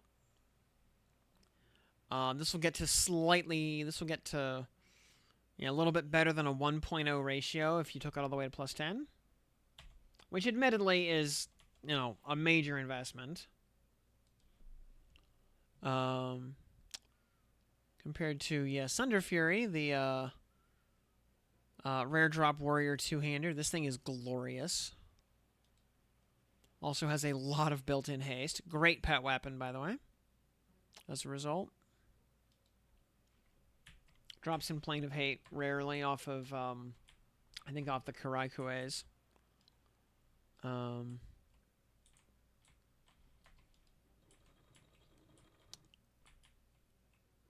Okay, there's a lot of scary stuff up there. Where did that, like, long-range wanderer go?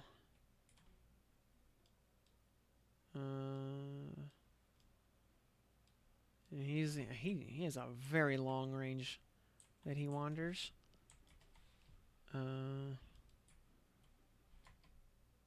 Oh, here he comes.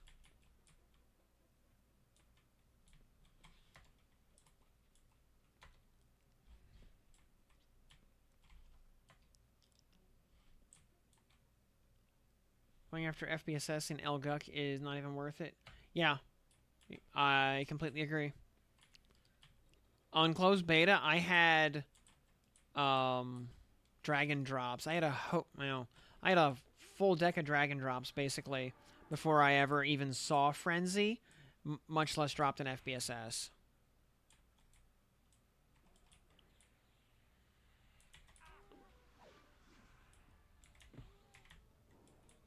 You know, Cloak of Flames I think is pretty rare, but Runed Bolster Belt is not.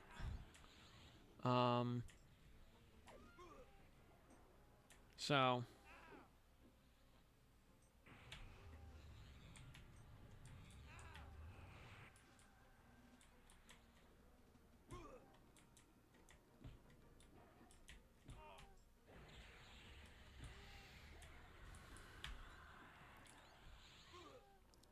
You know, while leveling in Guck, if the FBSS drops, cool. Call it a bonus. But, you know, I wouldn't spend time going out of my way for it. Plus, you could just get the early game haste belt from Najina, which is, you know, not that far behind FBSS. Split Paw Hide Mask. Actually, you know, decent chunk of save magic on there, so that's not terrible.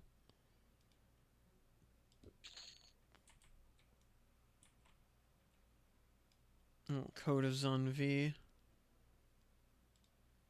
Code of the Whistling Fist, yep.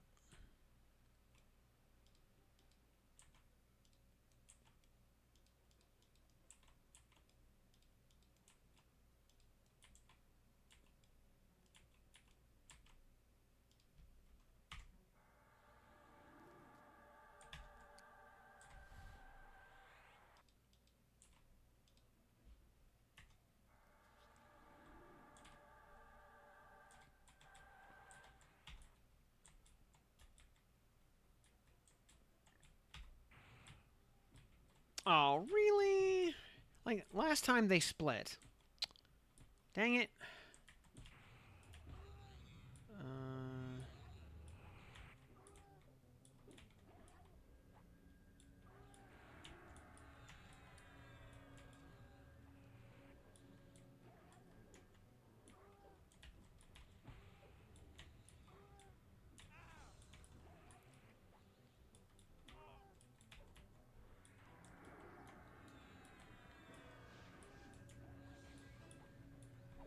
Well, these two do not have the healing capacity that the others did. We might be able to brute force our way through this.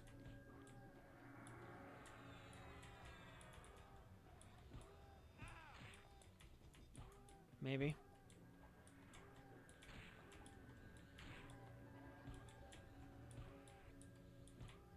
On the other hand, we have to kill this Paladin mob twice, because he's going to LOH at 50. And he'll get his whole health bar back. Ah, frig.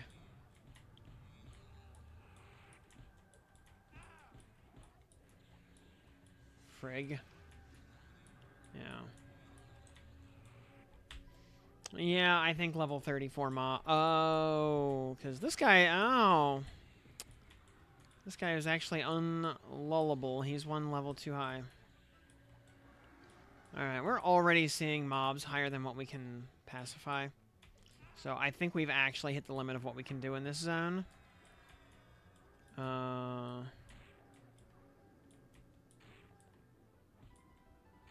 I think trying to do this zone any further is just not going to fly. We need to be at least 25, really, to be able to go any further. Because A, the mobs are leveling up quickly, and B, like I said, we're going to go outside of lull range. We're already there, so...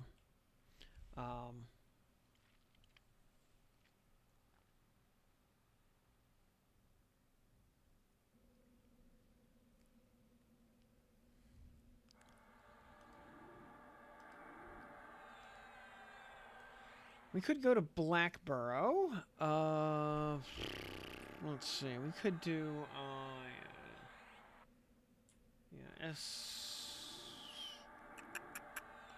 yeah, you know, just...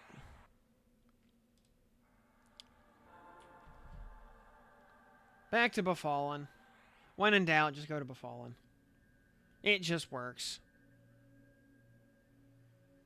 Oh, yeah, the thing I was going to say... The problem with going to Mistmoor has the exact same problem. You hit mobs higher than level 30 fairly early in the zone. and you can't pacify them anymore. And you know, mobs in Mistmore are densely packed. 34 AC on the Trammels at +7. Very nice. Got my Ghoulbane off the first Shin Lord, but FBSS took hours and hours. Well, RNG giveth and RNG taketh away. You know, sometimes it feels like it does a lot more take a thing away than give a thing, but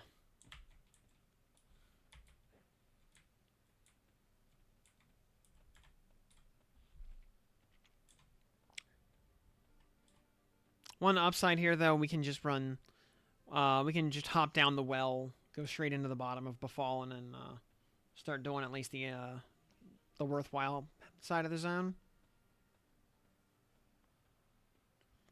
We'll probably hit the Dark Elf room starting at level 20. We'll do the Troll Shadow Knight cave hallway. Yeah, for 3 levels, and then we'll head into go over and do Dark Elves.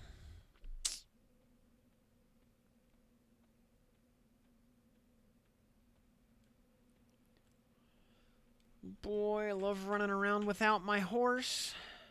It's my favorite.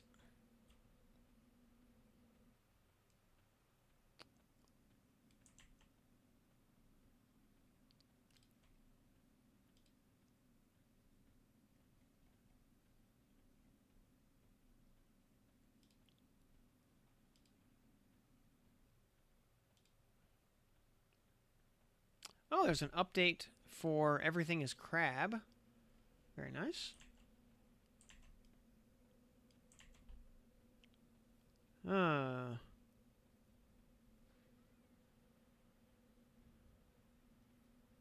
a little hot fix there. Okay.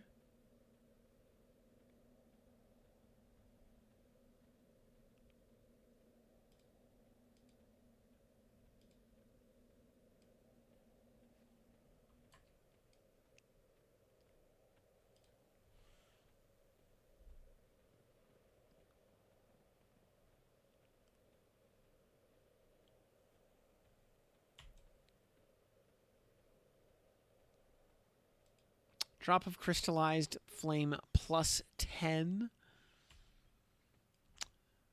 Fellow loves Najina. He might even, he may actually just be, like, simping hard for Najina. Maybe he's buying Najina some of the items off of her throne wish list.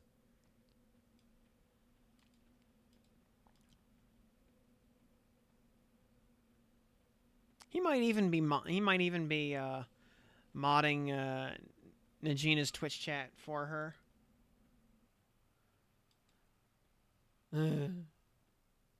He's a monk or beast wanting the fist.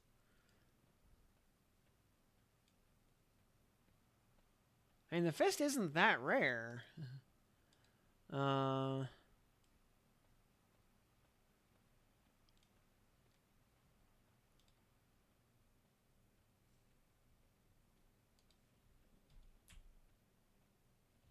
Unless he's just trying to get the fist to +10 for the memes.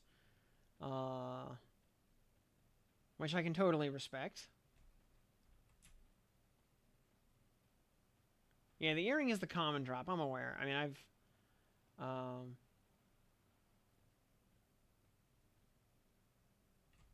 but you have to get, oh, what, 64 copies of a +4 item to get it to +10. You say it's very rare. It didn't seem that rare. Certainly not. I mean, helping out someone getting that fist times 20. Yeah, like you get 2 copies of the fist. It shouldn't be that bad. Even if it was like a, I mean, again, unless you were really trying to get like both fists up to like +7 or something, like, yeah, that's going to that's a pipe dream.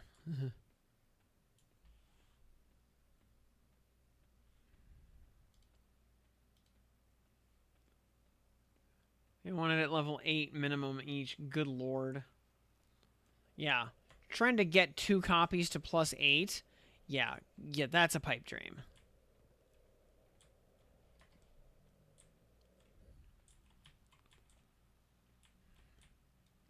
That's the point where I say, you know, in the time it takes to grind these from like +5 up to +8, you could level to 46 and go get some white Trent fists in Sky. Those things are common.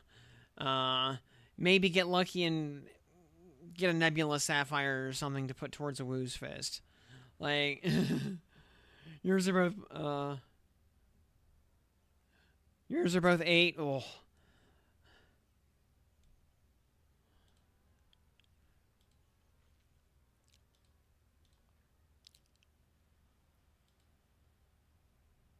Yeah, I mean, dedication to the meme, for sure.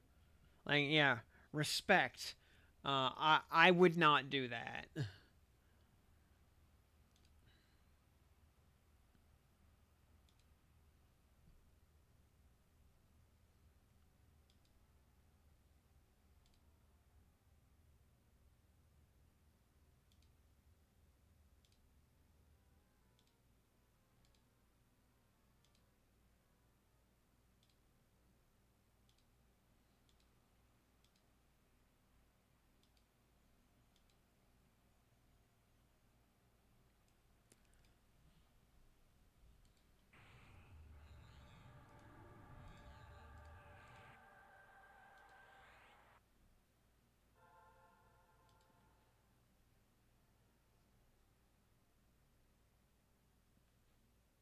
Yep. All right. Yeah.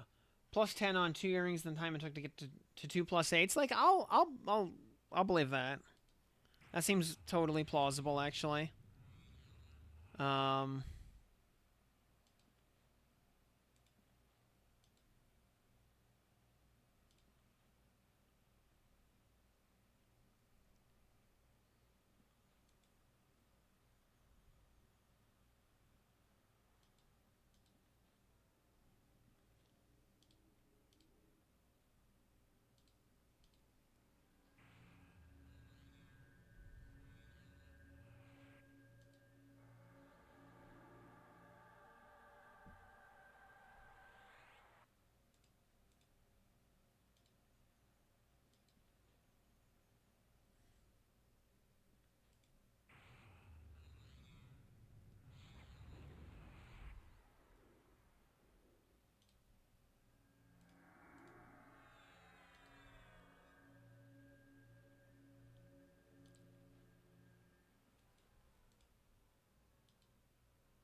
Facing Enchanter Cleric name mob.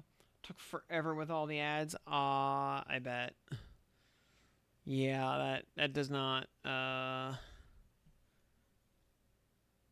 that's no good.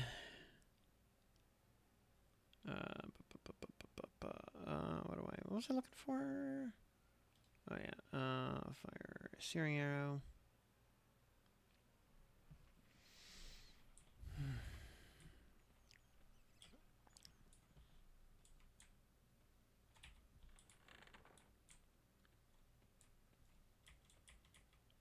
Hey, Asaka Lorray.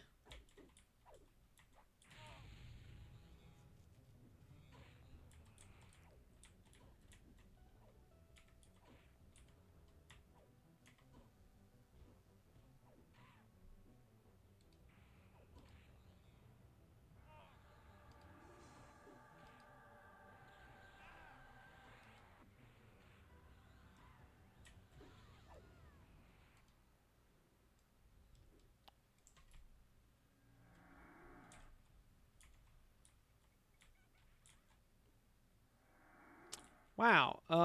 That was a lot of mobs we just aggroed. What the hell? How did we pull, like... How did we pull that many mobs?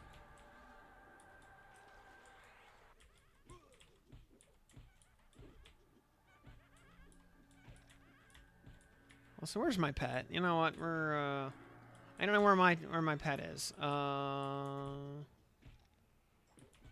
Where?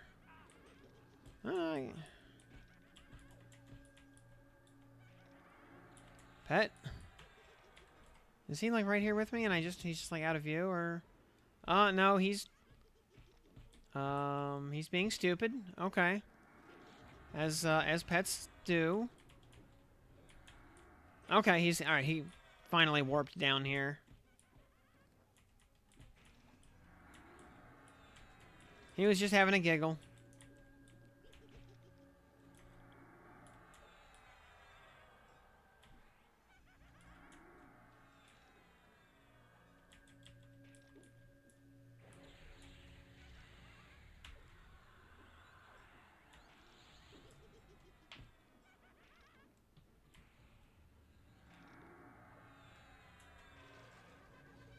Yeah. Very good. What do we even buy, honestly? Oh,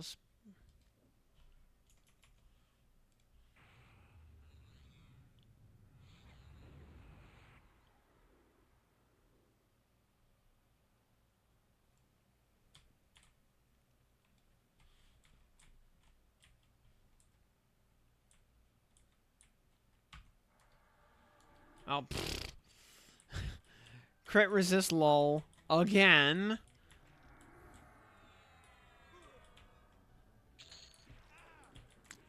Yeah, some things never change.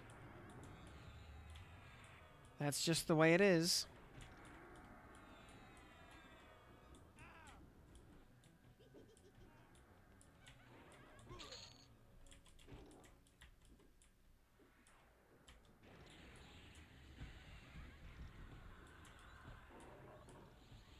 So, at least these spindly casters just evaporate.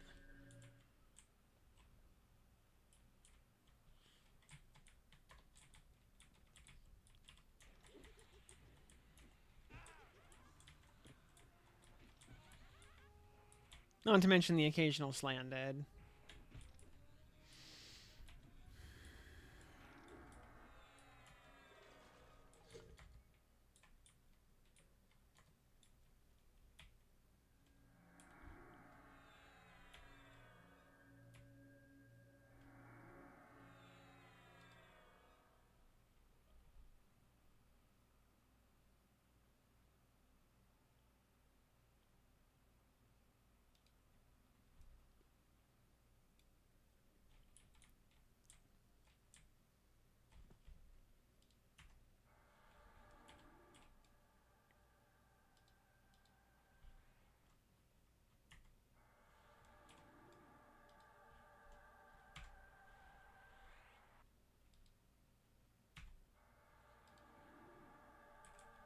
And lol falls off instantly on the thaumaturgist. Can we? Okay. We managed to almost split the room.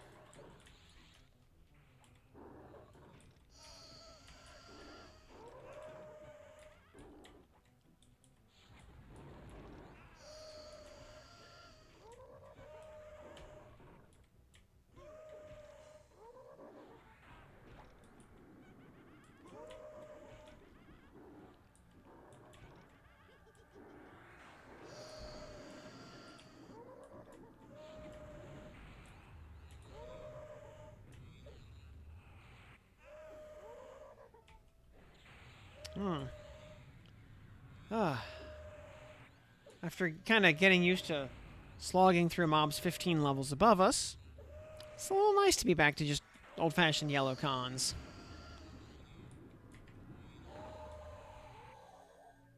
And a good old pristine studded leather bracer.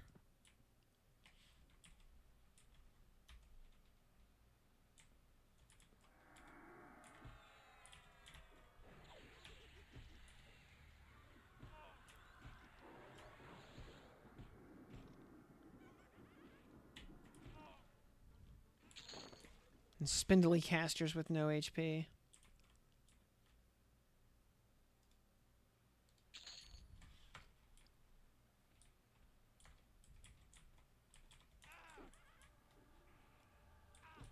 Fire Fists are awesome, though. Yep, got them to 10, and they're same ratio as Scepter of Destruction. Good lord.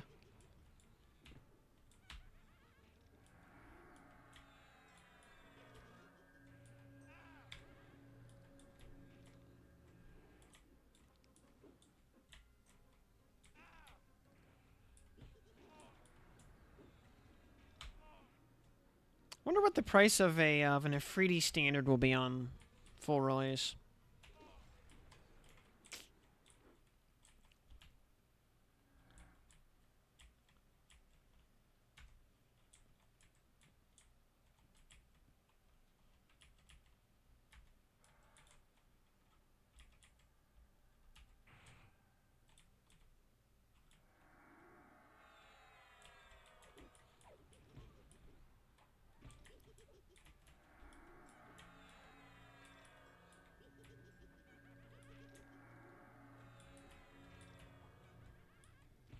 Yeah, 1218, very nice.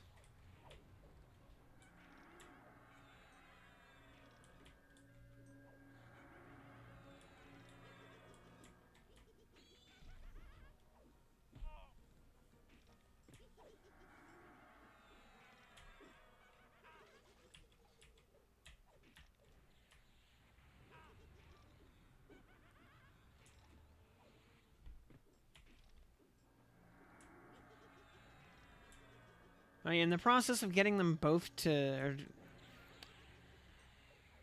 in the process of getting to even like one of them to 10, though, you know, I gotta like, like reiterate. In that time, you could have leveled to 46, gone to Plane of Sky, and gotten some White Trent Fists.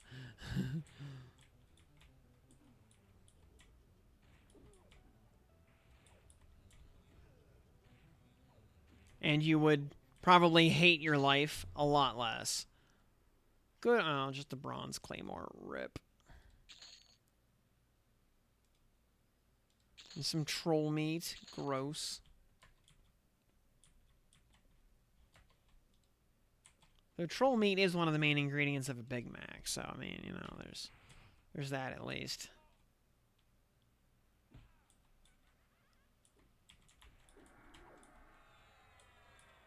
And 3 trios through there.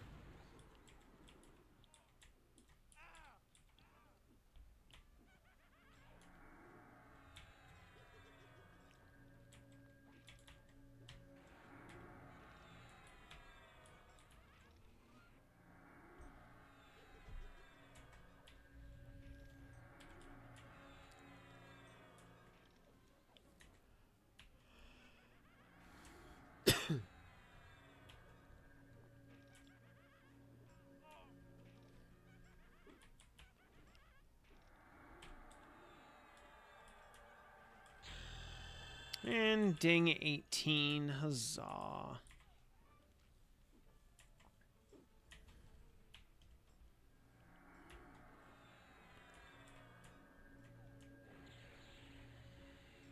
You know, like the Woo's Fist is really rare. The Nebula Sapphire is exceedingly rare off of the sister. But, at least, you know, if you're not getting that drop, you're at least getting other drops of value and working towards unlocking classes and stuff.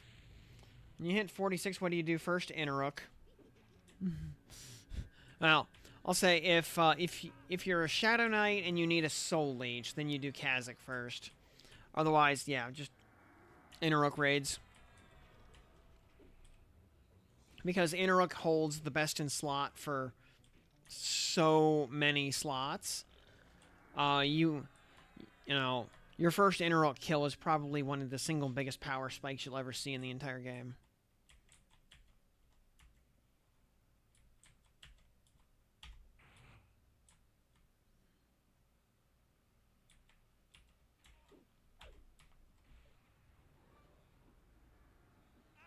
Yeah, I mean, Interrook's loot table makes a lot more sense when you remember that everything he has is supposed to be race restricted. So no one would be able to wear more than one piece of his gear.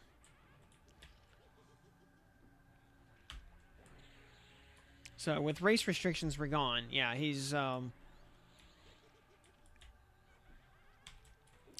plus you'll also pick up a bunch of drops from the minis along the way, which depending on your class choice may or may not have much value. Though you know, any indicolite you get is at least pet armor.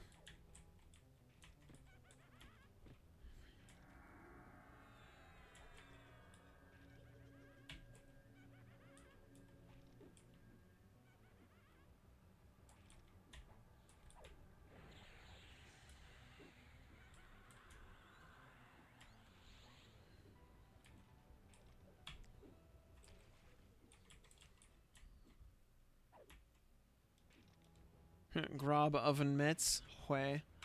Well, I mean the raid instances where the bosses actually spawn are always non-respawning. So yeah, that's actually not even an option on the zone when creating a raid instance. They just don't have respawns.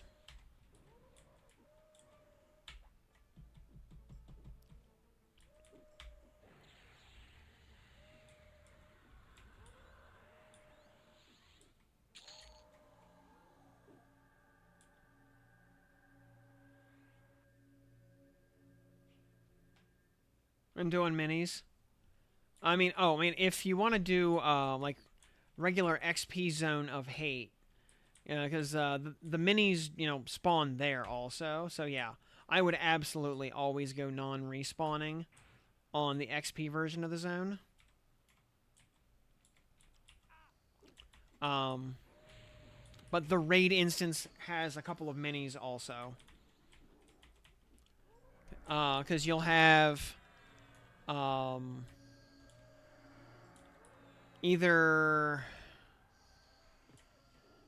Avatar of Abhorrence or was it Lord of Spite? The named Spite Golem. You'll have them to the right of Zone In. To the left of Zone In will be either Coercer Tavala or Magipatasa. Then you go upstairs. You'll have either Ashenbone Broodmaster or Grandmaster Ratal to the right of the steps. Then you have the hallway where Maestro of Rancor lives. Behind him to the right will be either Lord of Loathing or Lord of Ire. And then down the last hallway is Enrook.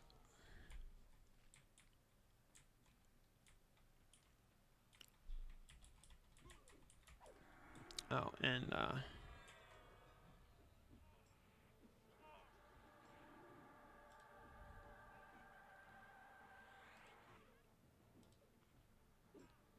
actually need to change my filters.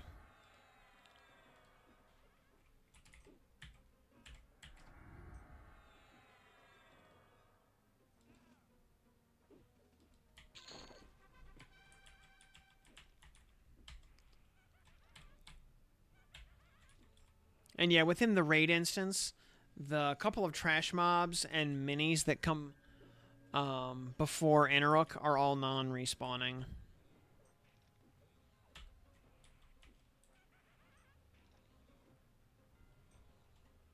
You also get 2 haunted chests at the beginning of the zone that are able to drop any slot of any class's planar armor. So that's cool. You know, they don't always drop anything, but they can drop anything.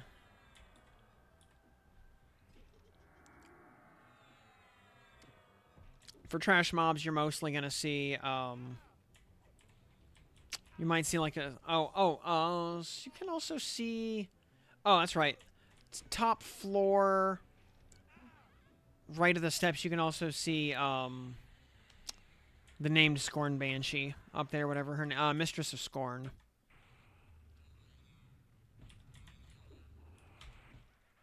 So, also, yeah, Bards eating pretty good in there. Warriors eating real good in there. Enchanters and mages eating good.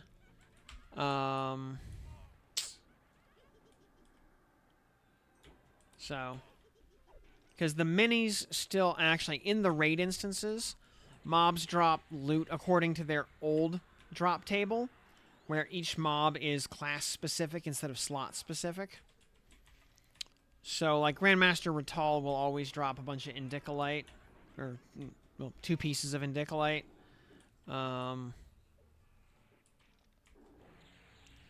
You know, Magi Patasa will always drop 2 pieces of Mage Gear. And usually a, one of the Elemental Mastery Staves to power up one of the pets.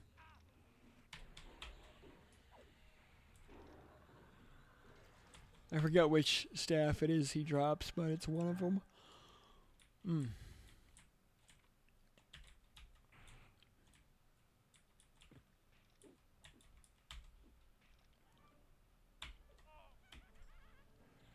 Oh, yeah, I know, let's see, oh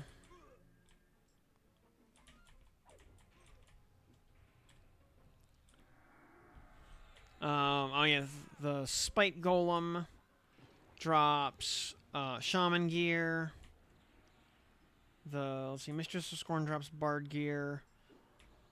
Lord of Loathing, I want to say... I don't think he drops anything, actually. Other than his, like, one, like, rare-ish item. Lord of Ire will drop either... Well, can drop nothing. Otherwise, would be, either Blood Moon or occasionally Shield of the Immaculate. Well, it makes sense. You have a full set of Shaman gear in your Dragon Horde. Yep. From killing that stupid Spike Golem 100 times.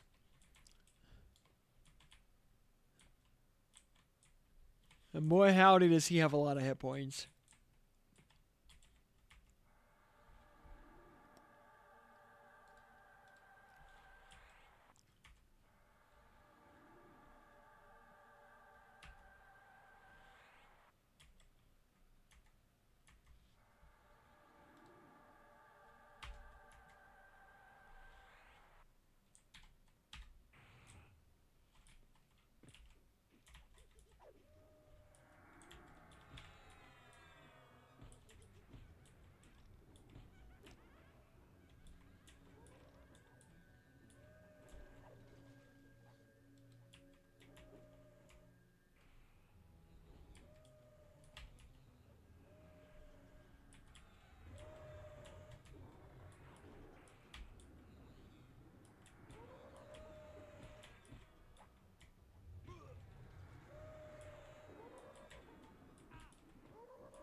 Stupid skeleton.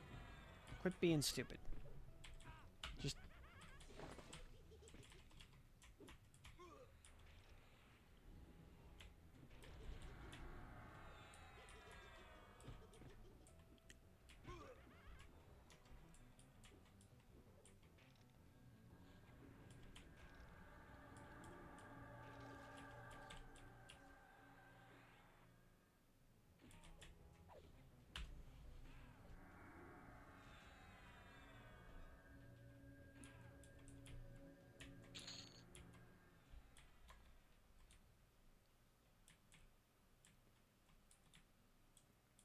Definitely an enjoyer of this hallway here. So many fast spawns. So convenient to just grind in here for... just kind of loop around, constantly going back and forth.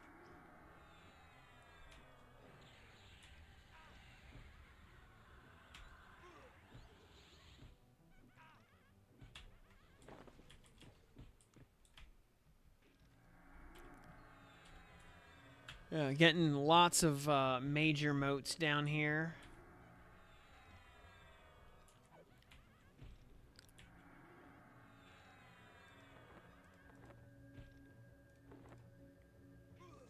Like we picked up 8 major moats down here.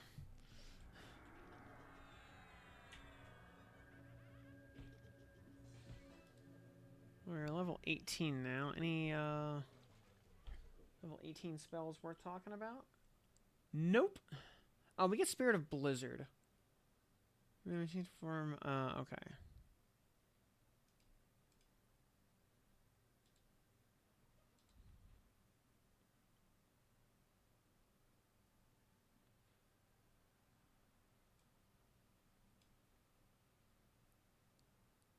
Oh, Spirit of Blizzard. Okay.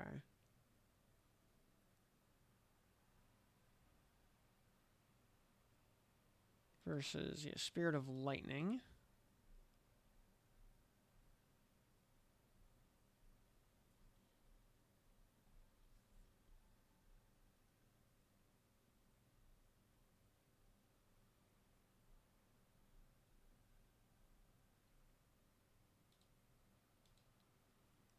$62 damage and 50. Okay, so Spirit of Blizzard is ever so slightly better. Not by much, but, you know, an upgrade is an upgrade.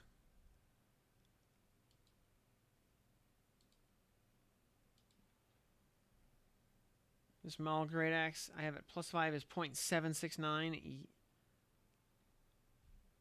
Very nice.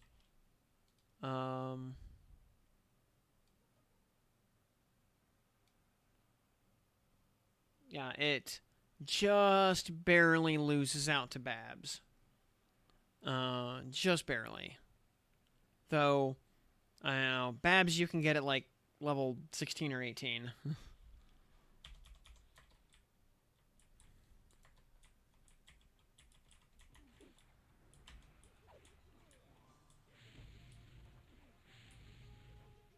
Yeah, Babs is stupid good though, yeah. That is a fact.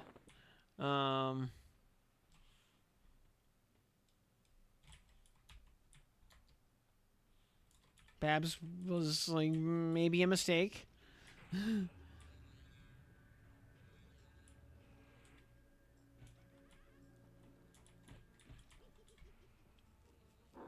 fact that Running Eye is so low level.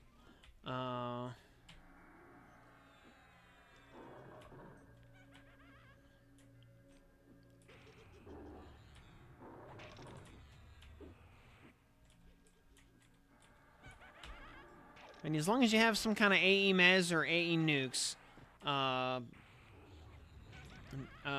Running Eye is completely free. And it's just a buffet of goblins. Yeah, and it's so easy to get Babs too, because it's a common drop. And you want the Mana Prez 2 necklace anyway, which drops in the same area.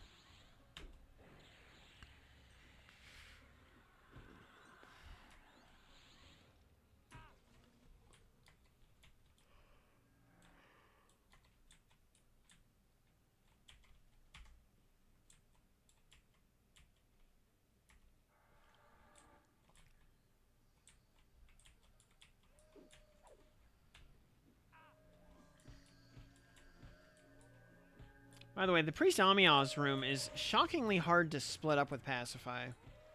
Because the way the mobs path through there, like even pacified, they will actually run into each other and chain aggro. And that's assuming you can actually cast a spell on anything without it just aggroing from line of sight. Which is actually a bit of an ask.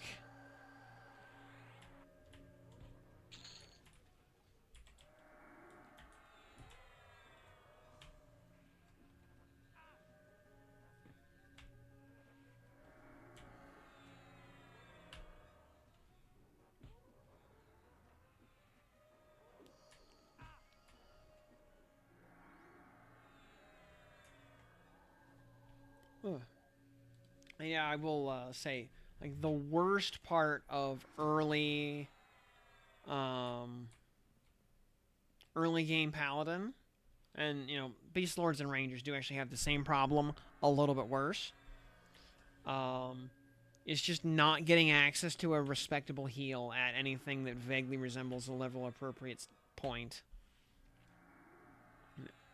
You know, we don't get to replace light healing with vanilla name brand healing until level 20.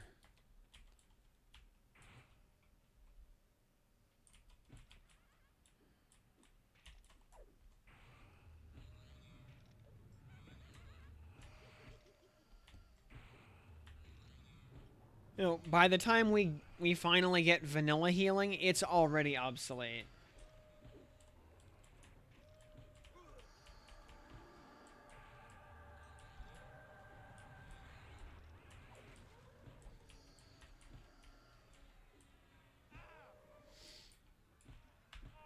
Let's see, didn't go in there into my 30s because I was getting destroyed before that. I mean, running eye is hard if you don't have the ability to manage the crowd.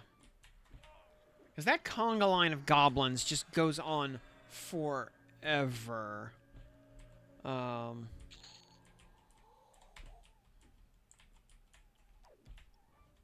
That being said, I think, yeah, as I've mentioned before, Runny Eye is a great candidate for a non-respawning instance. Was going out of mana before you could kill them all? I believe it. I 100% believe it. Level 19. Do we get anything like respectable at 19 from any of our classes? We get Tainted Breath, which is not interesting. 20-point dot. Oh, we get Ignite. Okay. We get Smite. Ironically, at this level, Paladin gets a better nuke than Ranger.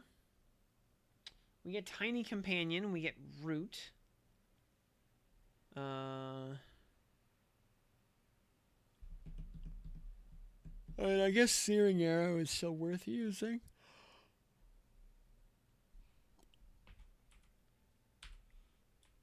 Okay, we also are now seeing the maximum. We're seeing kind of the maximum efficacy on the pet spell. It is actually topped out at 16.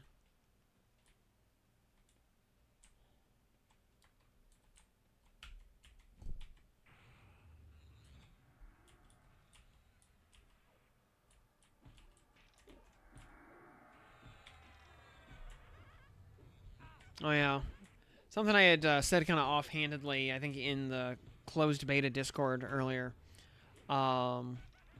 If I had my way, every class with a mana bar would get a unique spell from their Plane of Sky quests.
Yep, if it were possible to get some kind of unique ability for the, you know, like a tome for the melees, that would be cool. I mean, otherwise, though, you know, haste belts and weapons are already pretty huge. Had a hiccup, so your resolution dropped. When you yawned, it looked like you were actually doing the PogChamp way.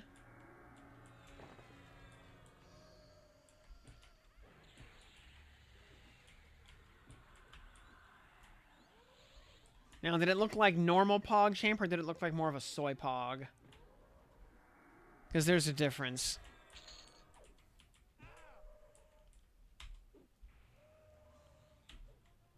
Because one is goofy, the other is actively cringe.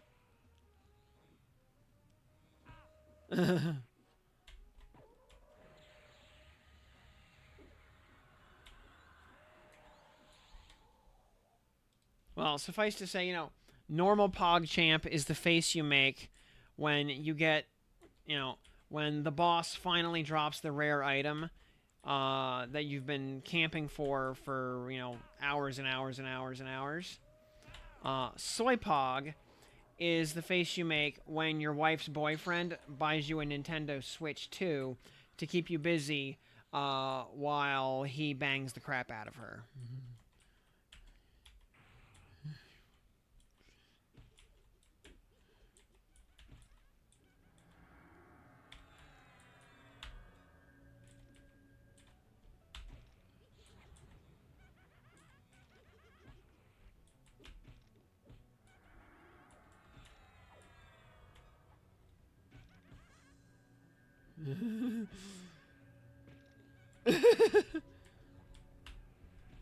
Your 14-year-old just asked for a Switch 2. See, that's normal. That's, you know, that's completely normal. Yeah, those are the same face, just with different backstories. Yes.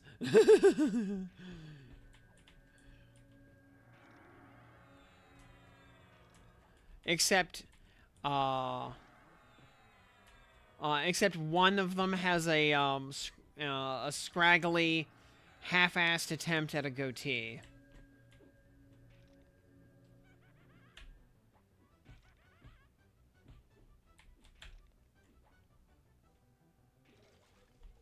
Or, you know, only one of those faces is made by somebody who has a Blue Sky account.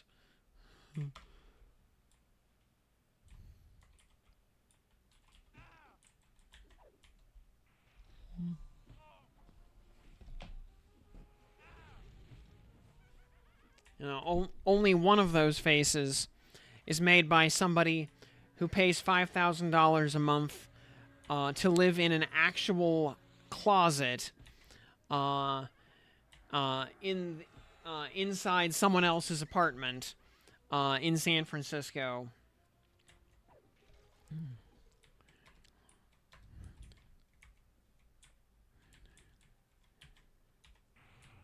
You know, such that their entire living space is roughly the size of a $20 pup tent from Walmart.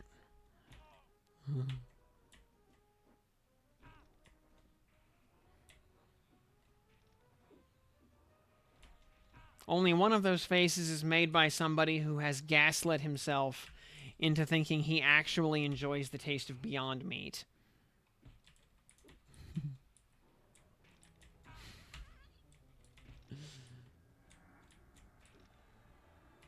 Only one of those faces is made by somebody whose great aspiration in life is to become a Reddit moderator.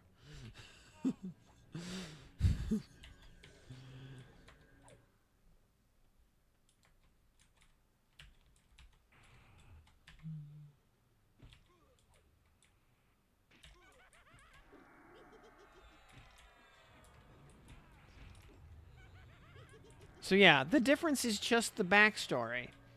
But the backstory completely reframes and recontextualizes the act.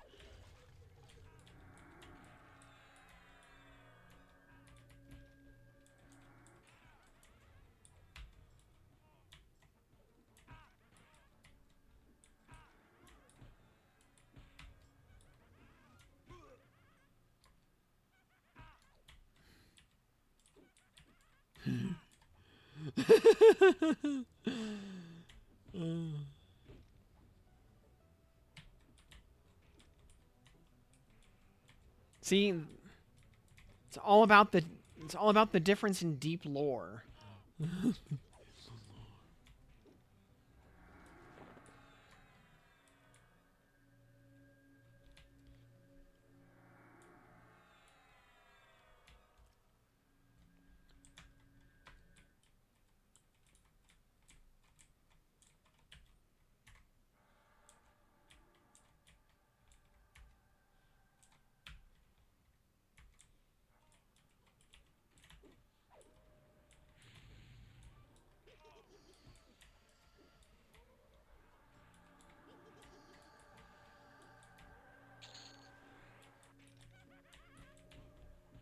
You know, kind of like how uh, finding out Pinhead's backstory in Hellraiser 2 completely recontextualizes his entire character.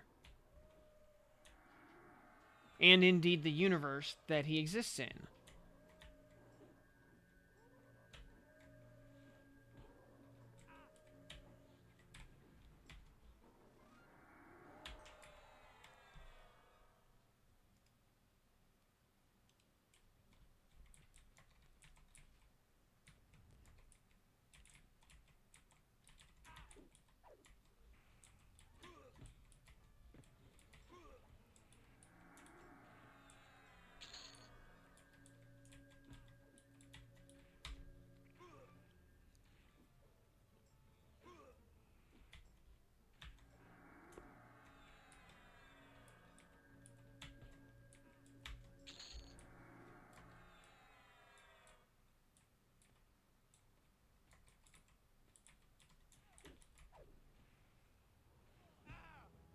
Calling their textured soy product. Don't get me started about scumbags calling their textured soy product is anyway associated with the positive taste memories of actual meat. If you ever actually look at the ingredient list of Beyond Meat, or some of those similar products, like there is just dozens and dozens and dozens of gnarly chemicals in there that I would not put in my body under any context.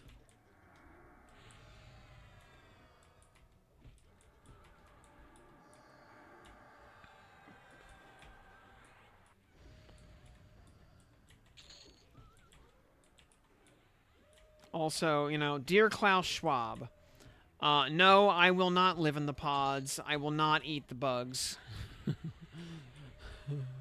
I will own things. I probably still won't be happy.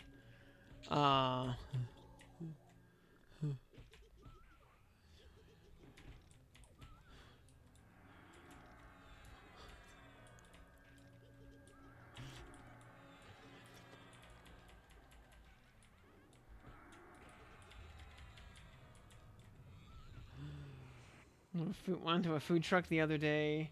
The recommendation of what I thought was a friend. Or just a burger and fries. As soon as I pull it out, he tells me it's not real meat. Yeah, gross.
I'll tell you, like, the only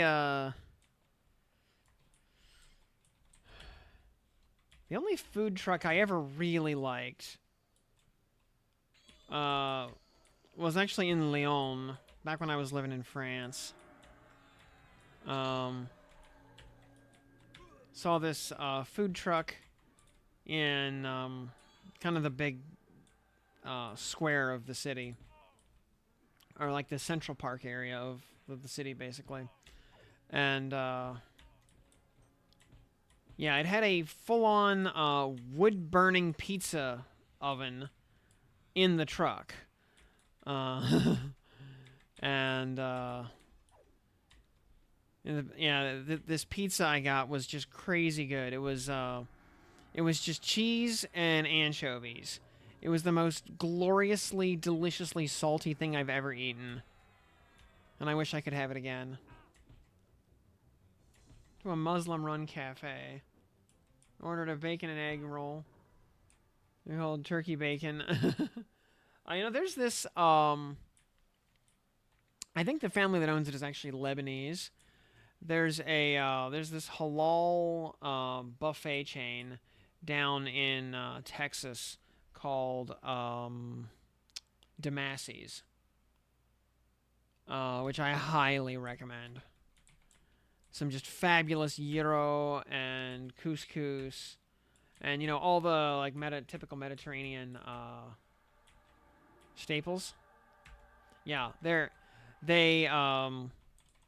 they branded themselves as a Mediterranean restaurant. Because for some reason Lebanese people never want to just admit to being Lebanese. They just call themselves Mediterranean. I have no idea why that is. You know, I do not see that with other Muslim cultures or nationalities.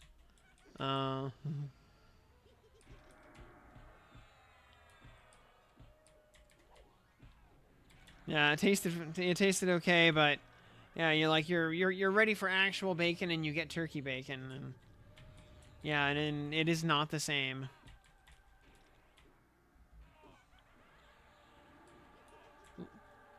Lebanese are out and proud in Australia. Interesting.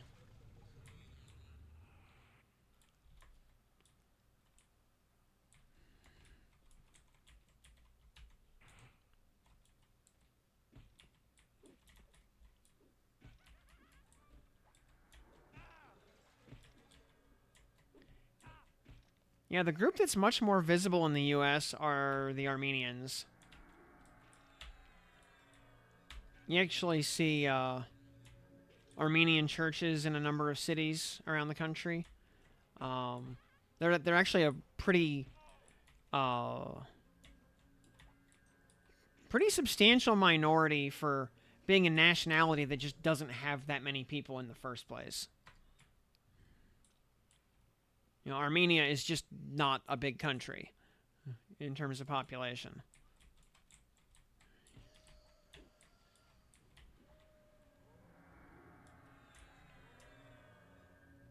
Same with the with the Iranians. Everyone in North America refers to them as Persian.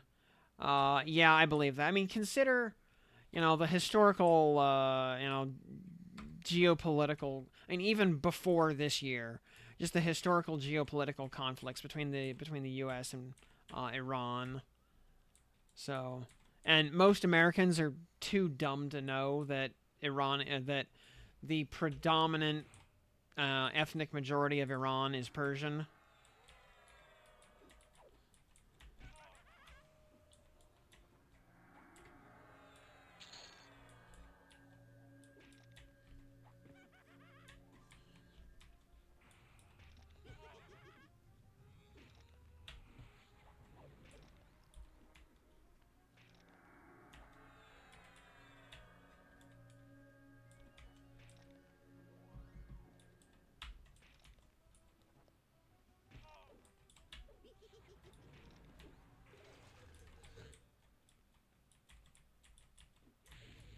You know, the American education system strikes again.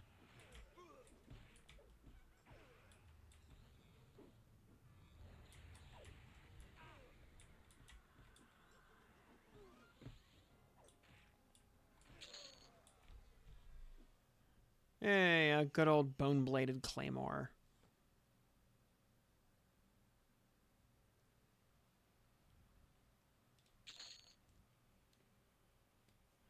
You just miss good street food. Yup. Living in Japan for a couple of years. Oh, man.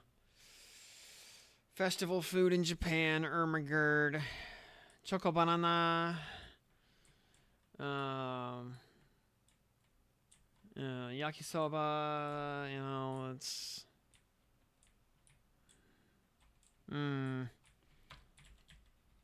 Yeah, Shrine Festival Choco Banana. That I'm not even like really big on bananas in general, but like you're at a festival at a shrine, and like you got to get the Choco Banana. It's like a law.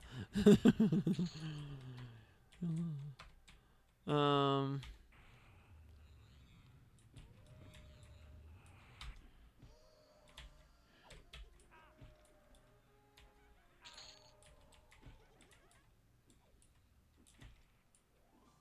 Yeah, and like all the best yakisoba comes from stalls at festivals, at shrines.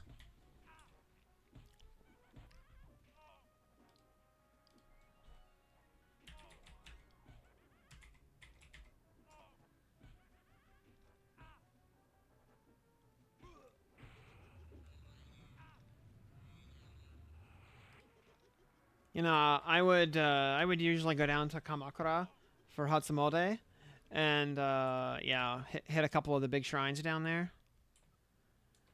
Man, like the hands down the best yakisoba I ever had was at one of the, I forget which shrine it was, but yeah, it was during Hatsumode at in Kamakura.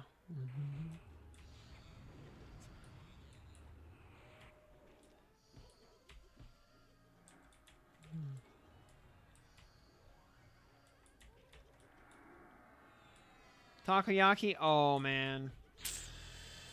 Oh, I have not had takoyaki, especially like proper. Yeah. Um.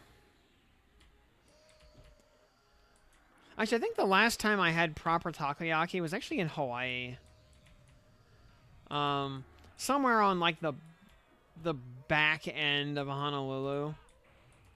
Um, in some little seaside shack. Um, had some just killer takoyaki, and yeah, you know, made the correct way because you know it's. No, Hawaii is, and Honolulu especially, is basically a Japanese colony. Uh, um, man, have not been back to Hawaii or Japan in years at this point. I think it's, I think it was pre-COVID the last time I went to either.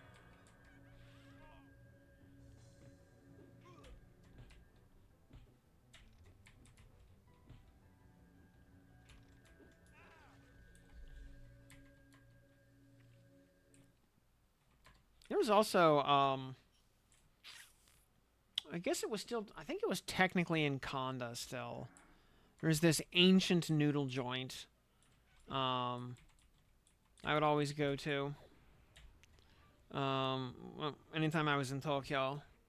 Um,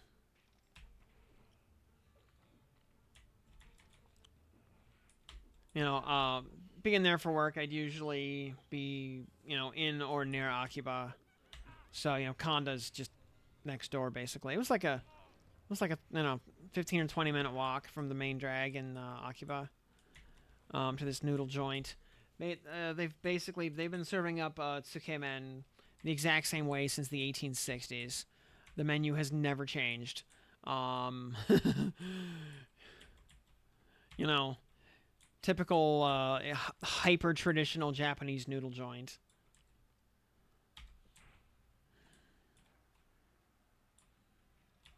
You know, the Spanish Inquisition could not make these guys change the menu. um, you know, being from the 1860s, the place sits about 5 people. uh,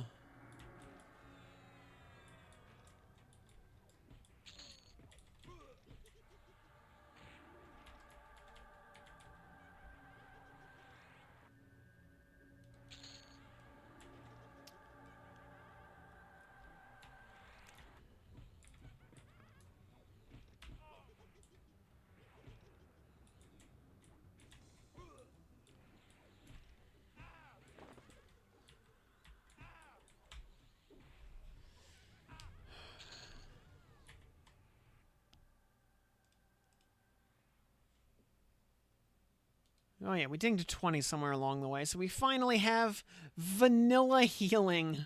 Oh boy. We can heal ourselves for triple digits. Glorious.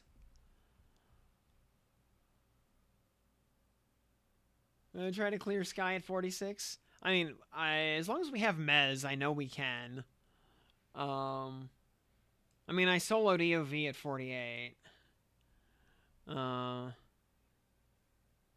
And Noble Dojorn. Oh, we have Drowsy now. Skin like rock. And Enduring Breath, oh boy.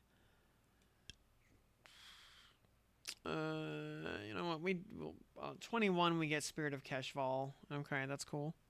It's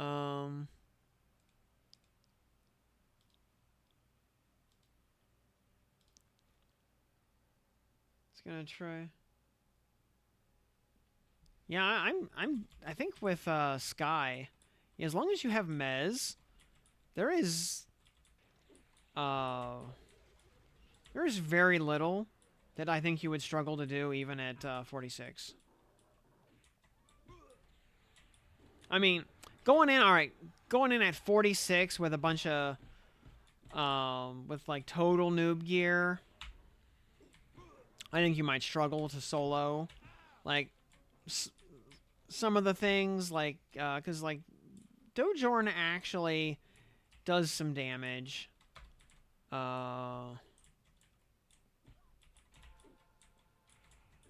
Especially till you add in the unmezzable Blade Storm. You know, EOV does damage. I mean, EOV can melt you if you don't have enough hit points. If you're still rocking total noob gear, could be pretty tough. Other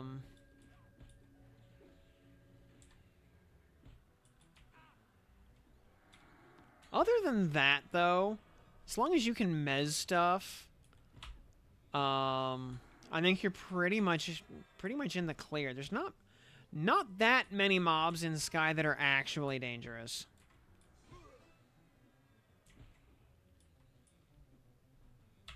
Yeah, though Mage Hunter will evaporate your endurance bar against EOV.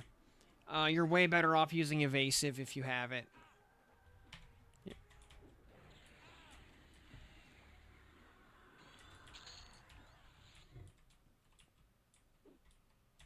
Yeah, if you don't have it, then because you know, I have lived the no evasive lifestyle. Yeah, having to use Mage Hunter instead. Which, I mean, it gets the job done for sure. But, yeah, it evaporates your endurance bar.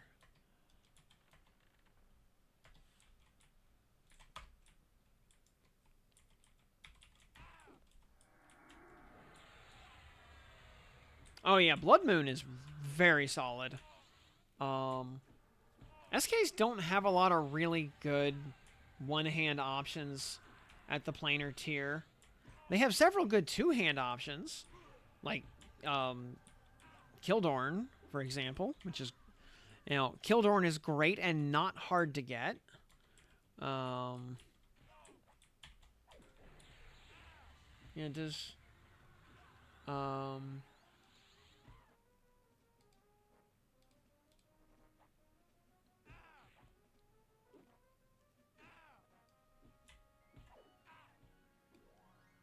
I mean, it takes an EOV drop, but I think it's a pretty common EOV drop. You know,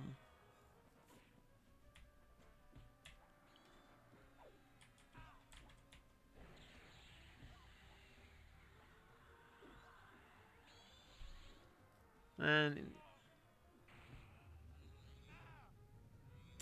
Shadow Knight also gets a necklace, which is pretty good. Like second only to Bloodstar Pendant from Inaruk, which is straight up better in every way.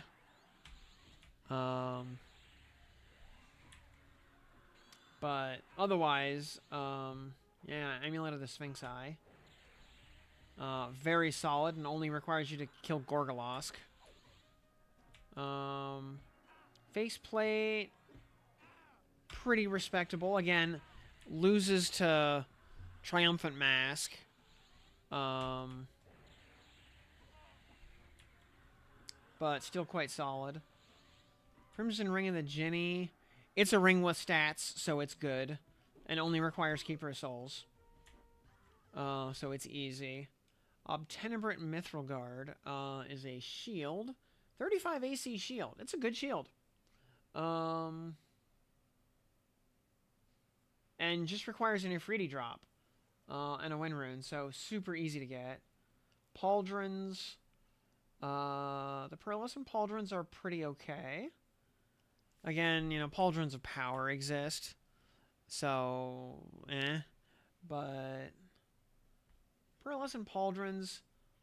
Oh, yeah, they require they require a reasonably crappy EOV drop. Because Shadow Knight has 2 different EOV drops. And a pretty rare drop off of Sister. Like, not mythical, but rare.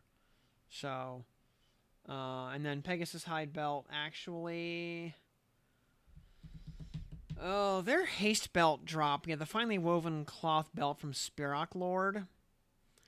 It's not super common, but it's a lot less rare than the Paladin drop. The Paladin drop off Spirok Lord is an absolute myth. Took me, I don't know, what, like 50 Spirok Lords to get the Paladin drop. I destroyed many Shadow Knight drops along the way.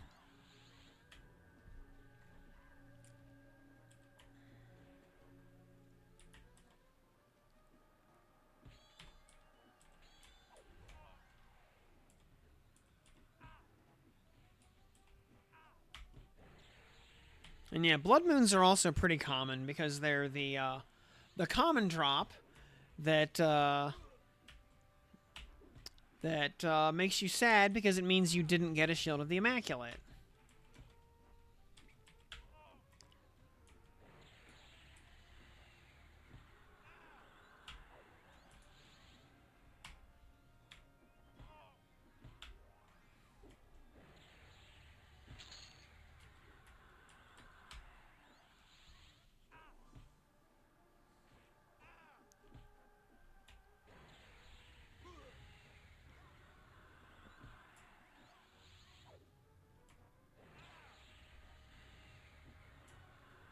Like 2 quests from unlocking Monk and Ranger.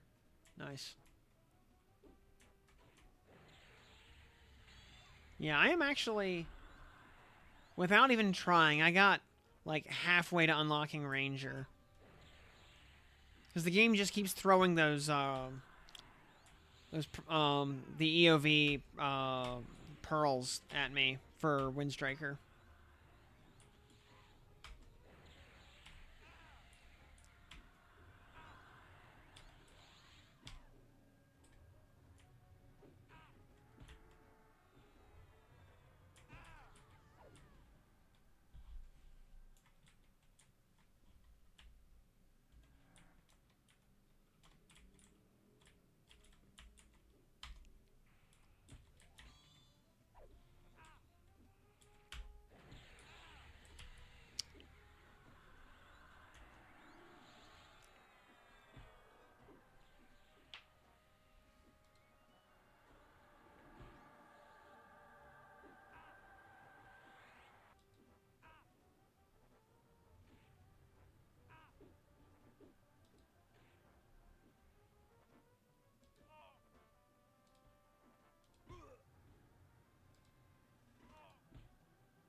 Big ol' harmed.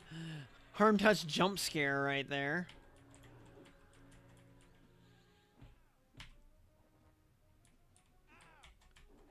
You know, I think Secrets had mentioned offhandedly at one point that class unlock requirements will change at some point.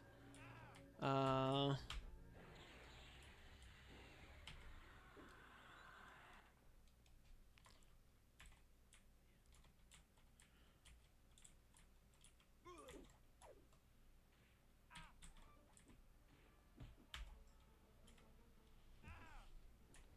Gynoc, what are you doing here, Gynoc? What? Why did... Gynoc, why did you aggro from like 5 zip codes away? Why you gotta be that way, Gynoc?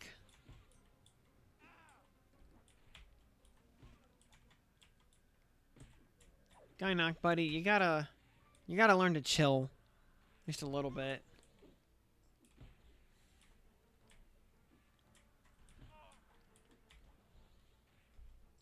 I assume Cleric Epic will have a total change of effect,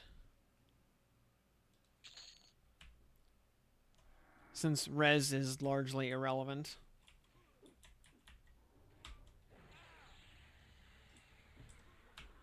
I mean, we also need to just change the fact that the Paladin and Cleric spellbooks are polluted with like 8 different versions of res that give, you know, slightly more XP back in exchange for slightly higher mana costs.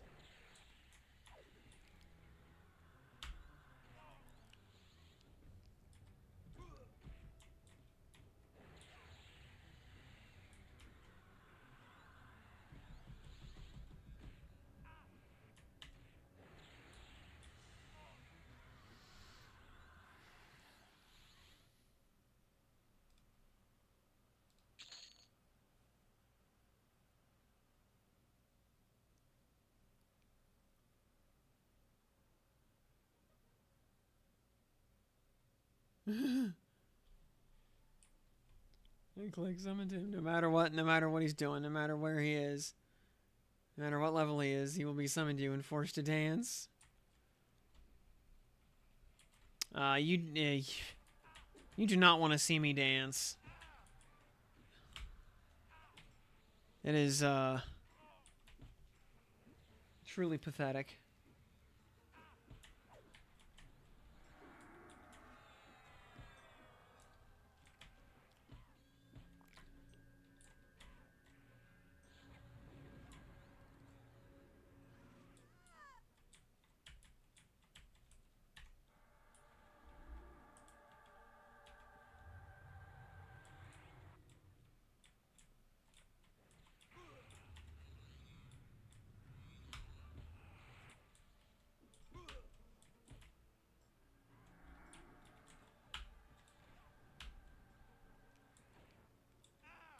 Having to see me dance is the only thing possibly worse than having to hear me sing.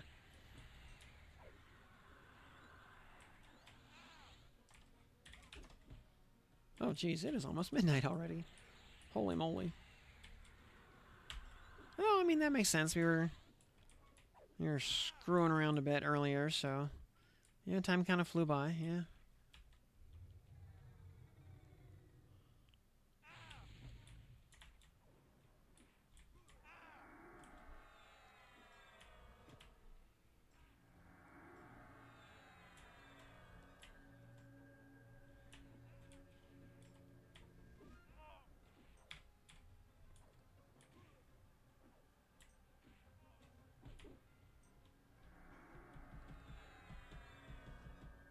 Oh yeah, next level we get our next pet, by the way. That'll be nice.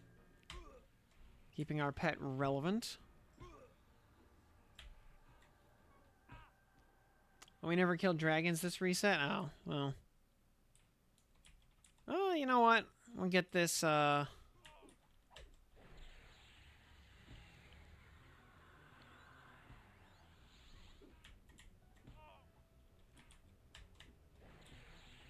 What's the... You know, if I had a...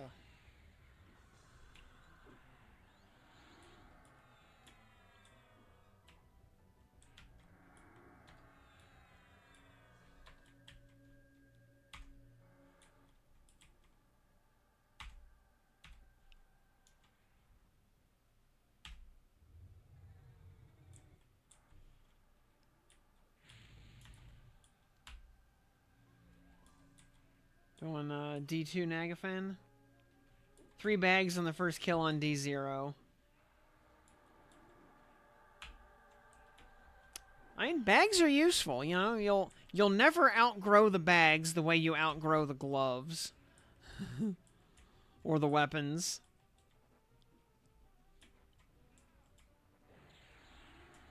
So, clearly Nagafan's helping you play the long con. No. On a server that lasts 3 weeks.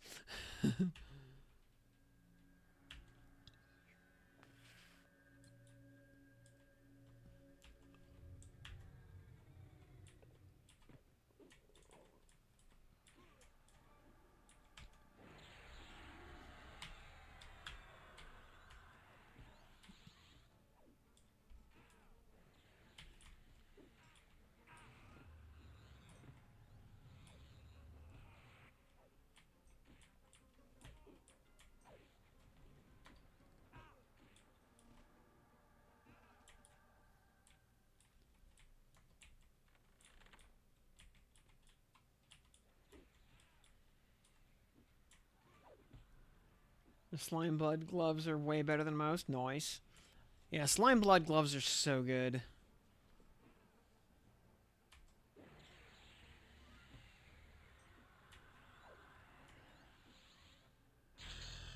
Ding! 21.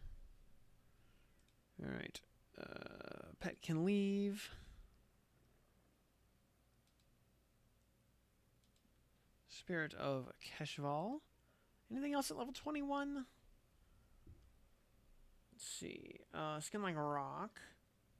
Reanimations. Oh, okay, now. Nope, that's it. New pet and skin like rock. Oh boy.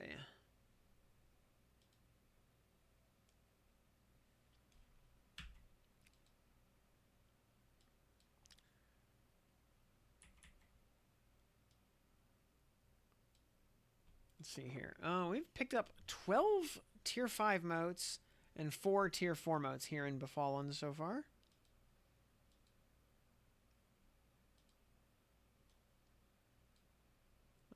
Let's see. Major potential. Let's pull out 4 of those. Takes us to a tier 6 pet.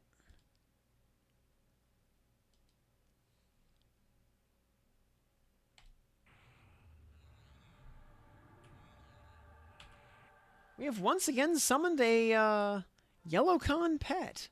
Alright, cool.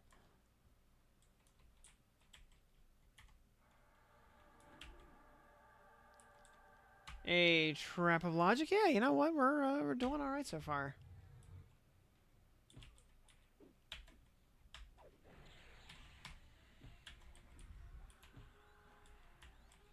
Had a pretty good day, all things considered.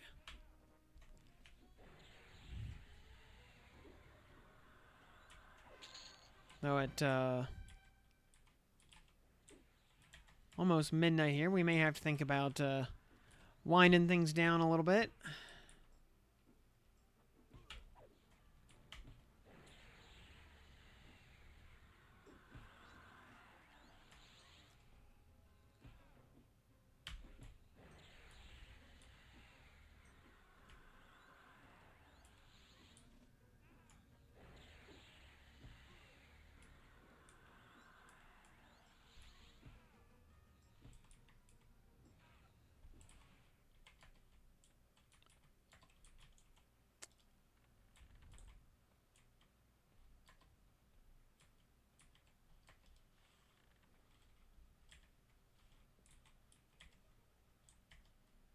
Gonna overchannel the lull because we don't want to take chances. No unnecessary risks. Let's and we'll pull with slow.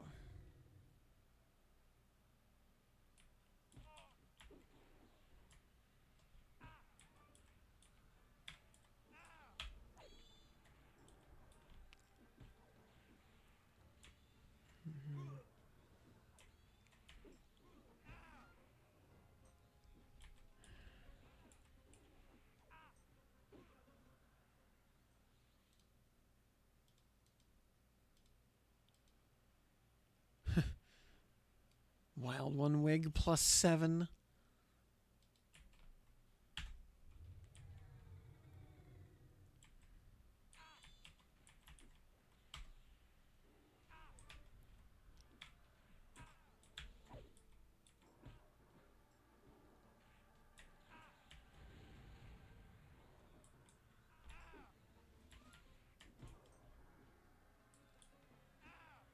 There's his LOH.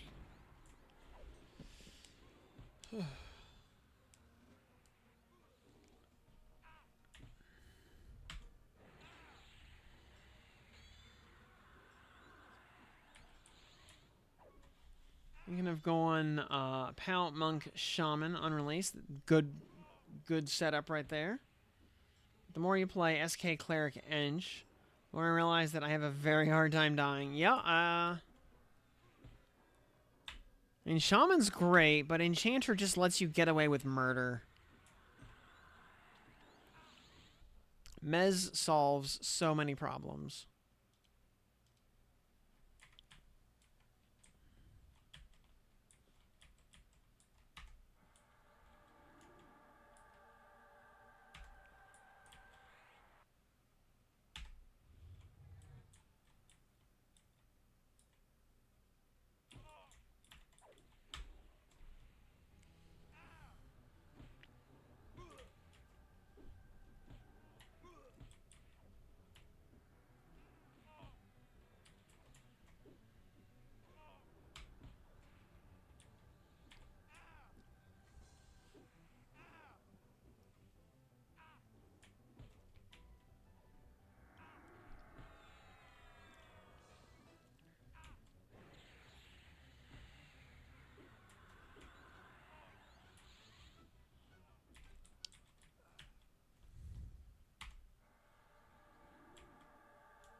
Yeah, Enchanters smell because they get accustomed to just casting illusion cleanliness instead of actually taking showers.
Played on a TLP, started off his neck, got your epic.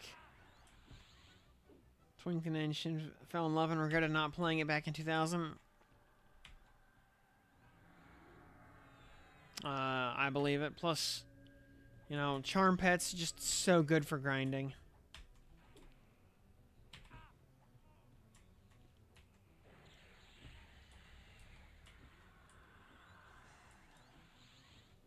Oh.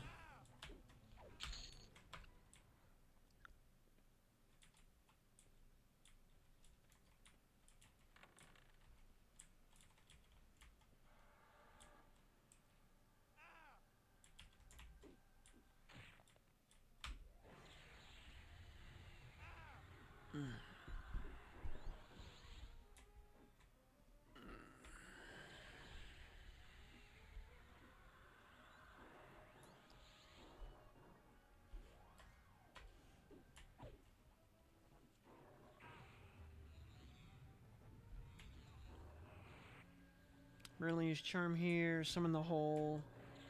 But other than having like a Warrior Paladin pet I can upgrade has been super good. Yeah, the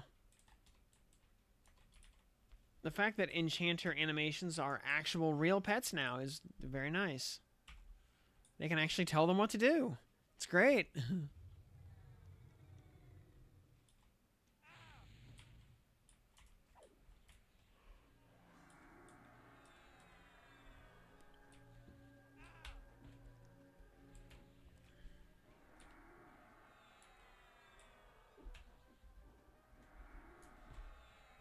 Yeah, now you just got to get your pet a fiery avenger.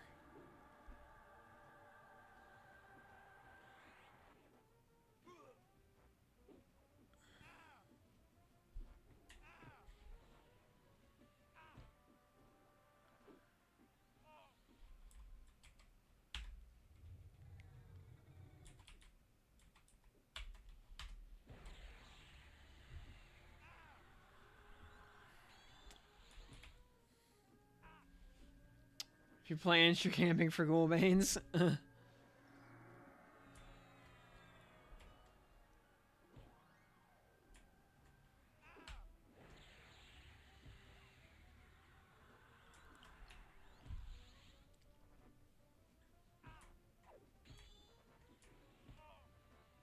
know, I'm still planning to have the,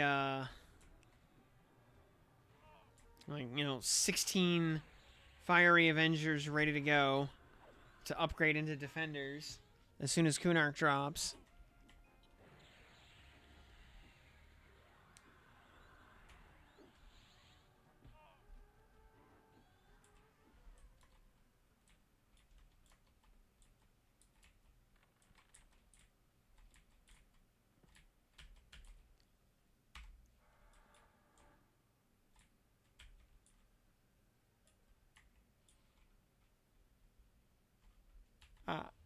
Ow.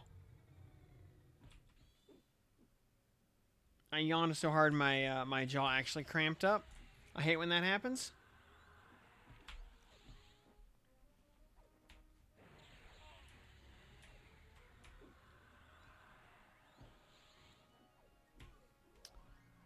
Let's see, what is my favorite expansion? I don't know, I really like Depths of Dark Hollow. Mainly for how good Dreadspire is. And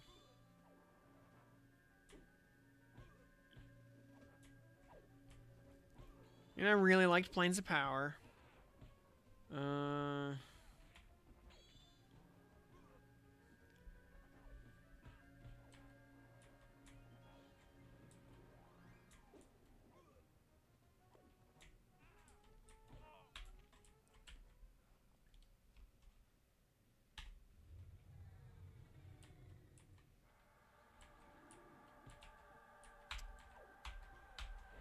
So I think this copy of the Baron here is probably gonna be the last mob of the night. It is a little after midnight, and I do need to walk the dog still and try to get to bed at a reasonable hour, because I did not get to bed at a reasonable hour yesterday.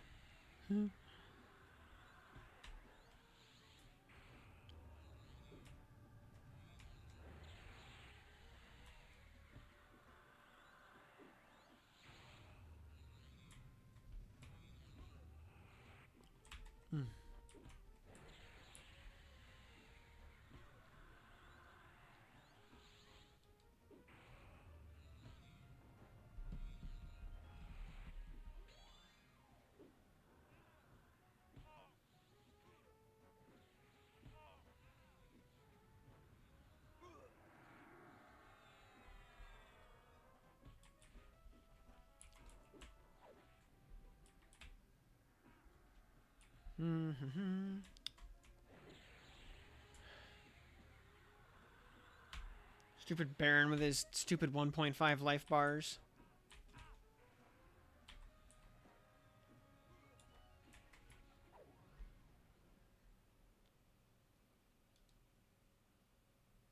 Scars of Valley is your favorite? Yeah, the whole faction thing is really neat, yeah.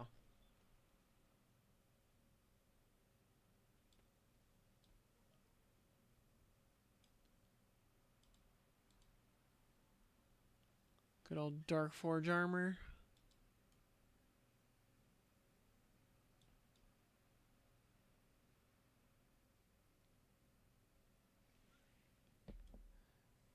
Any word on the maps that are going to be... we know they're in progress. Have not gotten any new information about them, though. Though there is a live stream tomorrow specifically about QOL. So... Or by tomorrow, I mean Friday. Which I guess it is now Thursday. So, yeah, tomorrow is Friday. See if there's... see if we can... could...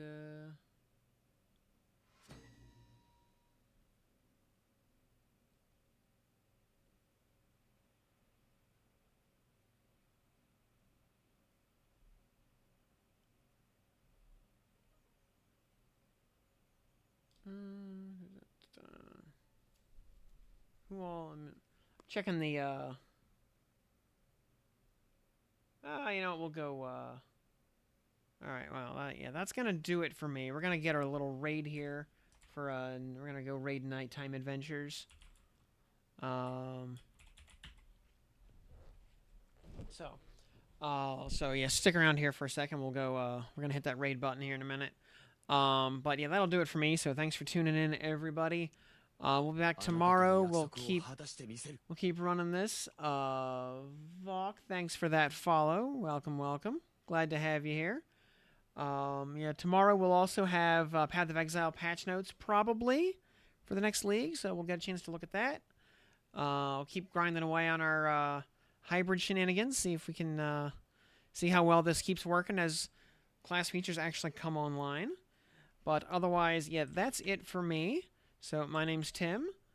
We'll see you next time, and yeah, hang tight here. Unless you're out in VOD land, then thanks for tuning in to the end. Otherwise, everybody else, we'll raid on out of here.